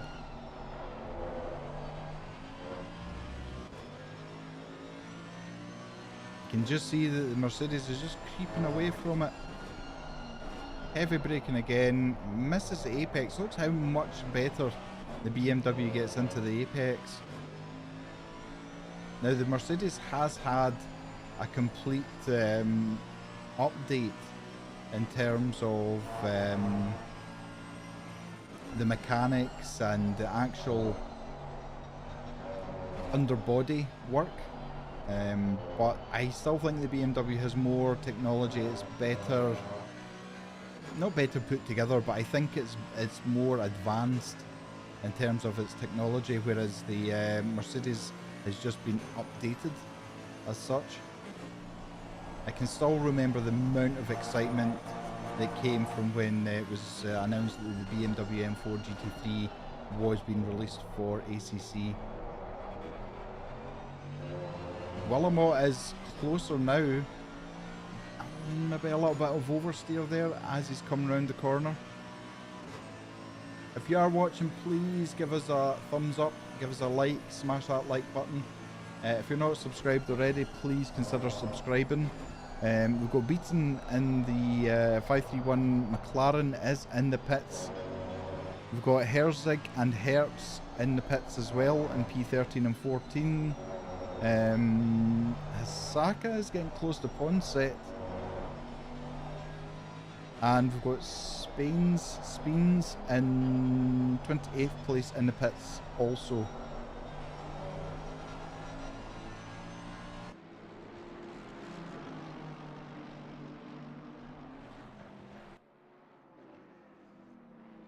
Oh, look how they just come sliding round that corner. Full commitment.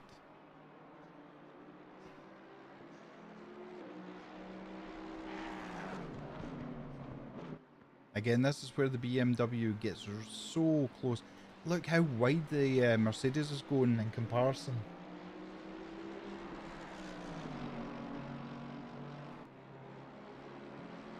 Corbin is now into the pits. Esposito and Wilson all into the pits. Driver change, etc, etc.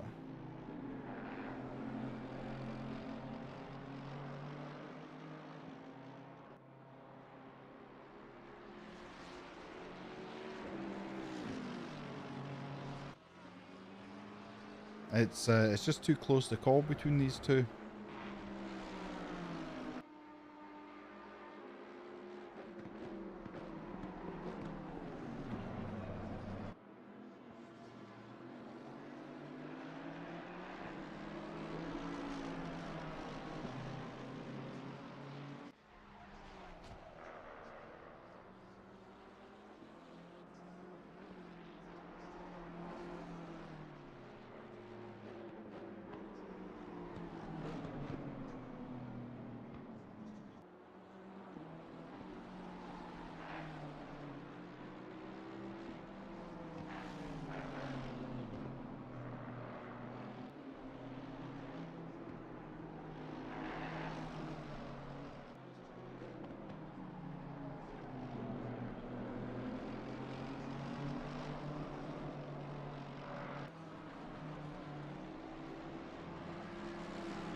Still not able to take your eyes off this battle at all.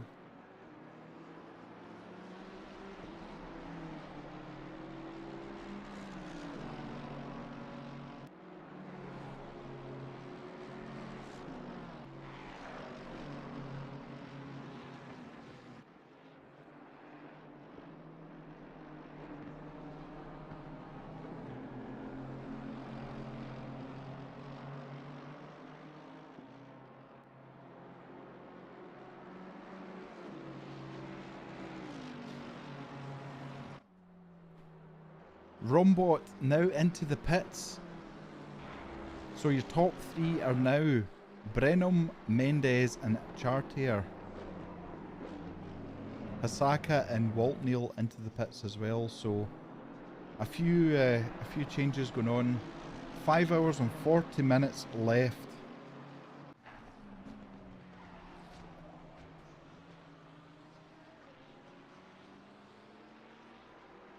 And again, this BMW in front might just cause some issues. Oh, as he goes very sideways there. He has to go off the track altogether just to allow Badowski and Willamot to get past. But oh, that must have been heart and mouth moment for Badowski just to see that BMW starting to go sideways in front of him. That's when you need to start picking what side you're going to go round the car, in case it ends up broadside to you.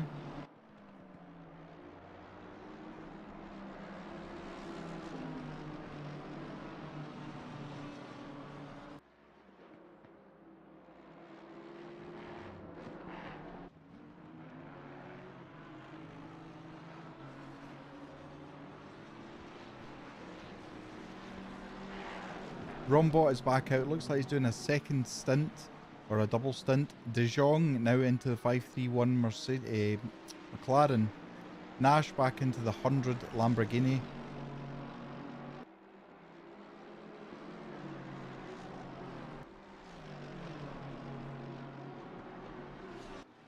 I think unless one of these drivers, specifically Badowski, makes some kind of error, I think this battle could go on and on and on. Look at it, it's sliding all over the place, hitting the curb and then hitting that AstroTurf just off of the curb, which is fine. As far as I'm concerned, I don't think that's track limits. It's always down to the sim to decide. But Bothma P19 is now into the pits as well.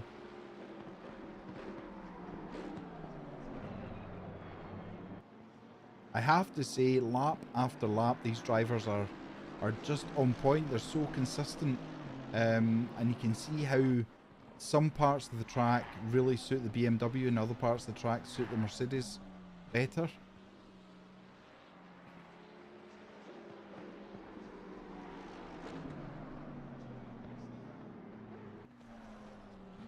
And again, the BMW is just able to close up a little bit at the end of the straight, but I mean, it will get frustrating for Willamot after a period of time because he's constantly looking at the back end of that Mercedes. Maybe he has more pace if he could get past the Mercedes, but if you let frustration seep into you mentally, you then start making mistakes, you then start braking later, you then start trying to make dives down inside or the outside, so you really do need to control your mind and stop it from becoming the red mist, as they talk about. Both taking similar lines out that time. We have seen Willamot, and look at the gap now. We have seen Willamot actually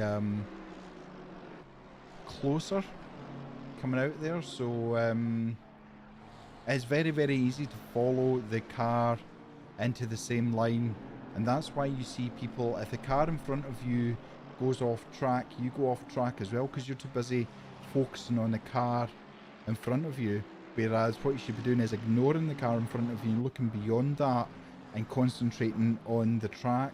But it's so much easier said than done, and at the moment Badowski's actually pulled out a bit of a gap.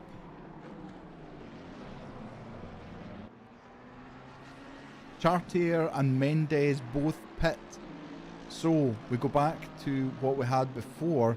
Now these two are going past, so these two are now going to go up. Badowski should go up into P3 and Willamot into P4. We've now got Mikulik in the 224 Ferrari in P1 and still 32 seconds ahead of Rombot. So they've changed drivers in the 224, but they've kept the same driver in the 93 Lamborghini. So we'll wait and see. Chartier's still in the pits. Looks like Moore has taken over the steering wheel of that car.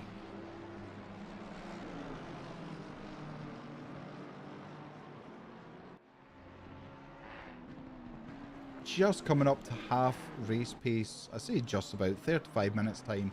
So you have me for another 40 minutes and then Ollie will be taking over the commentary booth and taking you right to the end.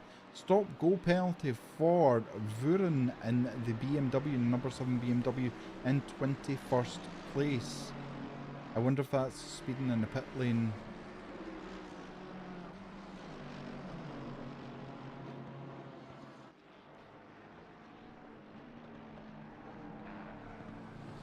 Again, another 2 back markers coming up.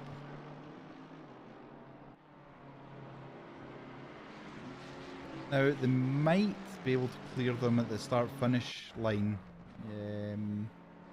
Oh, look at that Mercedes bouncing all over the place. No flash of the lights, no... nothing like that. Oh, but Badowski goes well wide as coming out of there. That's now putting back in towards Willamot. The McLaren's going to try and get a toe down the start-finish straight with the McLaren. He needs to get past it, but he's not going to get past the Ferrari. So both... Yep, the McLaren moves out the way, allowing both to get past. But they now come... Oh, that twitchy Ferrari in front of them. That's 2 laps that Badowski has come round that corner and seen a car starting to rotate far too much.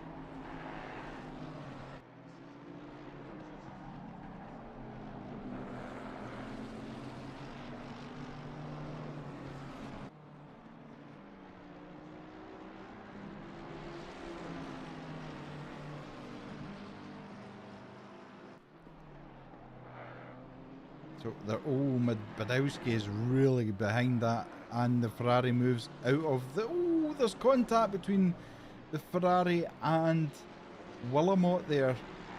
I don't think the Ferrari driver saw Willamot because he's that close to Badowski and started to move back onto the racing line, and then realised that there was a pink and white BMW M4 beside him. Those kind of things. Oh, Rombot has got a drive-through. Rombot has got a drive-through in P2. Now, this could be interesting. Rombot is 15 seconds ahead of Badowski that we're watching at the moment. That's going to be very close. A drive-through obviously is exactly what it says on the tin. You drive through at the 50 km/h speed limit, but you do not have to stop. He has, and Rombot goes into the pits. So this is going to be interesting as Badowski comes round the final corner onto start finish straight. Are they going to pass Rombot? And you can see Rombot in the distance. I think it's a given that that is, yes, they have now passed Rombot. Rombot falls to P4. He now has a lot to do to try and get back into P2. And you can see there's still no sign of him at the moment. So Rombot now 13 seconds behind Willamot. PVGN, another stage and another equipment problem in car number 2 at the end of the second stint. Matthias Silva's brake stopped working. I wondered because it just kept going straight in. Neo, she's been given gabapentin and laxative with a follow-up appointment on Wednesday. Oh, fingers crossed. Gabapentin? I didn't know animals could get gabapentin. That's what I was on. I was on 900 milligrams of that per day.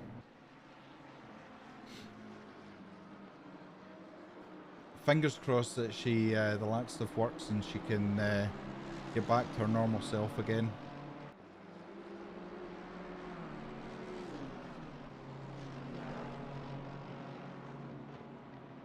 Blue flag's getting way for the BMW M4 in front and moves well out of the way. Great driving.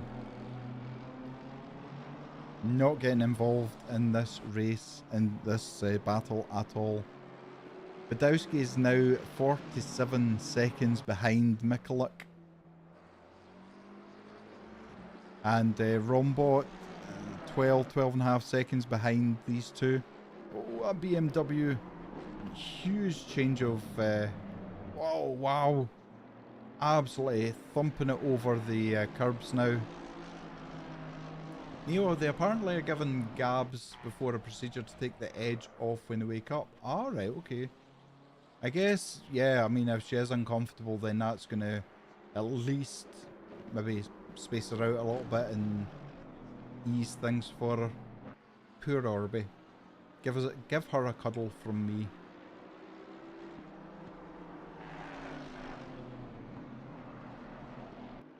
Still no... I feel like I've spent the past 3 hours watching these two cars. Like, I can't keep my eyes off them. I'm just looking at Lastoso. These two are battling. So you've got Lastoso and the Black Panther Ferrari, and you've got Rios and the 123 BMW behind. Brown is in the pits in P25. But back to our current race. Neo, she's got 2 very sore points in her spine, so the GABA will help with that. Oh. Is that her intestines, or is it more her bowels that are the sore point in her spine? Poor thing.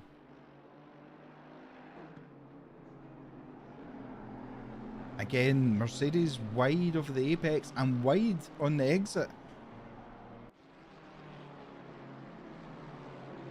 I just feel as if you add 2 horsepower. Ooh, just having a little look. Now this is as close as he's been at this sector for quite a while. Yeah, very, very close.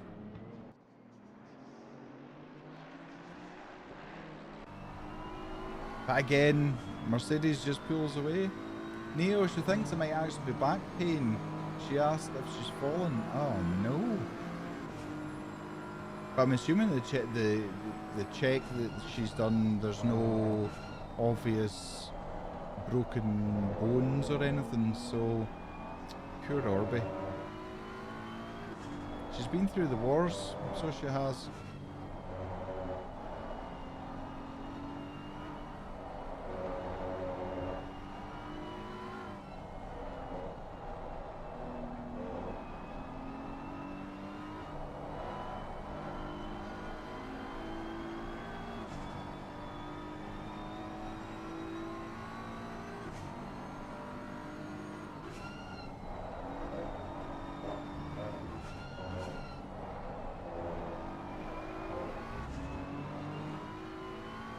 Nah, nothing broken, just sore and clogged. Ah.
You'll be back shortly, just getting the bus home. Okay, my friend, take care on your journey home.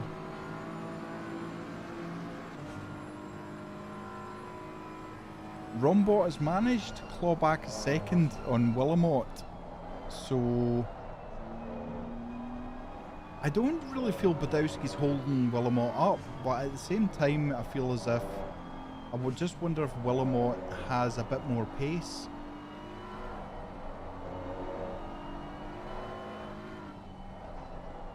The dirty air from the Mercedes is certainly, it will cause issues in terms of unless he's right up under that rear wing of the Mercedes, he's going to get the draft, the dirty air as they call it, where it unsettles the car and you don't get the same consistent feeling going into corners and things. Nobody in the pits at the moment, so everybody has pitted and has done their oh, we've got Corbin. What's happened here? I don't know if Corbin's just went off track, showing a yellow flag. Let's just have a look and see. Oh, dips his tyres. Saves it well. Nice drift. I would give that maybe a 7 out of 10 for drift. But well saved.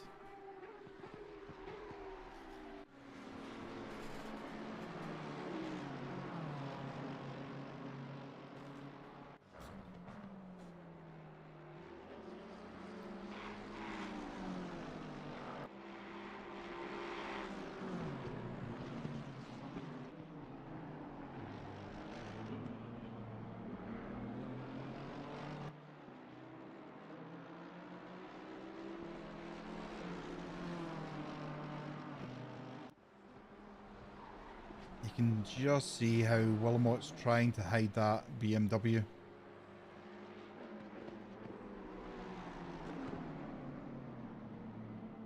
I just wonder whose tyres are going to go off first, because we saw how Badowski was squirming around, the bit Mercedes was squirming. He's certainly hitting the apexes now, no sign of understeer, so I just wonder if his tyres have taken longer to heat up or get the pressures built up than the BMW. I do not see anything separating these two. I'm just having a look at their times. Actually, Willamot was 2/10 quicker than Badowski in the last lap. You can see visibly, you can see he's closer than the last few laps. So I think what Willamot needs to do is really start trying different lines. Badowski has now got a drive-through penalty.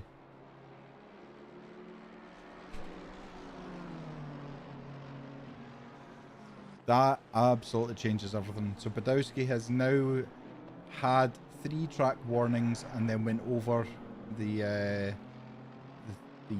track limits again. So drive-through for Badowski, that is going to drop him down. I think Rombot is probably going to come up to 3rd place again, but Willamot now it doesn't even need to try to get past Badowski. So it'll be interesting to see. Badowski was a 2:00.9 in his last lap, so let's see. Yeah, so Badowski comes in. Willamot was a 2:00.692, so Willamot has now got clear air and can just go for it. And let's see if he is any quicker without that Mercedes in front of him.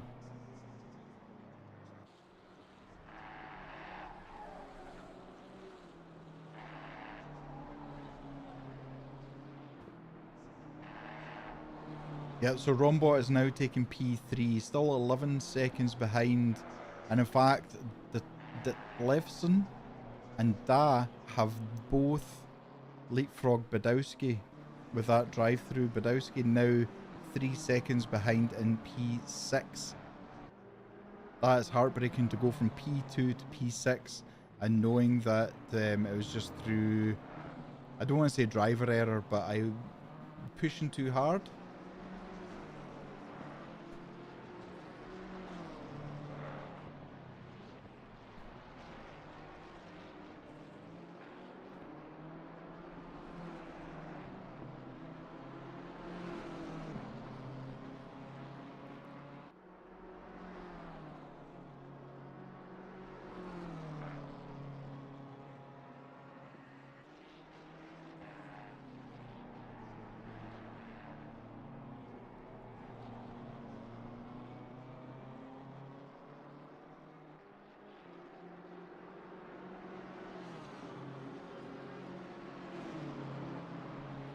I mean, the problem is Willamot is now 47 seconds behind P1. How do you keep yourself motivated?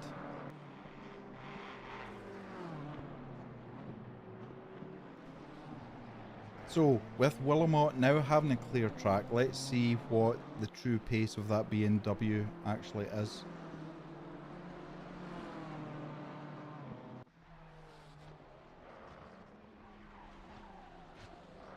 A 2.00.8, so 1/10 quicker.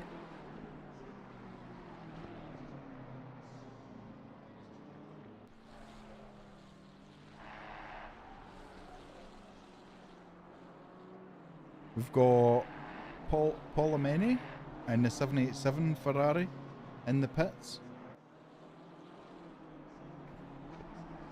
Some of the pit stops will now be slightly offset from each other because you've got the cars lapping other cars, and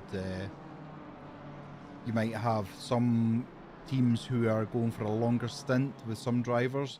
So yeah, it kind of mixes things up a little bit, and then you have obviously slower cars coming out of the pits when you've got faster cars coming down the start-finish straight. So, but Willamot has got that yellow submarine M4 GT3 to get past now, which I'm sure won't be an issue for him, as obviously the blue flags will be getting waved. And still no change with the fastest lap. Still with the number 1 Black Panthers Ferrari.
Hopefully, yep, he moves out the way. Beautiful.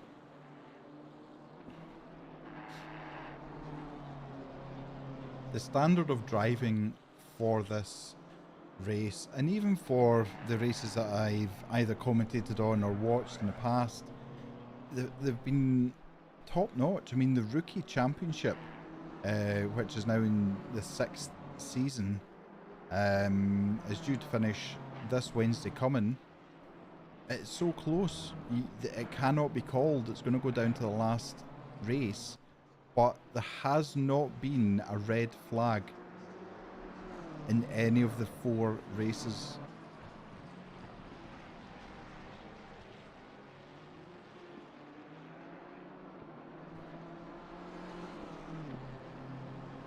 So Badowski has managed to get himself back to challenging Ditlevsen in the 189 BMW. Now we know Badowski has got pace. His last lap was 5/10 of what he has been doing, so I don't know if it's traffic or what's been happening. He's now 4/10. He's gaining time on the BMW. Now, how much is Ditlevsen going to defend against Badowski? He has every right to defend. He is in P5 legitimately, but yeah, it's yeah, you can see the power of the Mercedes. Just showing his nose a little bit in the wing mirror there, trying to put the driver off. Now he goes to the inside. He's touched the grass a little bit. It has not unsettled the car. Side by side going into the chicane. They need to be so careful here. A bit of damage in that BMW, but Badowski makes it cleanly through. Badowski now up into P5. He's got 3.5 seconds to reach the number 1 Black Panther Ferrari, which is in P4.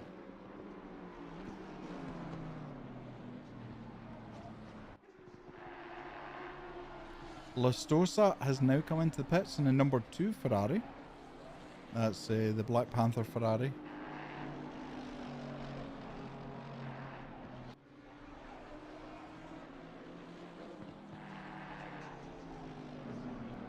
So that last lap, actually Badowski was actually slower on that lap yet again. So I wonder, now he's got clean air, he's got 4 seconds up the road to the next car. We'll wait and see. If you are watching the stream and you're enjoying it, give us a thumbs up, smash that like button. Vuren gets a drive-through for his P20 in the number 7 BMW. The track limits are really hitting home now. David, good evening. How are you? Good to see you in the chat. I hope you're doing well. Hope you're having a good weekend.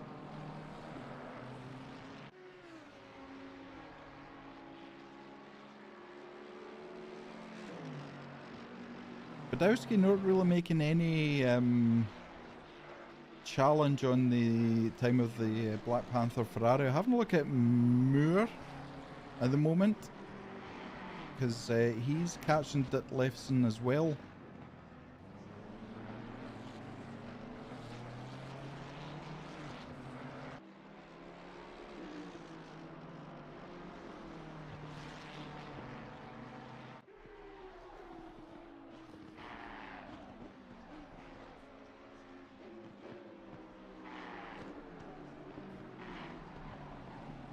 Not quite close enough, but he is gaining. You can see how much that Ferrari is able to get rotated. Hitting the apexes as they go as well. Getting tucked in closer to the apex, which means he's getting a straighter line coming out there. That aero damage to the BMW won't be helping it at all. Now he just needs to pick his time and part of track that he's going to do this. Is he going to do this under braking up into the right hand? He's certainly placing himself there, but he's not doing it. I think that's quite a sensible approach. I think doing it there would end badly. So now he's just again filling the mirrors of that BMW. He's going to try and get a switch back here, but the BMW's not having any of it at all.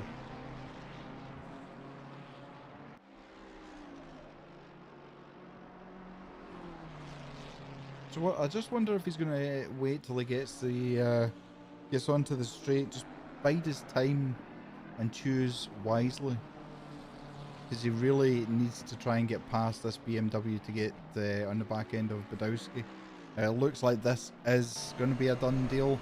BMW going defensive as they come up, and there you go, that's it, done and dusted. So Moore up to P6. He's 3.5 seconds behind Badowski, he's making small inroads into the Black Panther Ferrari, who's in P4. Further down the field, we've got Neville in the 777 Aston Martin chasing down Rios in the 123 BMW. Again, quite closely matched power outputs. You can see he's gaining a little time once he gets under that toe of the BMW. Now, is he going to try under braking here? No, he's just making sure that Rios knows he's there. Taking a different line there from Rios. Has it worked out for him?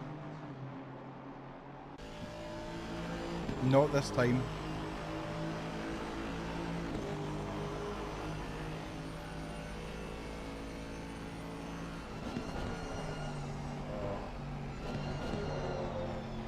Oh, the BMW, a little bit of oversteer going into the corner there. That's hurt his time, but it's also going to hurt his tyres as well. A downshift and then back up again just to get the car slowed down. It's an interesting tactic from Neville there. Again, a little bit up and down. It's as if he just... It's almost like he needs like a 3.5 gear, but he's coming alongside now. Rios has went defensive. Both... Oh, so very close. Neville had to back out of that or both cars were going to be spinning around. Then Neville is side by side. As they go up here, he's on the outside, which is not the side he wants. Oh, touch of the grass there from Rios. That is going to cause him problems.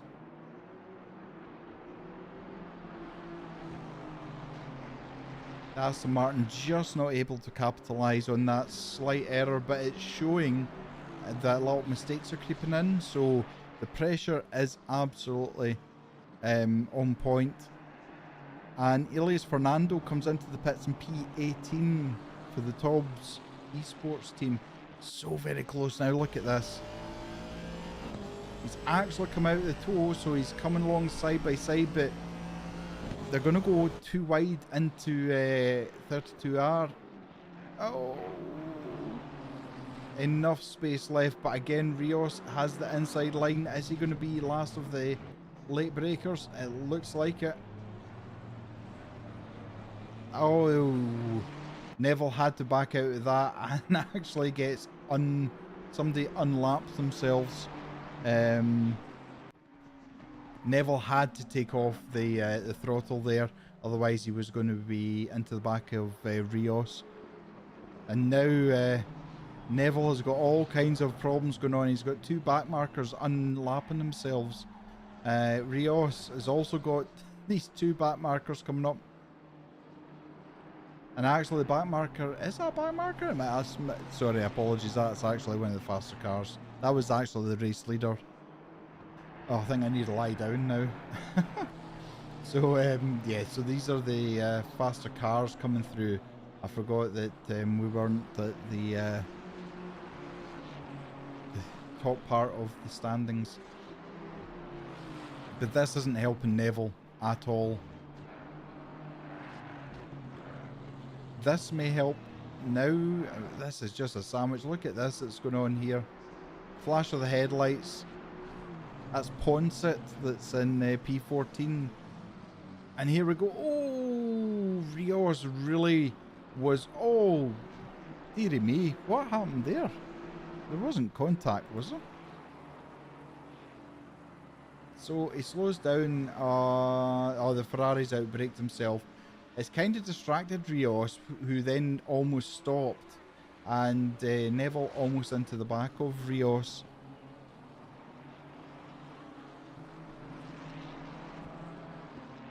Don't quite think that 777 Aston Martin's close enough to make any dent in the distance between them at the moment.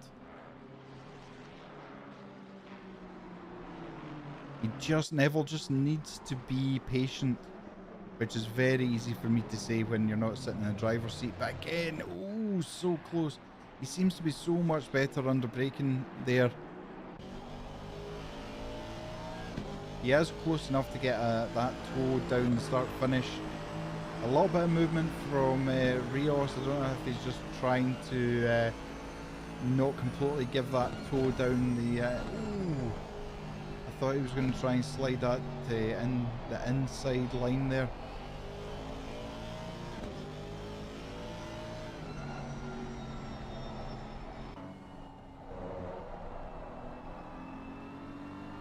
And it looks like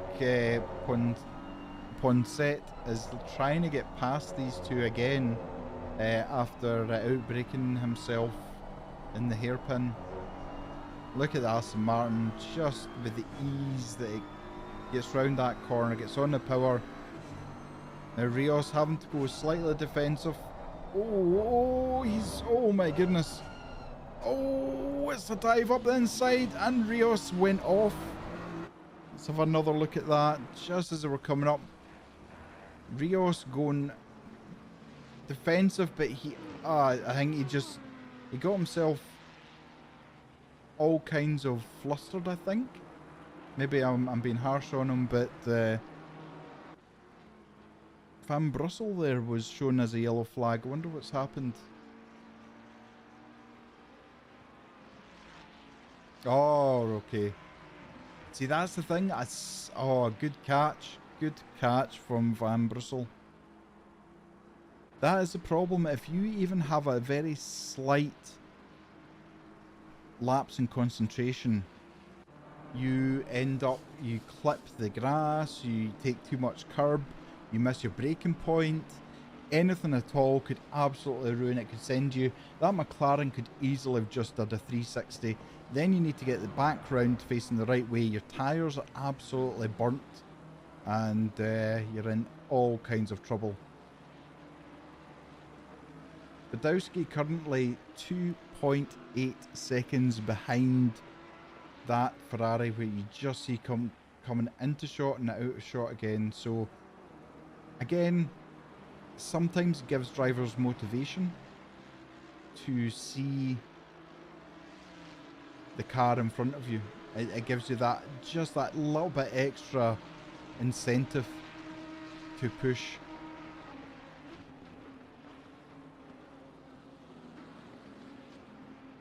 Now, I don't know if that, I think that Ferrari's maybe coming up to back markers. So, yeah.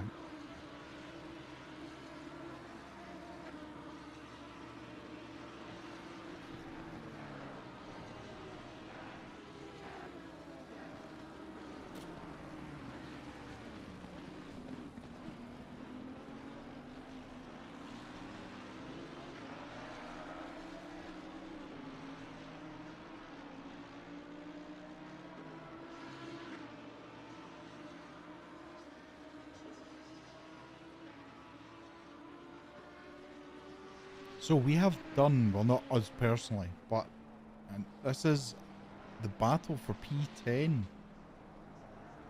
Lundrup against Batiste. And this is the battle we saw a minute ago when we were watching Badowski. So these two are fighting for track position, but they've also got a faster car coming up behind them, which they must yield for. Now, so Lundrup moves over. Now it's cost him time, but it's going to cost Batiste time as well by the time they get up to the hairpin, unless Batiste waits and moves out the way after the hairpin. So there you go, he's went wide to allow the Ferrari. No, I thought he had, but yeah, there he goes now. So he just eased off the throttle, but the problem is now he's just handed the place to Lundrup. That was a fatal error there by Batiste. Lifted off the throttle, and it goes back to what I said earlier on. You lift off the throttle when you're on a straight, you lose so much more speed. Whereas if he had let the Ferrari through at the hairpin, he wouldn't have lost so much time. So Lundrup absolutely now up into P11. Sorry, P10.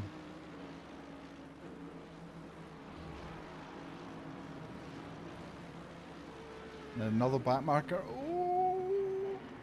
Yep, that's very sensible driving there from that McLaren driver. Just staying out of the way and letting the faster cars through.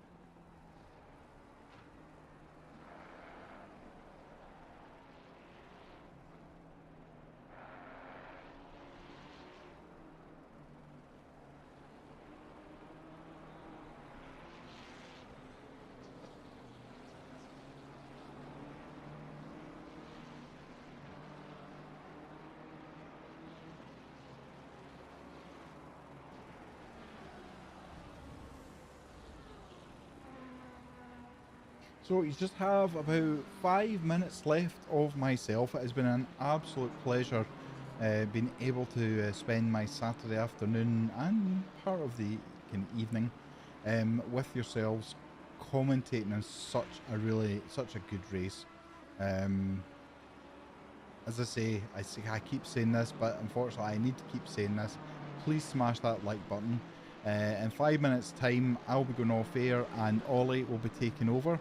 Ollie will be using the other scheduled stream, which is part 2. So when part 1 finishes, part 2 will go live shortly after, and Ollie will be taking up the comms box. Hayden, I think, will be popping in to speak to Ollie as well, just to have a chat. And we heard earlier on from Hayden there's going to be a new championship, the 24 and 2.4 in mini endurance race. Oh my goodness! Lindrup absolutely had to get out of that, and he has Badowski coming up to lap him as well. So the mini endurance, the top finishers will get a slot into this endurance race, the full endurance race championship next year. So this is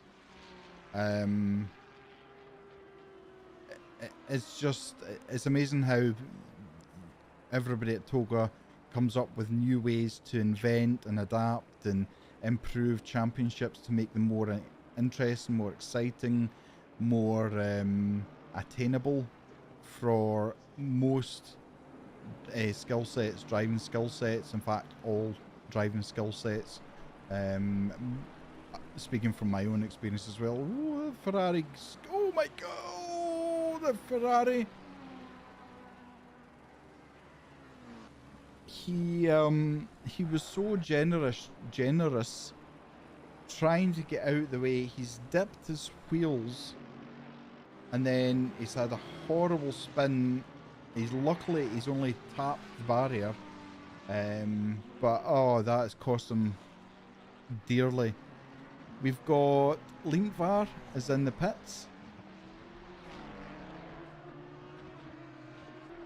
and Badowski is now down to 1.6 seconds behind the Black Panther Racing. You can see the gap there. So that green BMW is a lapped car. That's P10.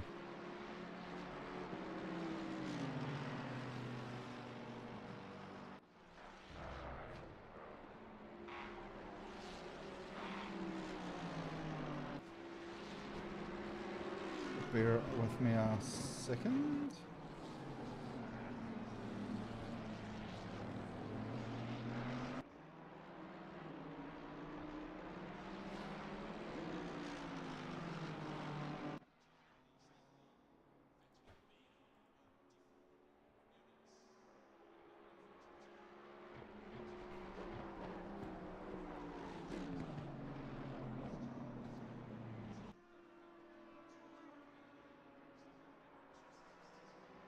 Right, so yeah, so it's been an absolute pleasure, and I've thoroughly enjoyed my 5.5 hours.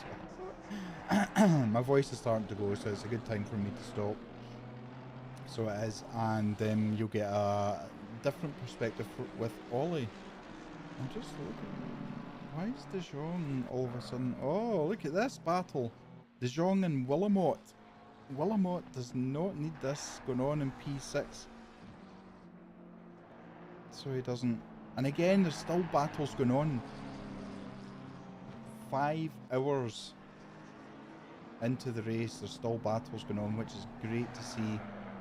Willamot has been in some fierce battles today. So yeah, I'm assuming he'll just be soaking the pressure up, as always, like a sponge. But we shall wait and see. So yes, if you have liked the stream, I greatly appreciate it. If you're going to watch Ollie in the next couple of minutes, then please make sure and hit the like button again, because the like button only works for this stream. Ollie's stream, you'll need to hit the like button again. Not that you need to, but it really does help TOGA, and it helps us with keeping these championships going and adapting and improving. So, with that being said, thank you so much for your company. Neo, I hope Orby gets better soon. I hope she starts improving. And thank you to everyone. Good luck to every driver and team that are still racing. I wish you all good luck, and I shall speak to you very soon. Take care. Bye bye.